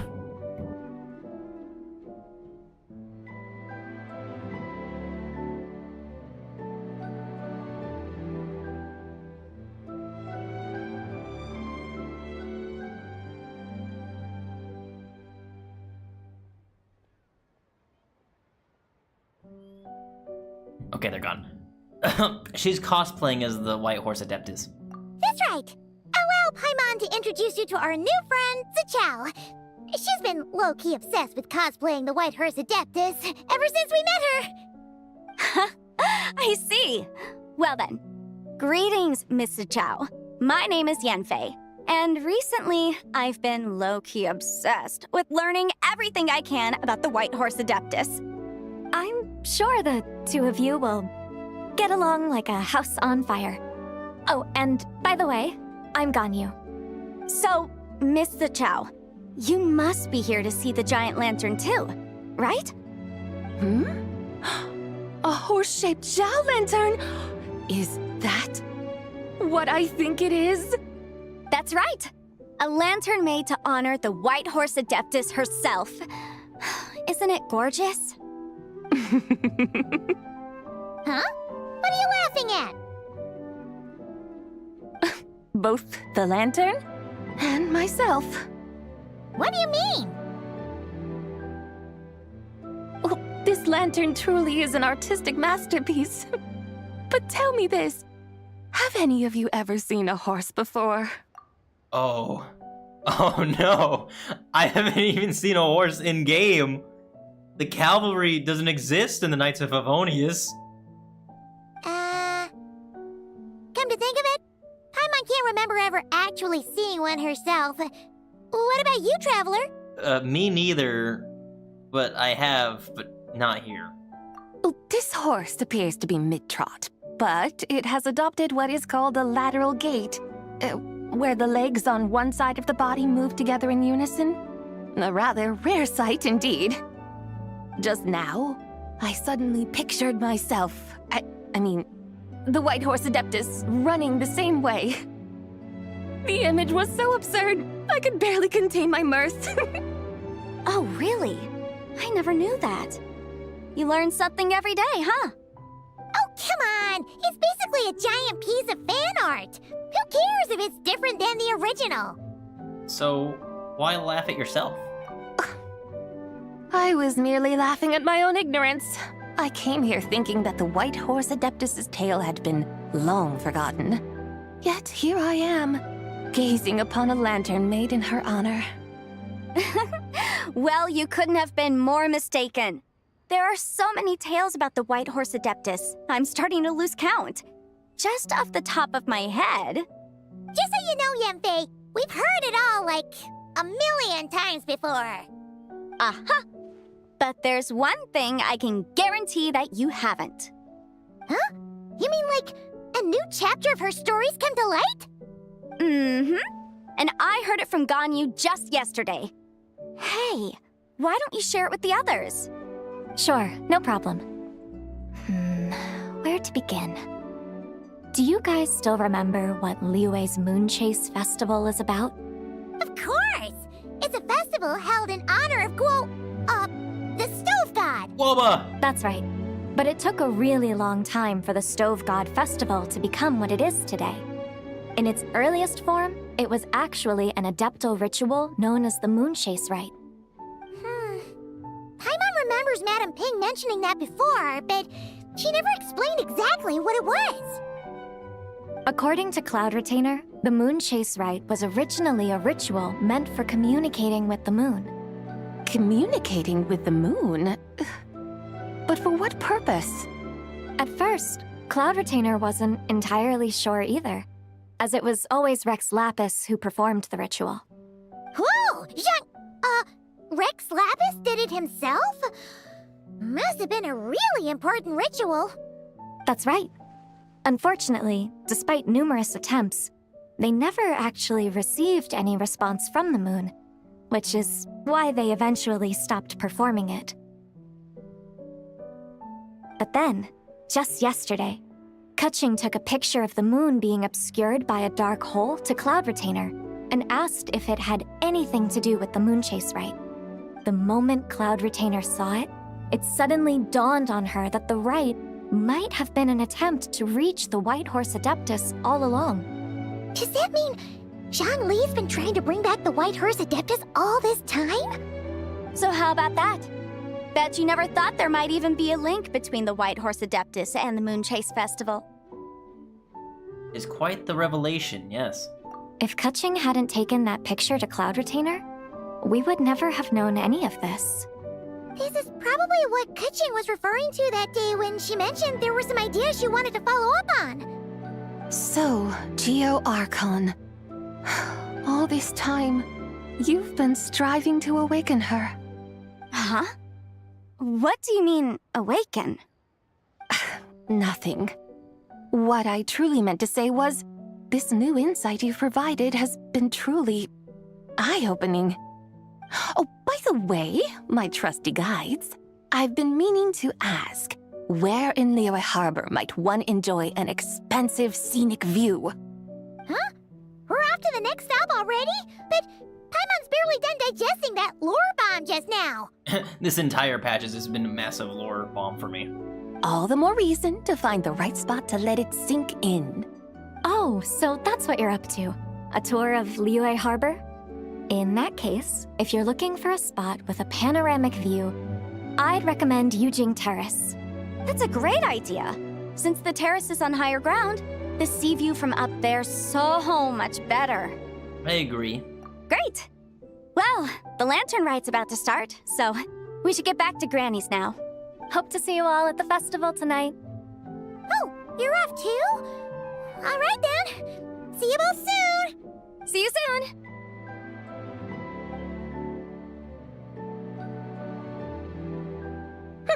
Very well, my guides. What are we waiting for? Okay, you're the boss. Yujing Terrace it is. After all, the customer's always right. Hold on a second. Something else you needed to do? Let's take a photo here, in front of the giant lantern. Oh, Paimon likes that idea. And what, may I ask, is a photo? It's this awesome invention that lets you record moments in the blink of an eye! Except, you've gotta try not to actually blink. Oh? What must I do in preparation then? Nothing. All you gotta do is choose a pose. The Traveler will handle everything else.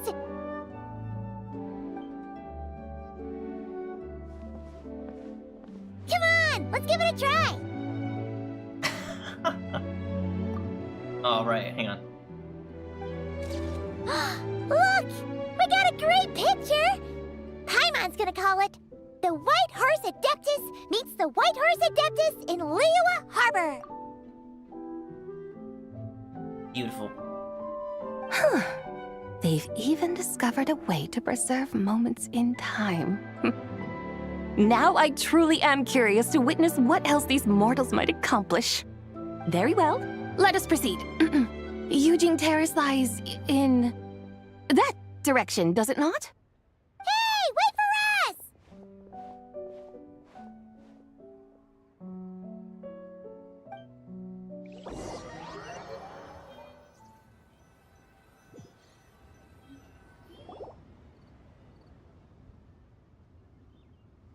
Truly a marvelous view if ever there was one. It seems the charm of this Liyue Harbor is only heightened by the sun's dying light. And soon, people will start releasing their Xiao lanterns to mark the most important day of the year. Practically everyone will be with their friends and family, eating a big meal, chatting, and even setting off fireworks. Trust Paimon, it'll look even more amazing then. What do you say? Want to stay to see that? No need. Let us bring this weary day to a close. Weary day? You mean you didn't enjoy your tour? I had imagined you would arrange for me to witness some grand spectacle. Perhaps the descent of divine beings, the manifestation of the sacred before mortal eyes, or the appearance of a selfless hero come to aid the helpless and downtrodden. Or, should that not come to pass, then at the very least spend a little more coin. For that, it seems, is how one finds true enjoyment. Alas, but there was none of these. Instead, we merely filled our bellies, listened to tales, and gazed upon a crude imitation of my likeness. And now the sun begins its descent. What a day of quiet tedium. Well, we're so sorry. If we'd known that was what you wanted, we'd have done it all differently. It's all that Jiang Li's fault for not making the customer's requirements clear. Well, it's too late now. Do you still believe I would part with that soul fragment, now so intertwined with my very being? But... Quit scaring Paimon already. I knew you were the more astute of the pair. Huh? You were just trying to scare Paimon? It seems the realm of the Geo-Archon has a way of making one more stony-faced. So, you were just pulling Paimon's leg? Of course. I was merely engaging in a little banter with the two of you. Long ago, I shared tales with various mortals who chanced upon my mountain abode. Never did I imagine that those stories would endure. It seems I greatly underestimated them. Perhaps, as your Geolord said, a few pieces of ancient Langan's magnificent jade have truly become part of the very foundation of this land. So, you've decided to help us? Again, that goes without saying. I made up my mind some time ago now. And when was that exactly? When I beheld a rather intriguing scene as I set foot in this city. I saw porters passing through the alleys, setting down heavy wooden crates from their weary shoulders. Peddlers pushing carts as the kites and lanterns upon them rustled gently in the breeze.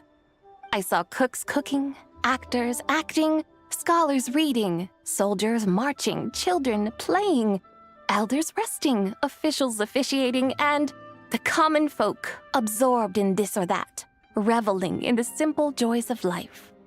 Some, it seems, have already found that which stirs their hearts, while others continue to fret, troubled by uncertain futures.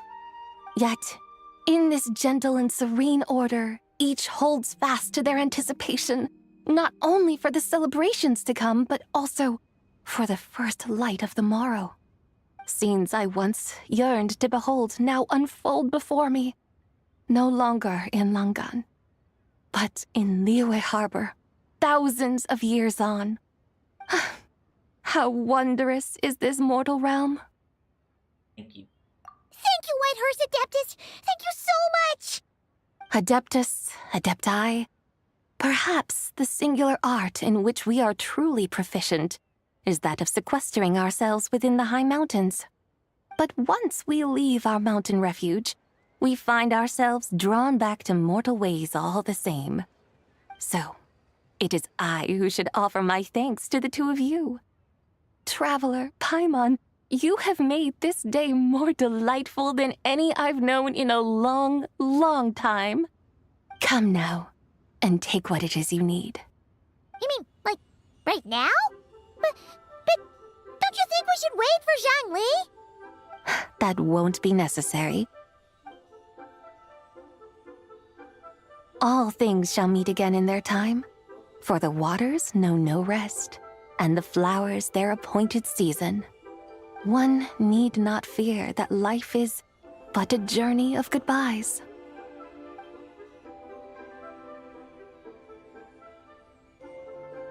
Is she gone?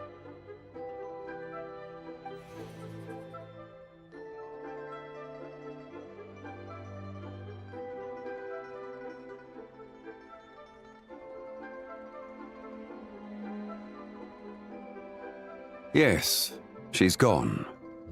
A deadly self is formed from the body's impure vapors, so naturally it cannot survive long in this world. Had it not been sustained by the remnant of Zibai's soul, it would have faded away a long time past. Now that the remnant is gone, it has severed its ties to the mortal world. Zhangli! When did you get here? A while ago. I would have thought you'd at least want to say goodbye. Though mountains endure, the ceaseless waters will, at last, wear away their sharp edges. Thus must I meet the marks wrought upon her by the ruler of time with great caution. Actually, you're just terrible at saying goodbye.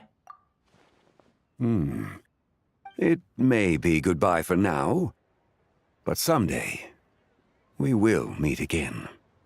Really? And when might that be? Who can say for sure? Years and years from now, perhaps. Or maybe tonight, at the Lanterlite. Are you saying that if the Whitehorse Adeptus were to be resurrected, she'd still have the memories of the three deadly selves? That she'd still remember us? We will find out soon enough.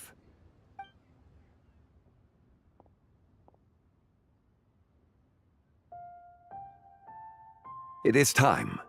The rite is about to begin.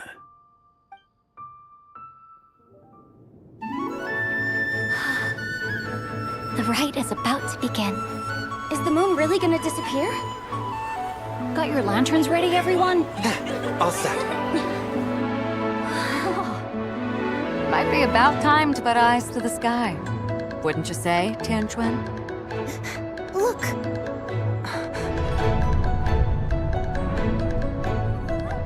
When the sun's out, eat the sun. When the moon's out, eat the moon.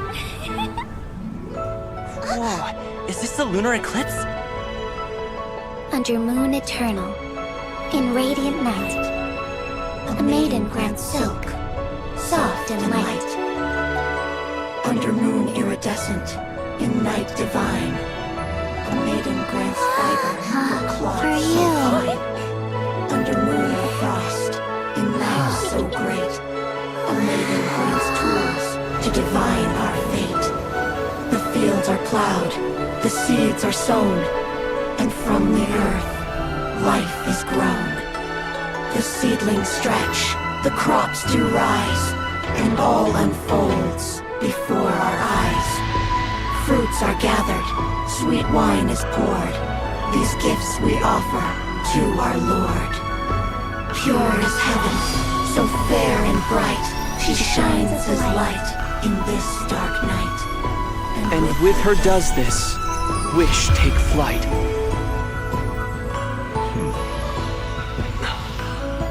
Devoted soul, scattered and unbound.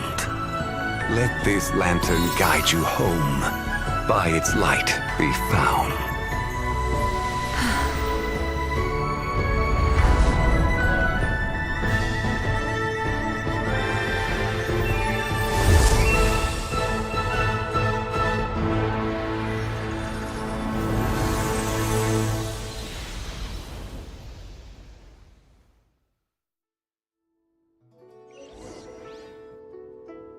Did we do it?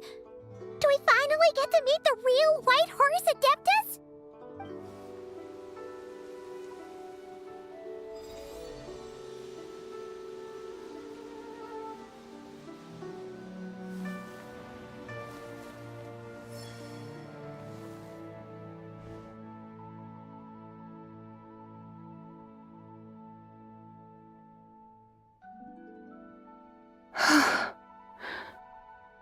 This place.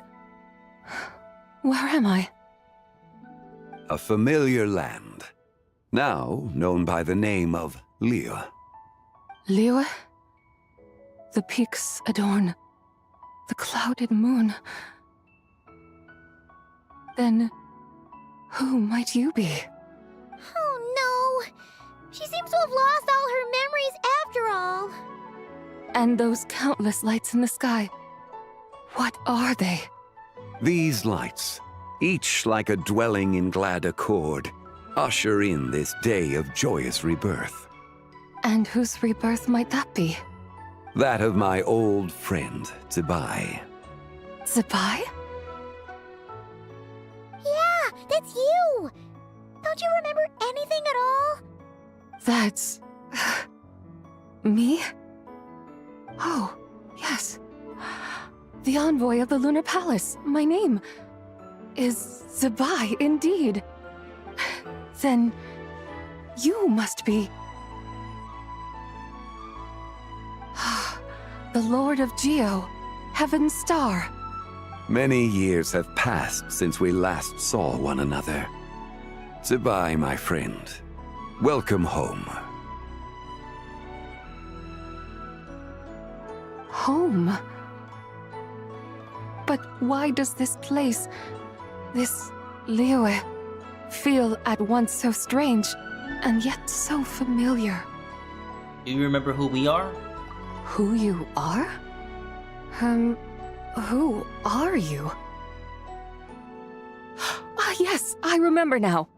You are that young Wushu dancer, the one who seeks disciples. How fares your quest for disciples? It must have yielded a truly prolific body of students by now, I trust. Hey, you've got it all wrong! You're talking about Gaming! But I could have sworn... Oh, that's right. You're that impudent blonde youngster who kept meddling in my affairs. And to think you even had the audacity to presume yourselves worthy of being... What was it again? Ah, yes, of being my guides.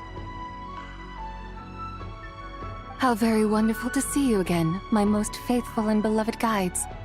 I trust all has been well in my absence? Well, she finally got it right. But that sudden mood swing felt even weirder. It's like her head's packed full of slimes. It is possible that her cells have not yet settled. After all, they've only just been brought back together.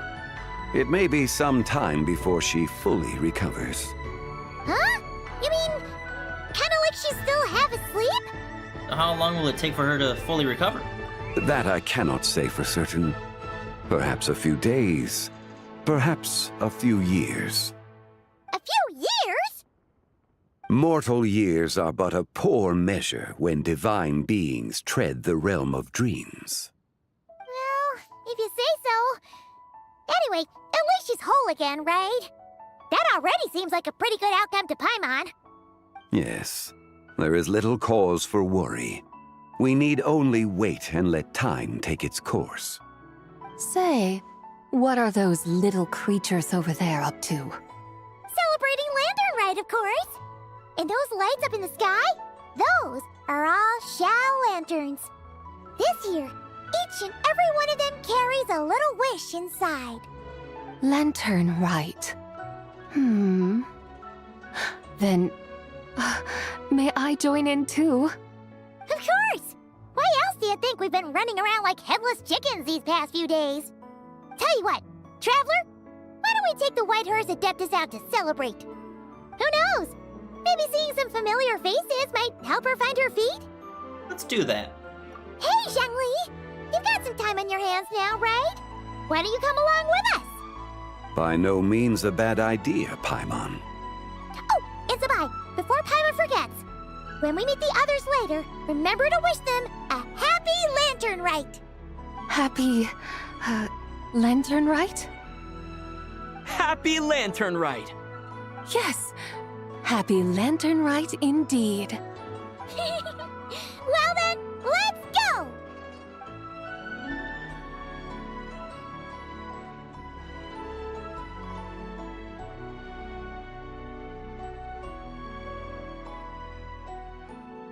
Lanterlite. A night of joy, reunion, and moonlit blessings for all.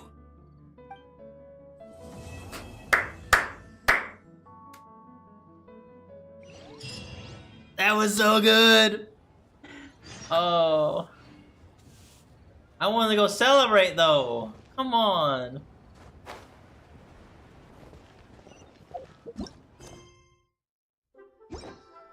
Alright, with that, let's see, hang on.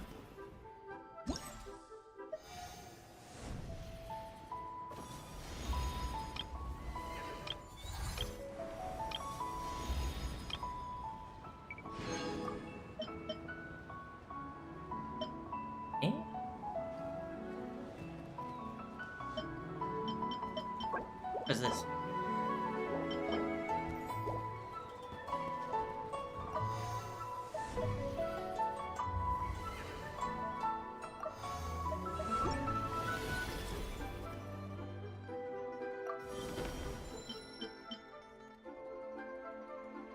Oh, do I actually want to continue, keep going with this? Get the stream up to 5 hours? Oh, shit. I gotta cook dinner. Ah, let's push through, we got this. Last time I tried to pet Ashru, the little fluffball ran away. Someone's not getting their dried fish today. Boop.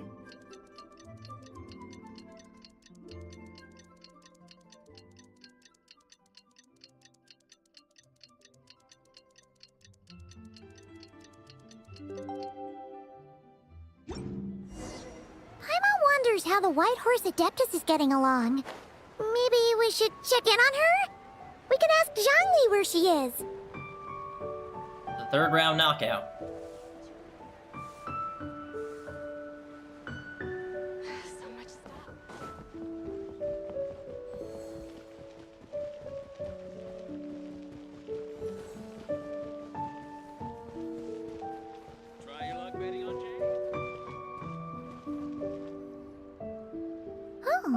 Looks like Zhangli hasn't stopped by for tea today. Hey, are you two looking for your friend? Try going up that way. Is Zhangli up that way? No, but that young lady who was dressed up as the White Horse Adeptus the other day is. She's your friend, right? I just saw her head toward Wanmin Restaurant. I was wondering why she was eating alone. But then you two showed up hot on her heels. Oh, what luck!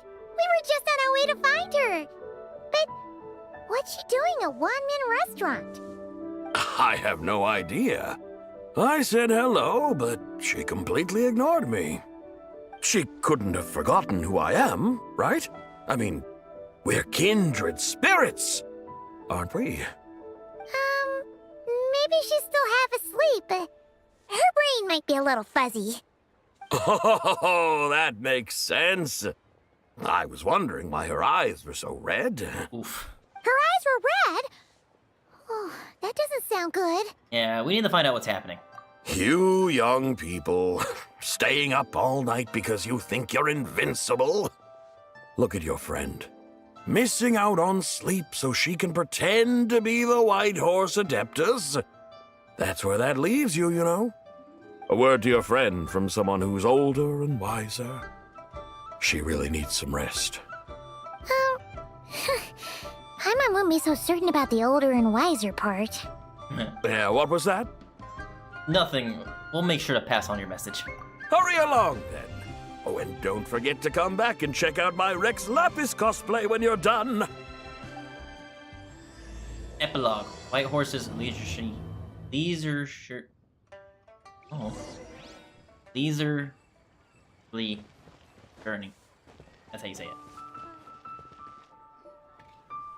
Where's the proprietor? Come out and see me at once! Uh-oh. Xiangling and Chef Mao aren't here right now. What can I help you with? And who might you be? Oh. My name is Shenhe. I work here at Wanmin Restaurant. Shenhe. Shenhe. Are you that crane adeptus who loves planting mint? It's been a few days. Have you improved your gardening skills? Did you manage to cover the slopes with mint? Mint? I don't know anything about mint. But I am familiar with Qingshen and glaze lilies. Ha! Already casting mint from your mind. How can a practitioner of self-cultivation be so fickle, chasing after every new plant that catches their eye? I'm not sure I get what you mean. Are you delirious from hunger? Would you like something to eat? Shenhe! White Horse Zabai! So this is where everyone is! I will say I do like how Shenhe is learning to use her words a little bit better. Other than, going straight to violence. Appreciate that. She's learning. Traveler, Paimon. It's been a long time. Happy Lanterlite. Happy Lanterlite, Shenhe. Is this customer a friend of yours? I guess you could say that. Don't mind her, Shenhe. She's just a little cranky because, she didn't sleep well last night and she's only just woken up. Also, how come no one is, telling all the other Adepti, oh yeah, by the way, this is the White Horse Adeptus. She's having little memory issues, due to, being trapped on the moon for God knows how long. Look how red her eyes are. She's so mad. I need to calm her down. I see. In that case, Miss Zabai, I have a tonic here infused with Qingshen. It's cool and soothing when applied to the eyes. Would you like to try a few drops? Stop right there! Who are you two noisy children? Oh, jeez. Hey! Have you forgotten about us already? We're your guides. Guides. Yes, I seem to recall something about some guides. Ah, yes, now I remember. What luck! I was just looking for someone to show me the way to Yilong Wharf. Huh. Is she starting to come around? What do you want to do at Yilong Wharf?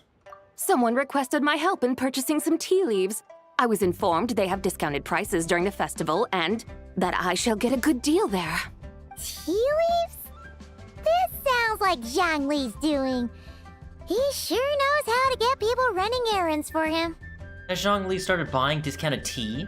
Your friend Rex Zhongli initially requested the most expensive tea, but then a young lady in a hexagram hat mentioned he'd burned through the Wangsheng Funeral Parlor's yearly expenses at an exhibition a few days ago. He spent all of Wangsheng Funeral Parlor's yearly expenses? Oh my god! Oh, it's so over. You're fired, Zhongli. Oh, that's funny as hell. Flip that. As such, he is only permitted to buy items that are discounted this month. Oh, that's his boss, Hu Tao. It's about time she realized the problem and put a stop to his spending sprees. Oh, I see. So that's why you're here. Unfortunately, Wanmin Restaurant doesn't sell tea leaves. If you're truly in need, I could gather some wild tea from the mountain slopes. You don't sell tea leaves? But I remember your boss, Miss Lou, saying that she owns tea fields. You really should get some rest. The person you're talking about isn't the boss of Wyman Restaurant. She's just like you. She came here to eat. Is that so? Life really is full of surprises. What surprises? Your brain really is as gooey as a pack of slimes. Paimon can't believe Zhongli entrusted you with going all the way to Yilong Wharf and buying tea. Why don't we show you the way to Yinglong Wharf? That would be excellent, my dutiful guides. Ah, yes, Miss Crane. I apologize profusely for my improper behavior just now. Please forgive me. I completely understand. Master often says that the human body is like a mechanism in need of regular maintenance. When a person cannot rest at night, they are sure to become irritable and on edge. Miss Crane, you appear reasoned and compassionate on the surface, yet I sense dark forces churning within your spiritual core. Those red ropes you wear are what bind them, am I correct? Oh, you can sense that? Indeed.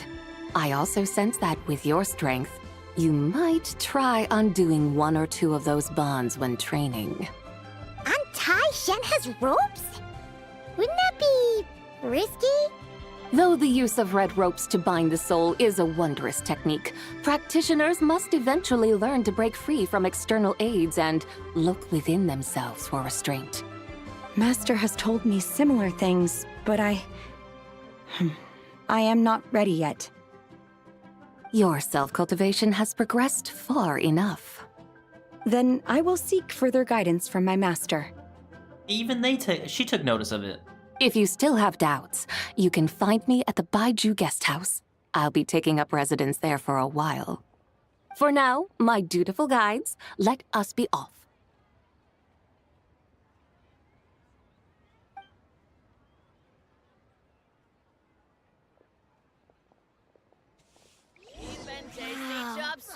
Shenhe was like, dang, that was a little bit weird. Yeah, as I said previously, that Shenhe getting like way better with like communicating and not resorting to violence. So yeah, she's definitely improved and should learn to take off one of the ropes or two during her training, and then just work on herself, just containing all that. So much stuff. I need to find Negative spiritually. Oh my god, I can't speak. Spiritually. It has been getting better. Okay.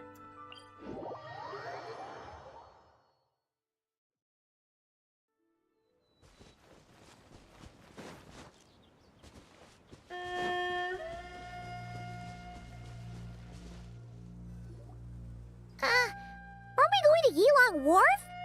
How do we end up on this mountain? Is that small town over there not Yilong Wharf? I sense a familiar scent wafting through the air. You're right! Except for the smell part. Paimon doesn't smell anything.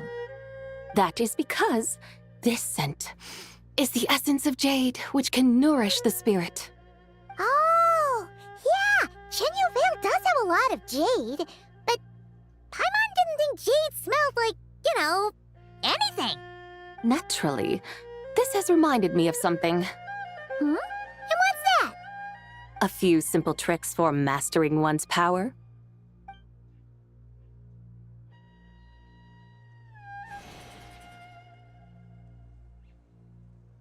What is that thing? It's the carriage. I'm sure you've been to Yilong Wharf many times before, but I wonder if you've done so while cruising through the air. You've been such dutiful, dedicated guides, so allow me to offer this fresh experience as recompense. Please step in.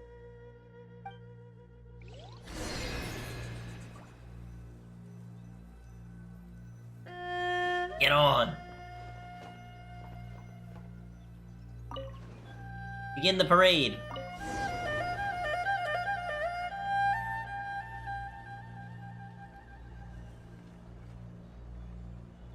This is amazing!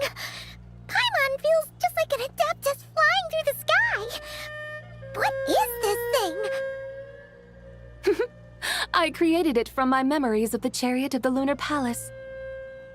Many years have passed since I last laid eyes upon it, so there may be some discrepancies. Nonetheless, it is functionally much the same. A lunar chariot? Wow! Paimon never imagined she'd get to ride in one! So, Sabai, does that mean you used to work on the moon? Work. That's an interesting way to phrase it, though I suppose you are correct. I was once an angel, a member of a race tasked with guiding humanity. Then, graced by serendipity, I became a moon envoy. Huh? What's a moon envoy? Some kind of super important angel? As you would understand it, a moon envoy is a job title. Any angel, or non-angel, can become a moon envoy. Does that mean you're not the only one? Of course not. Though my memories are still hazy, I vaguely remember some of my colleagues. There was one who liked to take on the form of an ibis. An ibis? Could it be... Can all moon envoys turn into animals? Does that mean Rauma could take that job? She can turn into a deer, and moon chanters are some sort of lunar envoy anyway, right? Moon chanter? I have no idea what those are. Oh, okay then.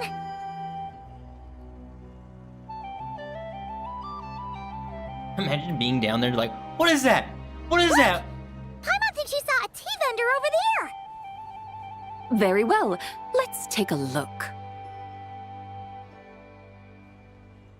Thanks for the ride. I appreciate it. Awesome. Also, a little bit of a lore drop right there. She's an angel and a moon envoy.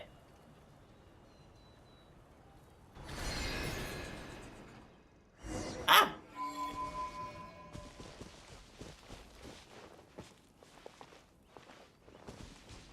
Oh, down we go.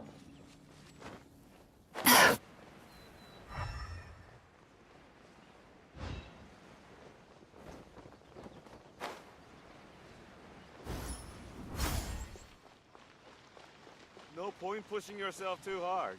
Taking a breather never... Welcome. Please have a look around.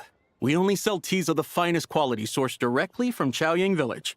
Right now we're offering a special discount for Lanterlite. Look over there! Discounted tea!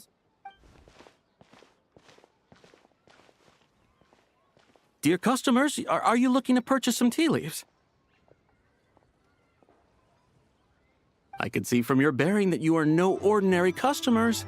My humble shop has some exquisite teas that should satisfy your more refined tastes. We're not here for quality. We're looking for a discount. A discount? Well, that's a coincidence. Our Sunglaw tea is on sale right now. A special festive offer. Something about the name of that tea sounds familiar to Paimon. Weren't they selling this back in Fontaine? Buy 3 boxes of Sunglaw tea during the festival to get 10% off. Buy 4, get 20% off. Buy 10, but... Ah, yeah, this is the stuff that got Monsieur Nevelet back in the, 2024's Lantern, right? Buy 10 boxes, get 50% off. That's right. 10 boxes at half price. Have you been to our shop before by any chance? Pretty sure also, Jinyan also fell for this as well. Oh, Paimon's definitely heard this spiel before. 3, 4, 10. Our eyes turn blue. 10, 20, 50. Sabai, what are you muttering about? This is the first Zabai we saw when we touched the Jade Crescent Moon. When purchasing 3, 4, or 10 boxes, the corresponding discounts are 10, 20, and 50%. The intervals between the two sets of numbers are 1 and 6, and 10 and 30. Look! Her eyes turned blue! That's gotta be a first! If the differences between intervals remain equal, the interval after 6 should be 6 plus the difference between 6 and 1, which is 11. Similarly, after 30, the next interval should be 50. Therefore, extrapolating upward, the next two numbers in each set should be 21 and 100. You're making Paimon's head spin! Those numbers, what do they mean? The numbers, Bob. What do they mean? They mean that if we buy 21 boxes of Songlot tea, we should get a 100% discount! That's not how it works. 100% discount? You mean we'll get them for free? That is what she means. Oh, there was a pattern to the discounts. Is that right? The pattern we speak of is mathematics, little one. A pattern that is always right. That's amazing! You're a shopping genius, Sabai. Oh, wait. Something feels off here. I had no idea our shop's discounts were tied to the laws of nature. I've learned so much from you, dear customer. No need to thank me. Now, please give us our 21 boxes of free tea. Wait! What's the matter? Paimon just realized what it is that's not right. It took you long enough. We got the short end of the stick! Yeah. Think about it.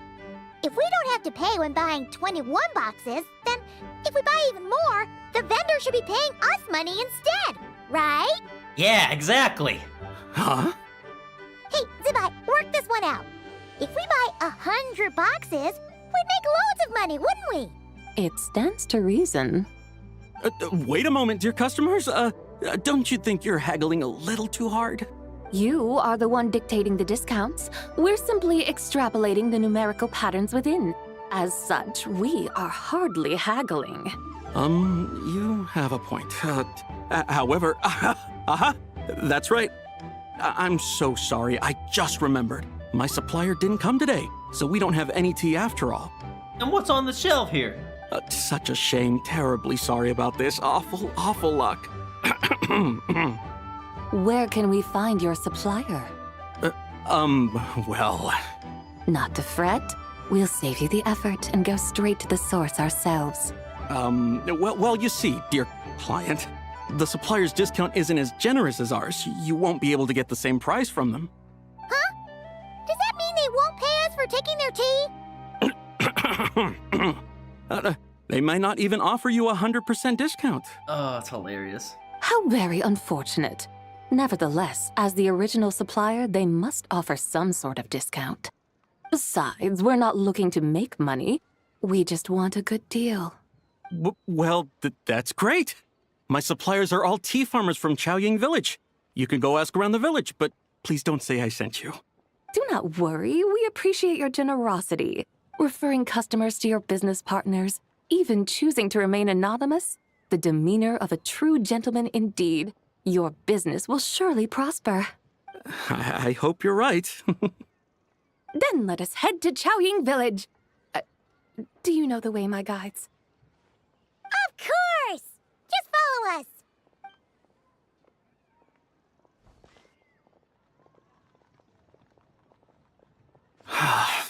What otherworldly beings were those? Thank the heavens I managed to send them on their way. I should hurry home and pray to the White Horse Adeptus. May she bless me such that I never encounter such customers again. Oh, that's funny. Also, I'm kind of curious real quick. Hang on. Oh yeah, I haven't done her. She has the yellow with blue eyes.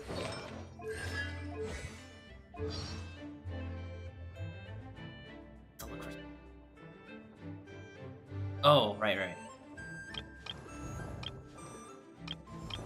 Well, since she's from the moon, she has a Nod-Krai Jin backing. Interesting. Instead of a Liyue one. Very interesting. I don't want to rush this, but like, I'm getting like very hungry. I kind of want this to end. I should have waited. This short little stream the next day. But no, I wanted to finish it off. Time to relax. Time to relax.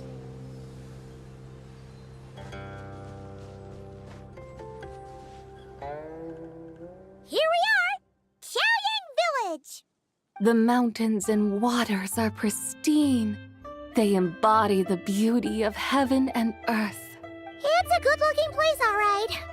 But it's hard to enjoy the scenery when Paimon can't stop thinking about all that tea-buying Mora we're missing out on. Should fate dictate, Mora will find its way to you sooner or later. Well, Morak certainly finds us often enough. He even sought us out in person this Lanterlite. For now, let's look around and see if any tea farmers are selling their crop. We'll be able to see more clearly from up high. Let's take to the sky and enjoy the beautiful scenery while we're at it. Alright, back on the chariot.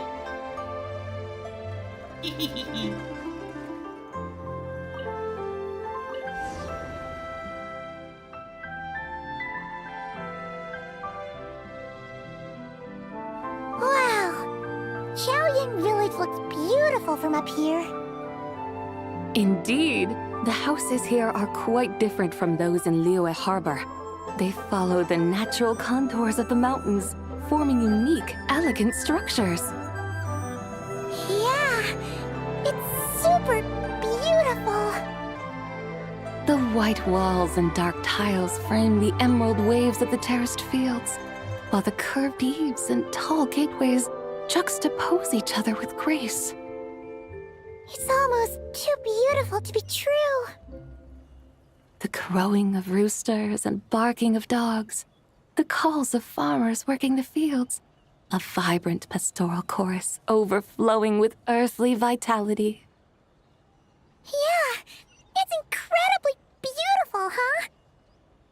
Have you studied the linguistic arts by some chance? Huh? Your vocabulary for beauty seems rather constrained. Paimon knows how to say pretty as well. I see. Now then, let's take a look around and see if we can find any farmers selling tea.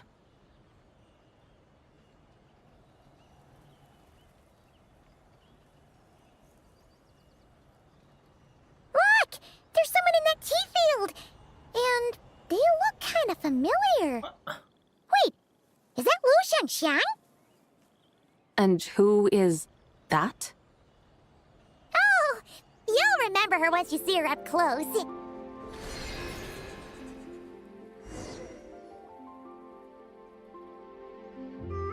Hey there, Lu Xiangxiang! It really is you! Huh? Paimon, Traveler, and the White Horse Adeptus. Fancy seeing you here. Hey, what are you doing out here? The White Horse Adeptus has a name now. You can call her Zabai. And you are... Wait. I remember now, you're... Don't say anything about food poisoning or fish. You're the young lady who wanted to rise above the rest, are you not? Yes, that's me, but I'm in a bit of a state right now. At best, I can say I've fallen below them. Fallen below them? What happened? Like I said the last time we met, I'm being punished according to family rules. My father, mother, grandfather, grandmother, other grandfather, other grandmother. Oh, that's a lot of family members. Yeah, and on the night of Lanterlite, they held a family meeting to discuss my situation. So, they do care about you. There's no doubt they care. But they think that since I caused all that trouble in Liyue Harbor, it shows I can't be trusted on my own. They decided to ground me. Ground you? Yeah, though they're not confining me to my room. Instead, I have to personally nurture a tea seedling until it grows big enough to be sold at market. Aw, a tiny little tea baby. Do they want you to experience what it's like to be a parent? It's supposed to cultivate my character and temperament. They say this will help me calm down and reflect on my issues. What happened in Liyue Harbor really wasn't your fault. Oh well, at least this punishment doesn't sound too harsh. So, how long will it take for the little tea baby to grow? Actually, I don't know. I've never grown a tea tree before. It usually takes 2 or 3 years. 2 or 3 years? Yes, the tea in this garden requires 2 or 3 years to mature. That long? Zabai, you're not making this up, are you? How do you know so much about growing tea? When the plants thrive and grow, that is the meaning of my name. I can tell at a glance when their season of ripening will come. Do I really have to waste 2 or 3 years here? Why is this happening to me? I'd only just found my direction in life. Did you figure out what you could do to make it on your own? Yes, during the night of Lanterlite, I heard many people reciting poems from long gone in praise of the moon. In that moment, I suddenly felt a great sense of pride. I mean, I helped excavate cultural artifacts from long gone, so I contributed to the revival of these poems too, right? So I decided to stay with the archaeological team. I want to unearth even more history. I see. And are you sure that's what you want to do? If you don't achieve anything significant in the years to come, will you still enjoy it? Yes, because archaeology gives me that boom shakalaka feeling. Wait, did Xiangling teach you that? That's right. I was asking her for advice. She said that if something gives you that boom shakalaka feeling, then it has to be worth pursuing. I immediately thought about how, when I'm excavating in the ruins, I always feel like there's a ghost standing beside me, and not in a spooky way. It feels like my great-great-great-great-great-grandmother patting me on the shoulder and saying, "Keep going. You're about to rediscover some grand ancestral knowledge." That certainly sounds like a boom shakalaka sort of thing. Right? It feels like I've made some kind of connection with my ancestors. Isn't that amazing?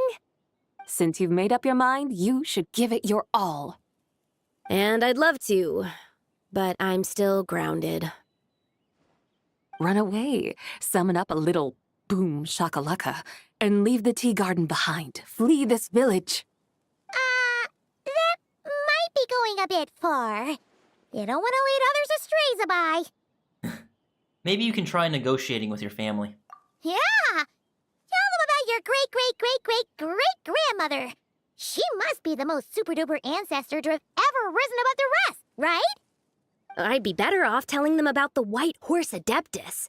After all, she's the supreme riser above the rest who saved my great-great-great-great-great-grandmother. Then it's settled. Tell your family that your decision has my blessing. Thank you, Tsubai, but I don't think cosplay is going to work on them. They won't listen. They don't need to listen. You need only follow the rules they've set out for you. What do you mean? As I'm sure you know, some ancient texts refer to the White Horse Adeptus as the Daughter of Time. My family history contains such records, but what of it? If the White Horse Adeptus were to manipulate time to make your tea seedling grow overnight, then you'd be free, correct? Is that how it works?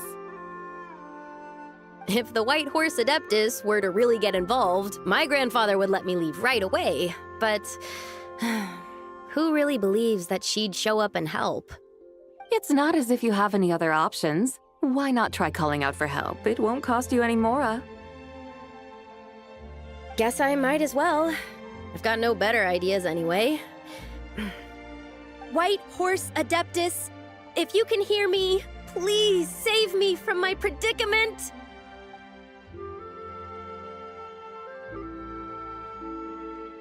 Ugh. Nothing happened, as expected. Perhaps the White Horse Adeptus has already heard your prayer. Why not come back here tomorrow and take a look? By then, the seedling you planted may well have grown into a thriving tea tree. Thank you, Tsubai, for trying to comfort me. I do feel better now, kinda. But can't you really do something like that? I'm curious to find out too. Oh, it's getting late. Why don't you all stay at my house tonight? My family may be strict with me, but they're always welcoming to guests. That sounds great!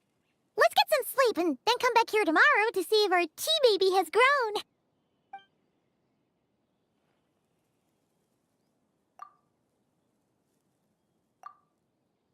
incredible sight awaits you. Oh, the tea tree! Whoa! Your tea baby is all grown up! Indeed, it has grown into a mature tea tree that can stand tall in the face of wind and rain. How is this possible? It must be the work of the White Horse Adeptus. Your prayer must have moved her! Are you sure? Perhaps she heard your prayer and chose to answer the call. She once saved my great-great-great-great-great-grandmother. This time, she saved me.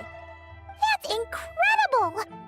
Your family must be blessed by the White Horse Adeptus. I guess so. I need to tell everyone the news right away. They should unground you now, right? They'd better. Since this is the will of the White Horse Adeptus, I don't see how they could object. Go! And if you run into any more trouble, call out to the White Horse Adeptus just like yesterday. Thank you so much! Paimon really thought you were going to use Adeptal energy to make the tea baby grow, Zabai. When an Adeptus exerts effort, consuming their energy, is that not using Adeptal energy?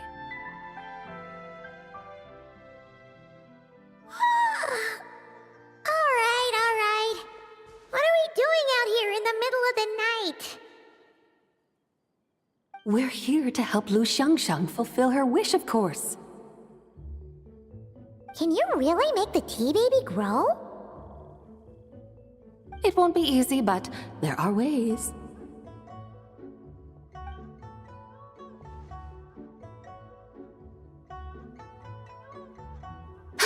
There, it's grown. Hey! You just transplanted a tea tree from over there!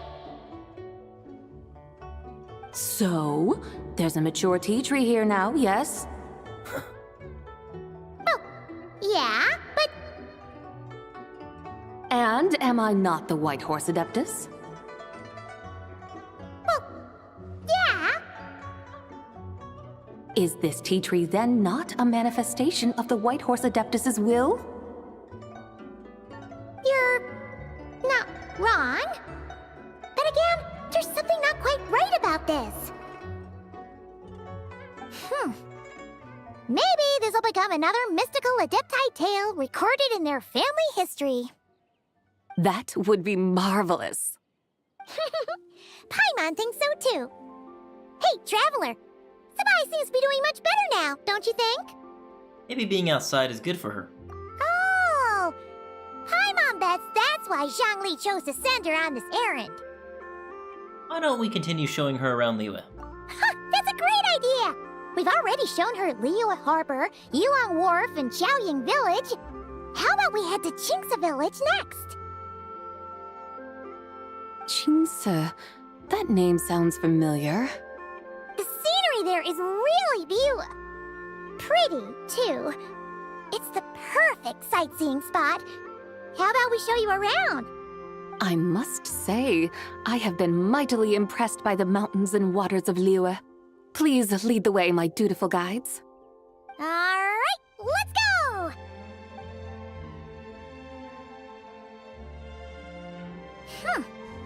Paimon can't help feeling like we've forgotten something. Tea leaves? Pay it no mind. I've already forgotten more than you will ever know. Alright. If we forgot something, it can't have been that important to begin with. Qingce Village, here we come! Alright, I think this is the second or last location. I mean, Qingce Village!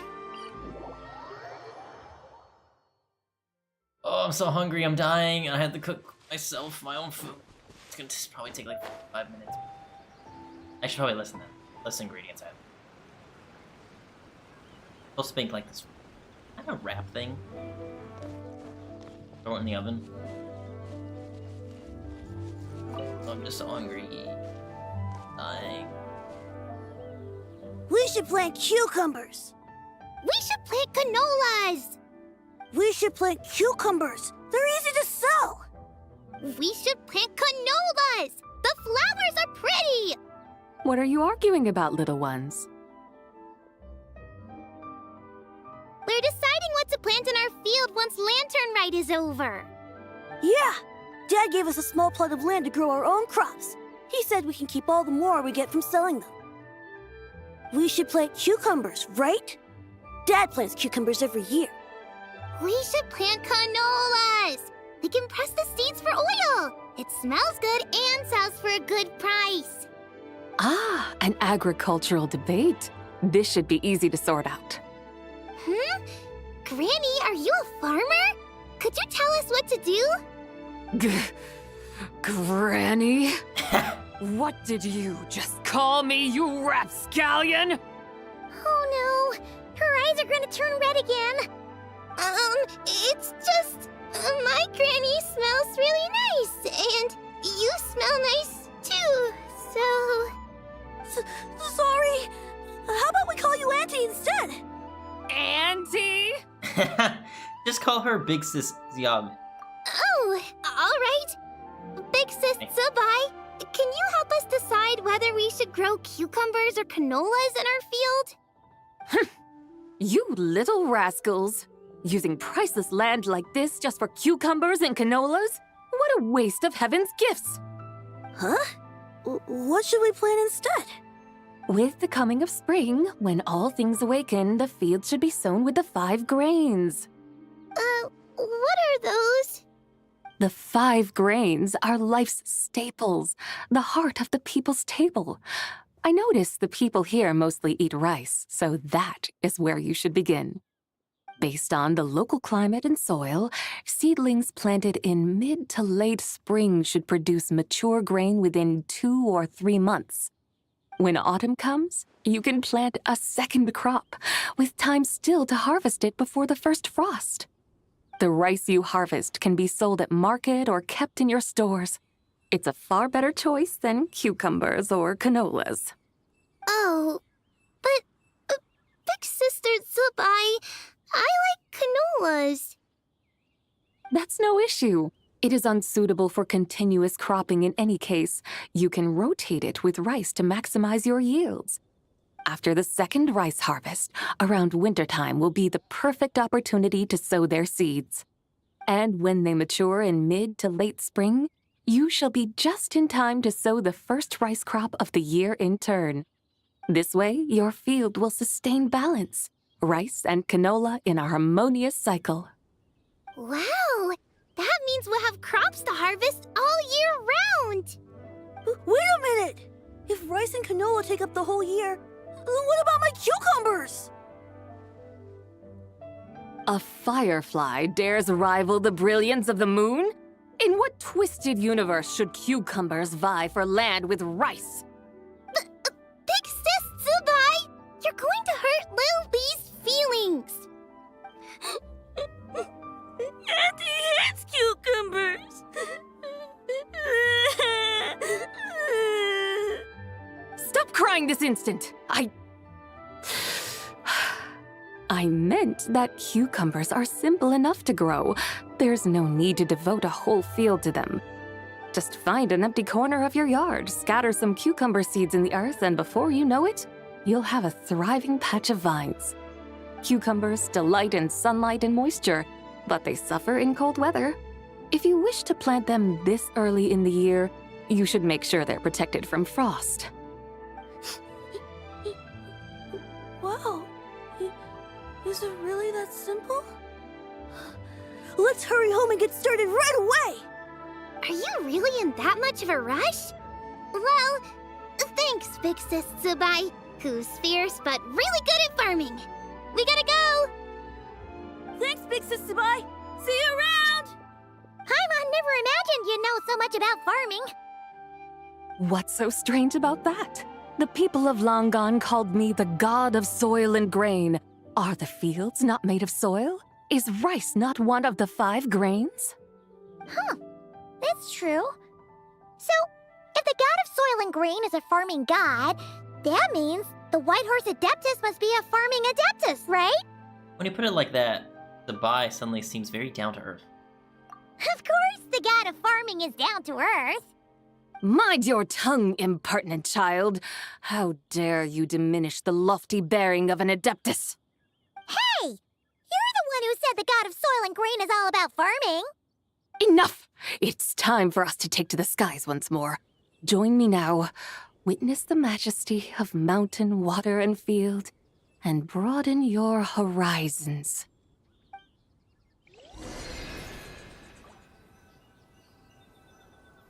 Oh, good. She went back to the field. She scares me when she's in her red eye form. Wow! The terraces look so pretty from up here. The mountains tower like pagodas, the hills coiling at their feet like shells. Layers built upon layers, rising and falling in harmony. A truly unique and mesmerizing sight. Thinking about it, you have a special connection to this place, you know. A special connection? Yeah! There's a local legend about a white horse leaping from a pure spring to follow Rex Lapis into battle. Don't you remember? You must have been living in seclusion around here. That does sound somewhat familiar. Yeah, no, it's literally like... Oh, over and there. if we keep going up this way, we'll reach a super duper spooky spot. You might have a connection to that place too. There's an ancient array that seals away the remains of a fallen god. Yeah, down that way. A god's remains? Yeah! The people of Liyue turned that story into an opera called The Sanctification of Tao Do. Does that ring any bells? Tao Do. Huh. The 7 and 8 gates array. That's right, that's right! You do remember! Puna, the god of the underworld, who could pacify the forces of life and death. Huh? So, Tao Do had another name? Let's go take a look. Look, a geo-oculi. I thought I collected them all. My extra piece right there, I guess. Shall remain in this world. I don't want it sitting in my backpack. Very surprised to see that.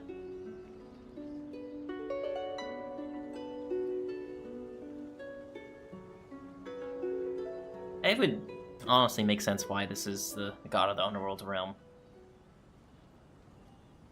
Hello! We've arrived at Wulwang Hill.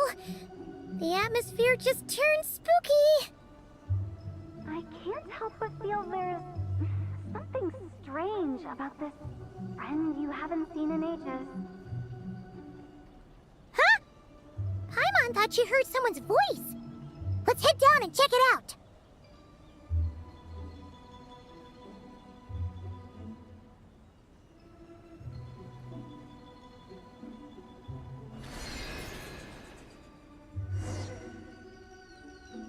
I can't help but feel there's something strange about this friend you haven't seen in ages.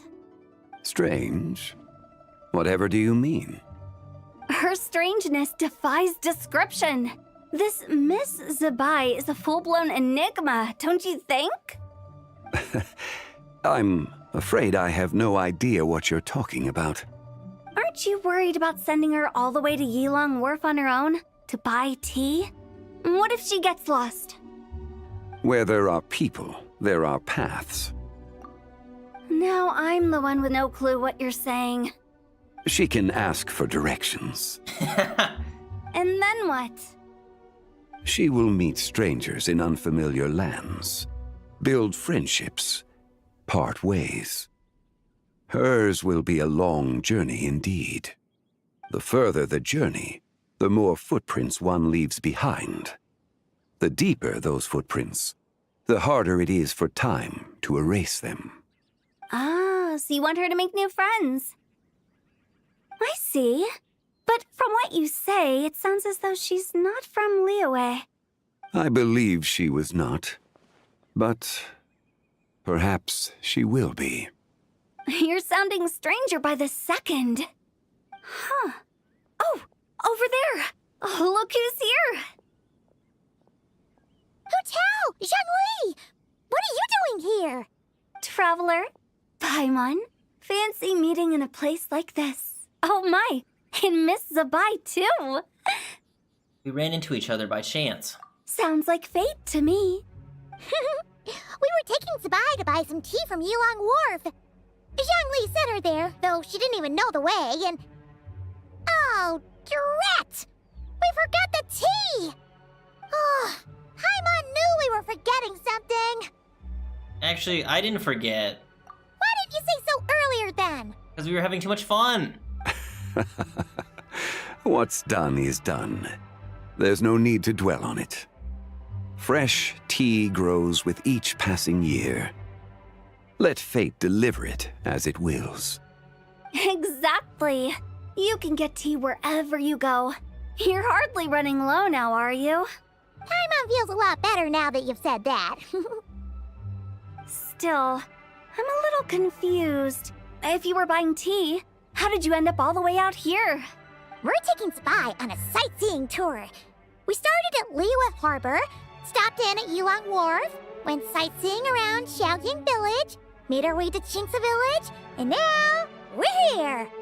Wow, that is quite the itinerary. Yeah, actually, Paimon thinks it's about time we headed back.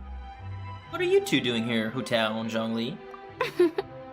I'm here to pay my respects to my ancestors. My dear consultant kindly agreed to join me. It is Lanterlite, after all.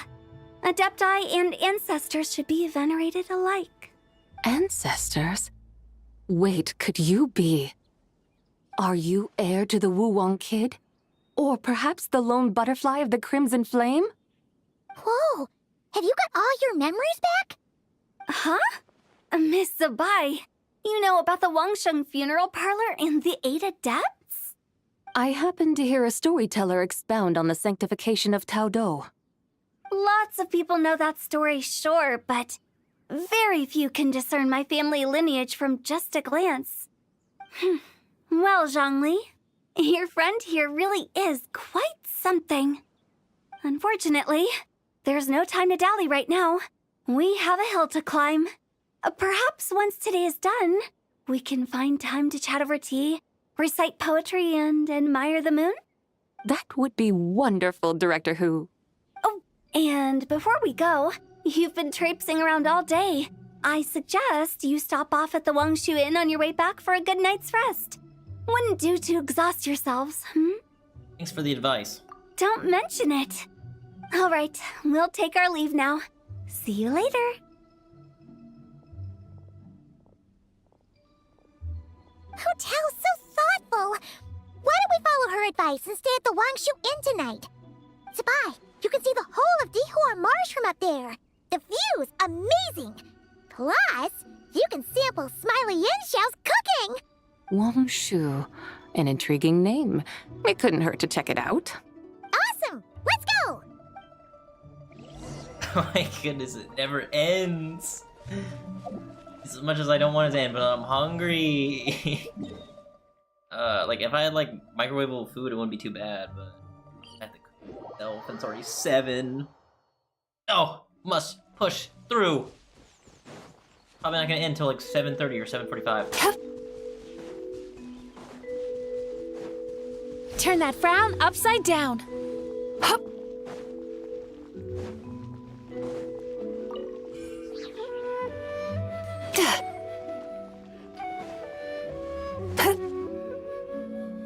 Is that towering structure Wangshu Inn? Uh-huh. Sure is. We can take the lift up from over there. Always walking the path long trodden. Does retracing others' footsteps not tire you?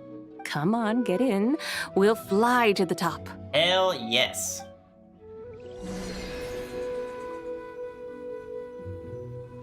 It really just wanted to use this a lot.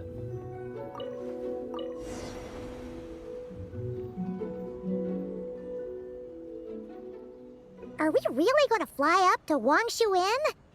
Isn't that a bit showy? All the guests are going to see us. Is that a bad thing? To be able to witness an Adeptus. This will surely add to the inn's appeal, not to mention the room prices. The owner will thank us. You seem to really like showing off your powers. This inn's architecture is incredible, and the surrounding countryside radiates a picturesque charm. No wonder the new proprietor of the Baiju Guest House thinks he can't compete and has decided to change his own establishment's name. The new proprietor? Ah, you mean Lu Shengsheng's dad. So you know about that, too. Personally, Paimon thinks it should go with something like Rex's Rest. That's a contender's name if Paimon's ever heard one. A fitting name indeed. So you think the guest house should change its name, too? Paimon kinda thought you'd say something like, such sacrosanct traditions must never change. Time flows ever onward. Why should the rules of yesterday be carried forward into the world of tomorrow? The people of today should determine what is to be kept. Huh. You're not as old-fashioned and stuffy as Paimon thought. The years ebb and flow, seas recede to reveal fields. In the vastness of time, I am but a wild horse in a boundless sea of dust. Even Rex Lapis, having waded through the waters of the river of time, is not quite the same as before. Zhongli? What was he like before? Yeah, explain. That is another story for another time. Rat. Well, oh gosh, that was close.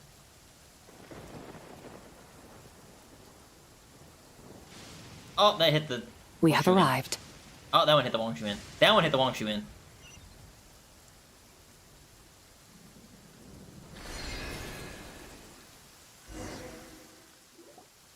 Whew. This is the first time Paimon's ever flown up to Wangshu Inn on a chariot. Everything's so different when you're up high. Wangshu. Like moon lanterns and shell lanterns. Might it all be a coincidence? What's a coincidence? Do you not know what Wangshu means? Does it mean the moon? Not bad. You're clearly much sharper than your diminutive companion. She called you diminutive. Wangshu can refer to the moon, but its original meaning is actually... Hello, the Shao. goddess who rides the bright moon's chariot. And you must be the conqueror of demons. Xiao! Paimon was wondering if we'd disturbed you by flying down from the sky. Not at all. I sensed an unusual presence long before you arrived, though I didn't expect it to be you in a flying chariot. Ah, a witness at last. I was starting to think we should fly a bit lower. It would be awfully dull if no one ends up marveling at my lofty bearing. No need. This is already showy enough. I'm not one to do good from the shadows, as Rex Lapis is wont to do. Then you must be... She's the White Horse Adeptus. Oh, nay, I'm only cosplaying as the White Horse Adeptus, in truth. Cosplaying? What's that? Ugh, ignore her nonsense. She's a genuine article, the one and only, completely authentic White Horse Adeptus. It's just... Xiao, did Zhongli say anything about her being a teensy bit... not quite right? Mental instability, perhaps? I'm taking this one. That's funny. There's the look on Paimon's face like, huh? Did Zhongli tell you that? No, this is my own speculation. Oh, you pretty much hit the nail on the head. It's like her brain's filled with a bunch of slimes right now. All gloopy and messy. There's a hot-tempered pyro slime, a math-obsessed hydro slime, and a mischievous little animo slime. But don't tell her Paimon said that, or she'll come and tell us all off. You white-haired rascal! Do you think I can't hear you? Uh-oh! We're in for it now! We? You mean you? White Horse Adeptus. You must be weary from your journey. Why not take a rest? Oh, yes! You must be hungry, right, Sabai? How about we get some food? The chef here is incredible!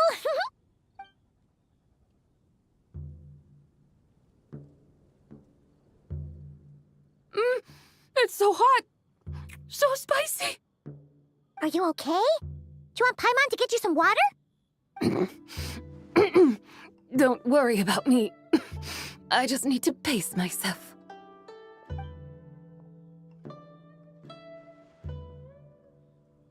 So, regarding your friend and her condition, does even the Lord of Geo have no solution? Zhongli said we should wait and she'll get better on her own. But who knows how long that's gonna take. He says her three spirits have only just merged and have yet to settle. Is that why her personalities change so easily? Mm-hmm. Paimon thinks that has something to do with her 3 deadly selves. Zhongli told us that the deadly selves are impure, affecting living things that get too close. The White Horse Adeptus's remnant spirit was attached to the deadly selves for a long time. It makes sense that her temperament and memories would have been influenced by them. But Paimon still doesn't really understand what the 3 deadly selves actually are. Paimon, as you do not practice self-cultivation, I cannot help you fully understand. But you can think of them simply as emotions and desires. The act of severing the 3 deadly selves is a means of exercising wicked desires and cultivating one's true self. I believe other nations have similar practices. In Sumeru, it is known as shattering Atmagraha. That sounds familiar. Oh, so it's about emotions, desires, and attachments, that sort of thing. It includes those. I wonder, does she still remember what happened in the past? Some of it, but right now, it's like she was suddenly awakened. Like she's still half dreaming. The half that's still dreaming might remember things, but the half that's awake doesn't quite get it. Conqueror of demons, are you looking to learn about Rex Lapis's past from me? You are an old friend of his, so please, call me by my name. But Conqueror of Demons sounds so much more imposing. I'd like to know more about Zhongli's past, too. In days of yore, he was the Lord of Geo, Heaven's Star. I don't think I ever heard of Heaven Star being referred to Zhongli. Huh? You said the same thing the day you came back. But what does it mean? I'm afraid I can't remember. Hey, did you really forget? Or are you just pretending so you don't have to tell? Why not ask Rex Lapis himself?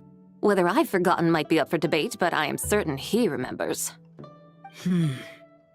He must have his reasons for not raising the past, and you likely have similar concerns. I shouldn't have asked. An answer that suits your style, General Alatis. Now that we're on the subject, though, I suddenly remembered something. Which is? In the distant past, there was a feast, which I attended.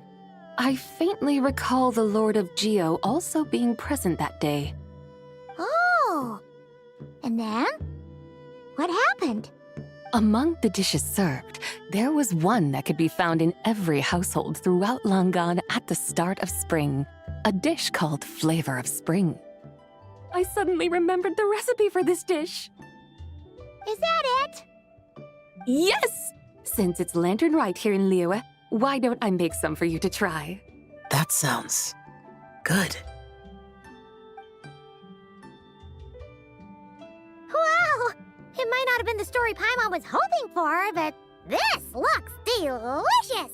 Ooh. The spring breeze stirs. Now is the perfect time to savor this dish. Oh, how dare they tempt me with looking at delicious food! My dutiful guides have gone to great trouble to show me around Liyue. And even the Conqueror of Demons has graced us with his presence. I feel deeply honored.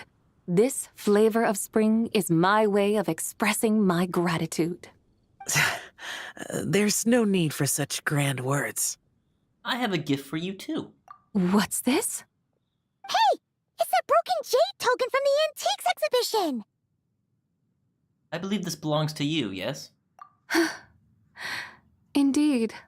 This was once an Adeptal treasure of mine. I'm amazed it ended up in your hands.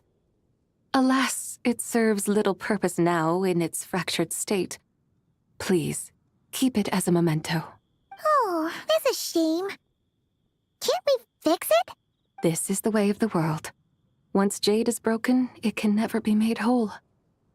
Unless we practice some wabi-sabi. Then, what about forging a new one? That is a good point. That it has ended up in your hands must be a message from fate. I could try to craft it into a little trinket for you. One that might prove useful on your journey. Ooh, what sort of trinket? It's just a passing thought, one that will require the right opportunity. I'll think about it more when the time comes. Now that we've had our fill, we should get some rest. Tomorrow we return to Liyue Harbor, where I'll have need of your guidance once more.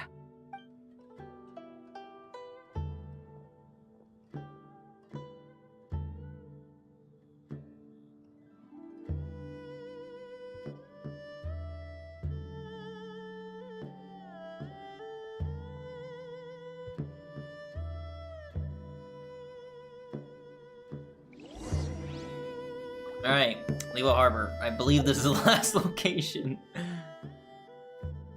Wow. Yeah. This stream is almost at 6 hours. Alright, I'm gonna jump. And back to where we started, huh? Chi-Chi, the lantern ride is almost over. Do you remember how to make a Shao lantern? Morning, split bamboo, traveler, and get silk, make Paimon. You've got it all mixed up again. They're here again. Yow! Looking good in that new outfit, huh? Hey, it's Paimon! Dr. Baiju gave this to me as a gift. How does it suit me? It suits you very well. You look adorable. Thank you. Wow! What happened for Baiju to suddenly give you a brand new outfit, Yao Yao? Dr. Baiju is thanking Yao Yao for teaching me to make Shao lanterns. Chi-Chi and I were just playing together. Dr. Baiju's too kind. Oh, yeah, take a look at this. Dr. Baiju gave me these clothes, but it was Chi-Chi who wove this little basket. Wow, that's beautiful. When did you become so good with your hands, Chi-Chi? I learned to make Shao lanterns, thanks to Yao Yao. I also made a wish. What do I always say? The White Horse Adeptus answers prayers. Come, help this old man make an offering in thanks. Huh? Mr. Liu? What did you pray for? For my idiot son to finally come to his senses and not change Baiju Guest House's name, which he has. Huh? He's keeping the old name? Listen to this. My granddaughter planted a tea seedling in our village just a few days ago. She made a prayer to the White Horse Adeptus to help it grow. Overnight, her seedling flourished into a mature tea tree. Oh, that sure does sound like a miracle. Indeed. Could the White Horse Adeptus really have helped it grow? Of course she did. Oh, White Horse Adeptus, how blessed is our family over whom you keep watch. Truly, this is an extraordinary miracle. You must record it in your family history without delay. Of course. Huh? Is that you, Miss Zibai? Indeed. I have a long-term booking at your guest house. Yes, I recall. Mr. Zhongli said to charge your expenses to the Wangsheng funeral parlor, if I remember correctly. Zhongli, stop doing that. That Zhongli. Always making trouble for poor Hu Tao. We're gonna go broke, Zhongli. I noticed when you were here last that you bear a striking resemblance to the pictures of the White Horse Adeptus in my family history. You both have golden eyes. Perhaps fate has had a hand in our meeting. And a glad meeting it is, Miss Zabai. Now, why don't I gift you some tea from my garden to celebrate this encounter? We grow Sunglaw tea there, and it has quite the reputation throughout Yilong Wharf. I hope you will accept it. Oh! Sunglaw, buy 10 boxes, get half off teas. Back on the menu. Buy 10 boxes, get half off? Don't be silly. This is a gift. It's free. Woohoo! Nice! Thank you so much, Boss Lou. There's no need to thank me. You're a visitor from out of town, which makes you an honored guest. Make yourself at home. Lanterlite may have ended, but the streets are still bustling with activity. Make sure to take everything in, meet some new friends, and enjoy your time here. And that goes for you kids as well. Happy Lanterlite. Got it, Mr. Lou. Happy Lanterlite. Yeah! Happy Lanterlite, everyone! Happy Lanterlite indeed. Yes, sir. Happy Lanterlite. Yeah, we did it. A whole 5-hour and 42-minute stream. Holy crap. I am tired. I am famished. Oh, wait, I want to do... I will do polls later on my own time. I'm not going to do it in the stream. Oh, yes, sir. Give me that. Because I'm definitely going to wish on her. She's a very interesting character. On that one later. Yeah, I'm not too worried.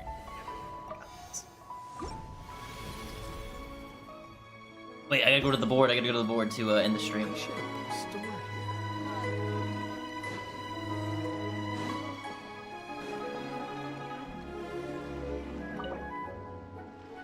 Oh.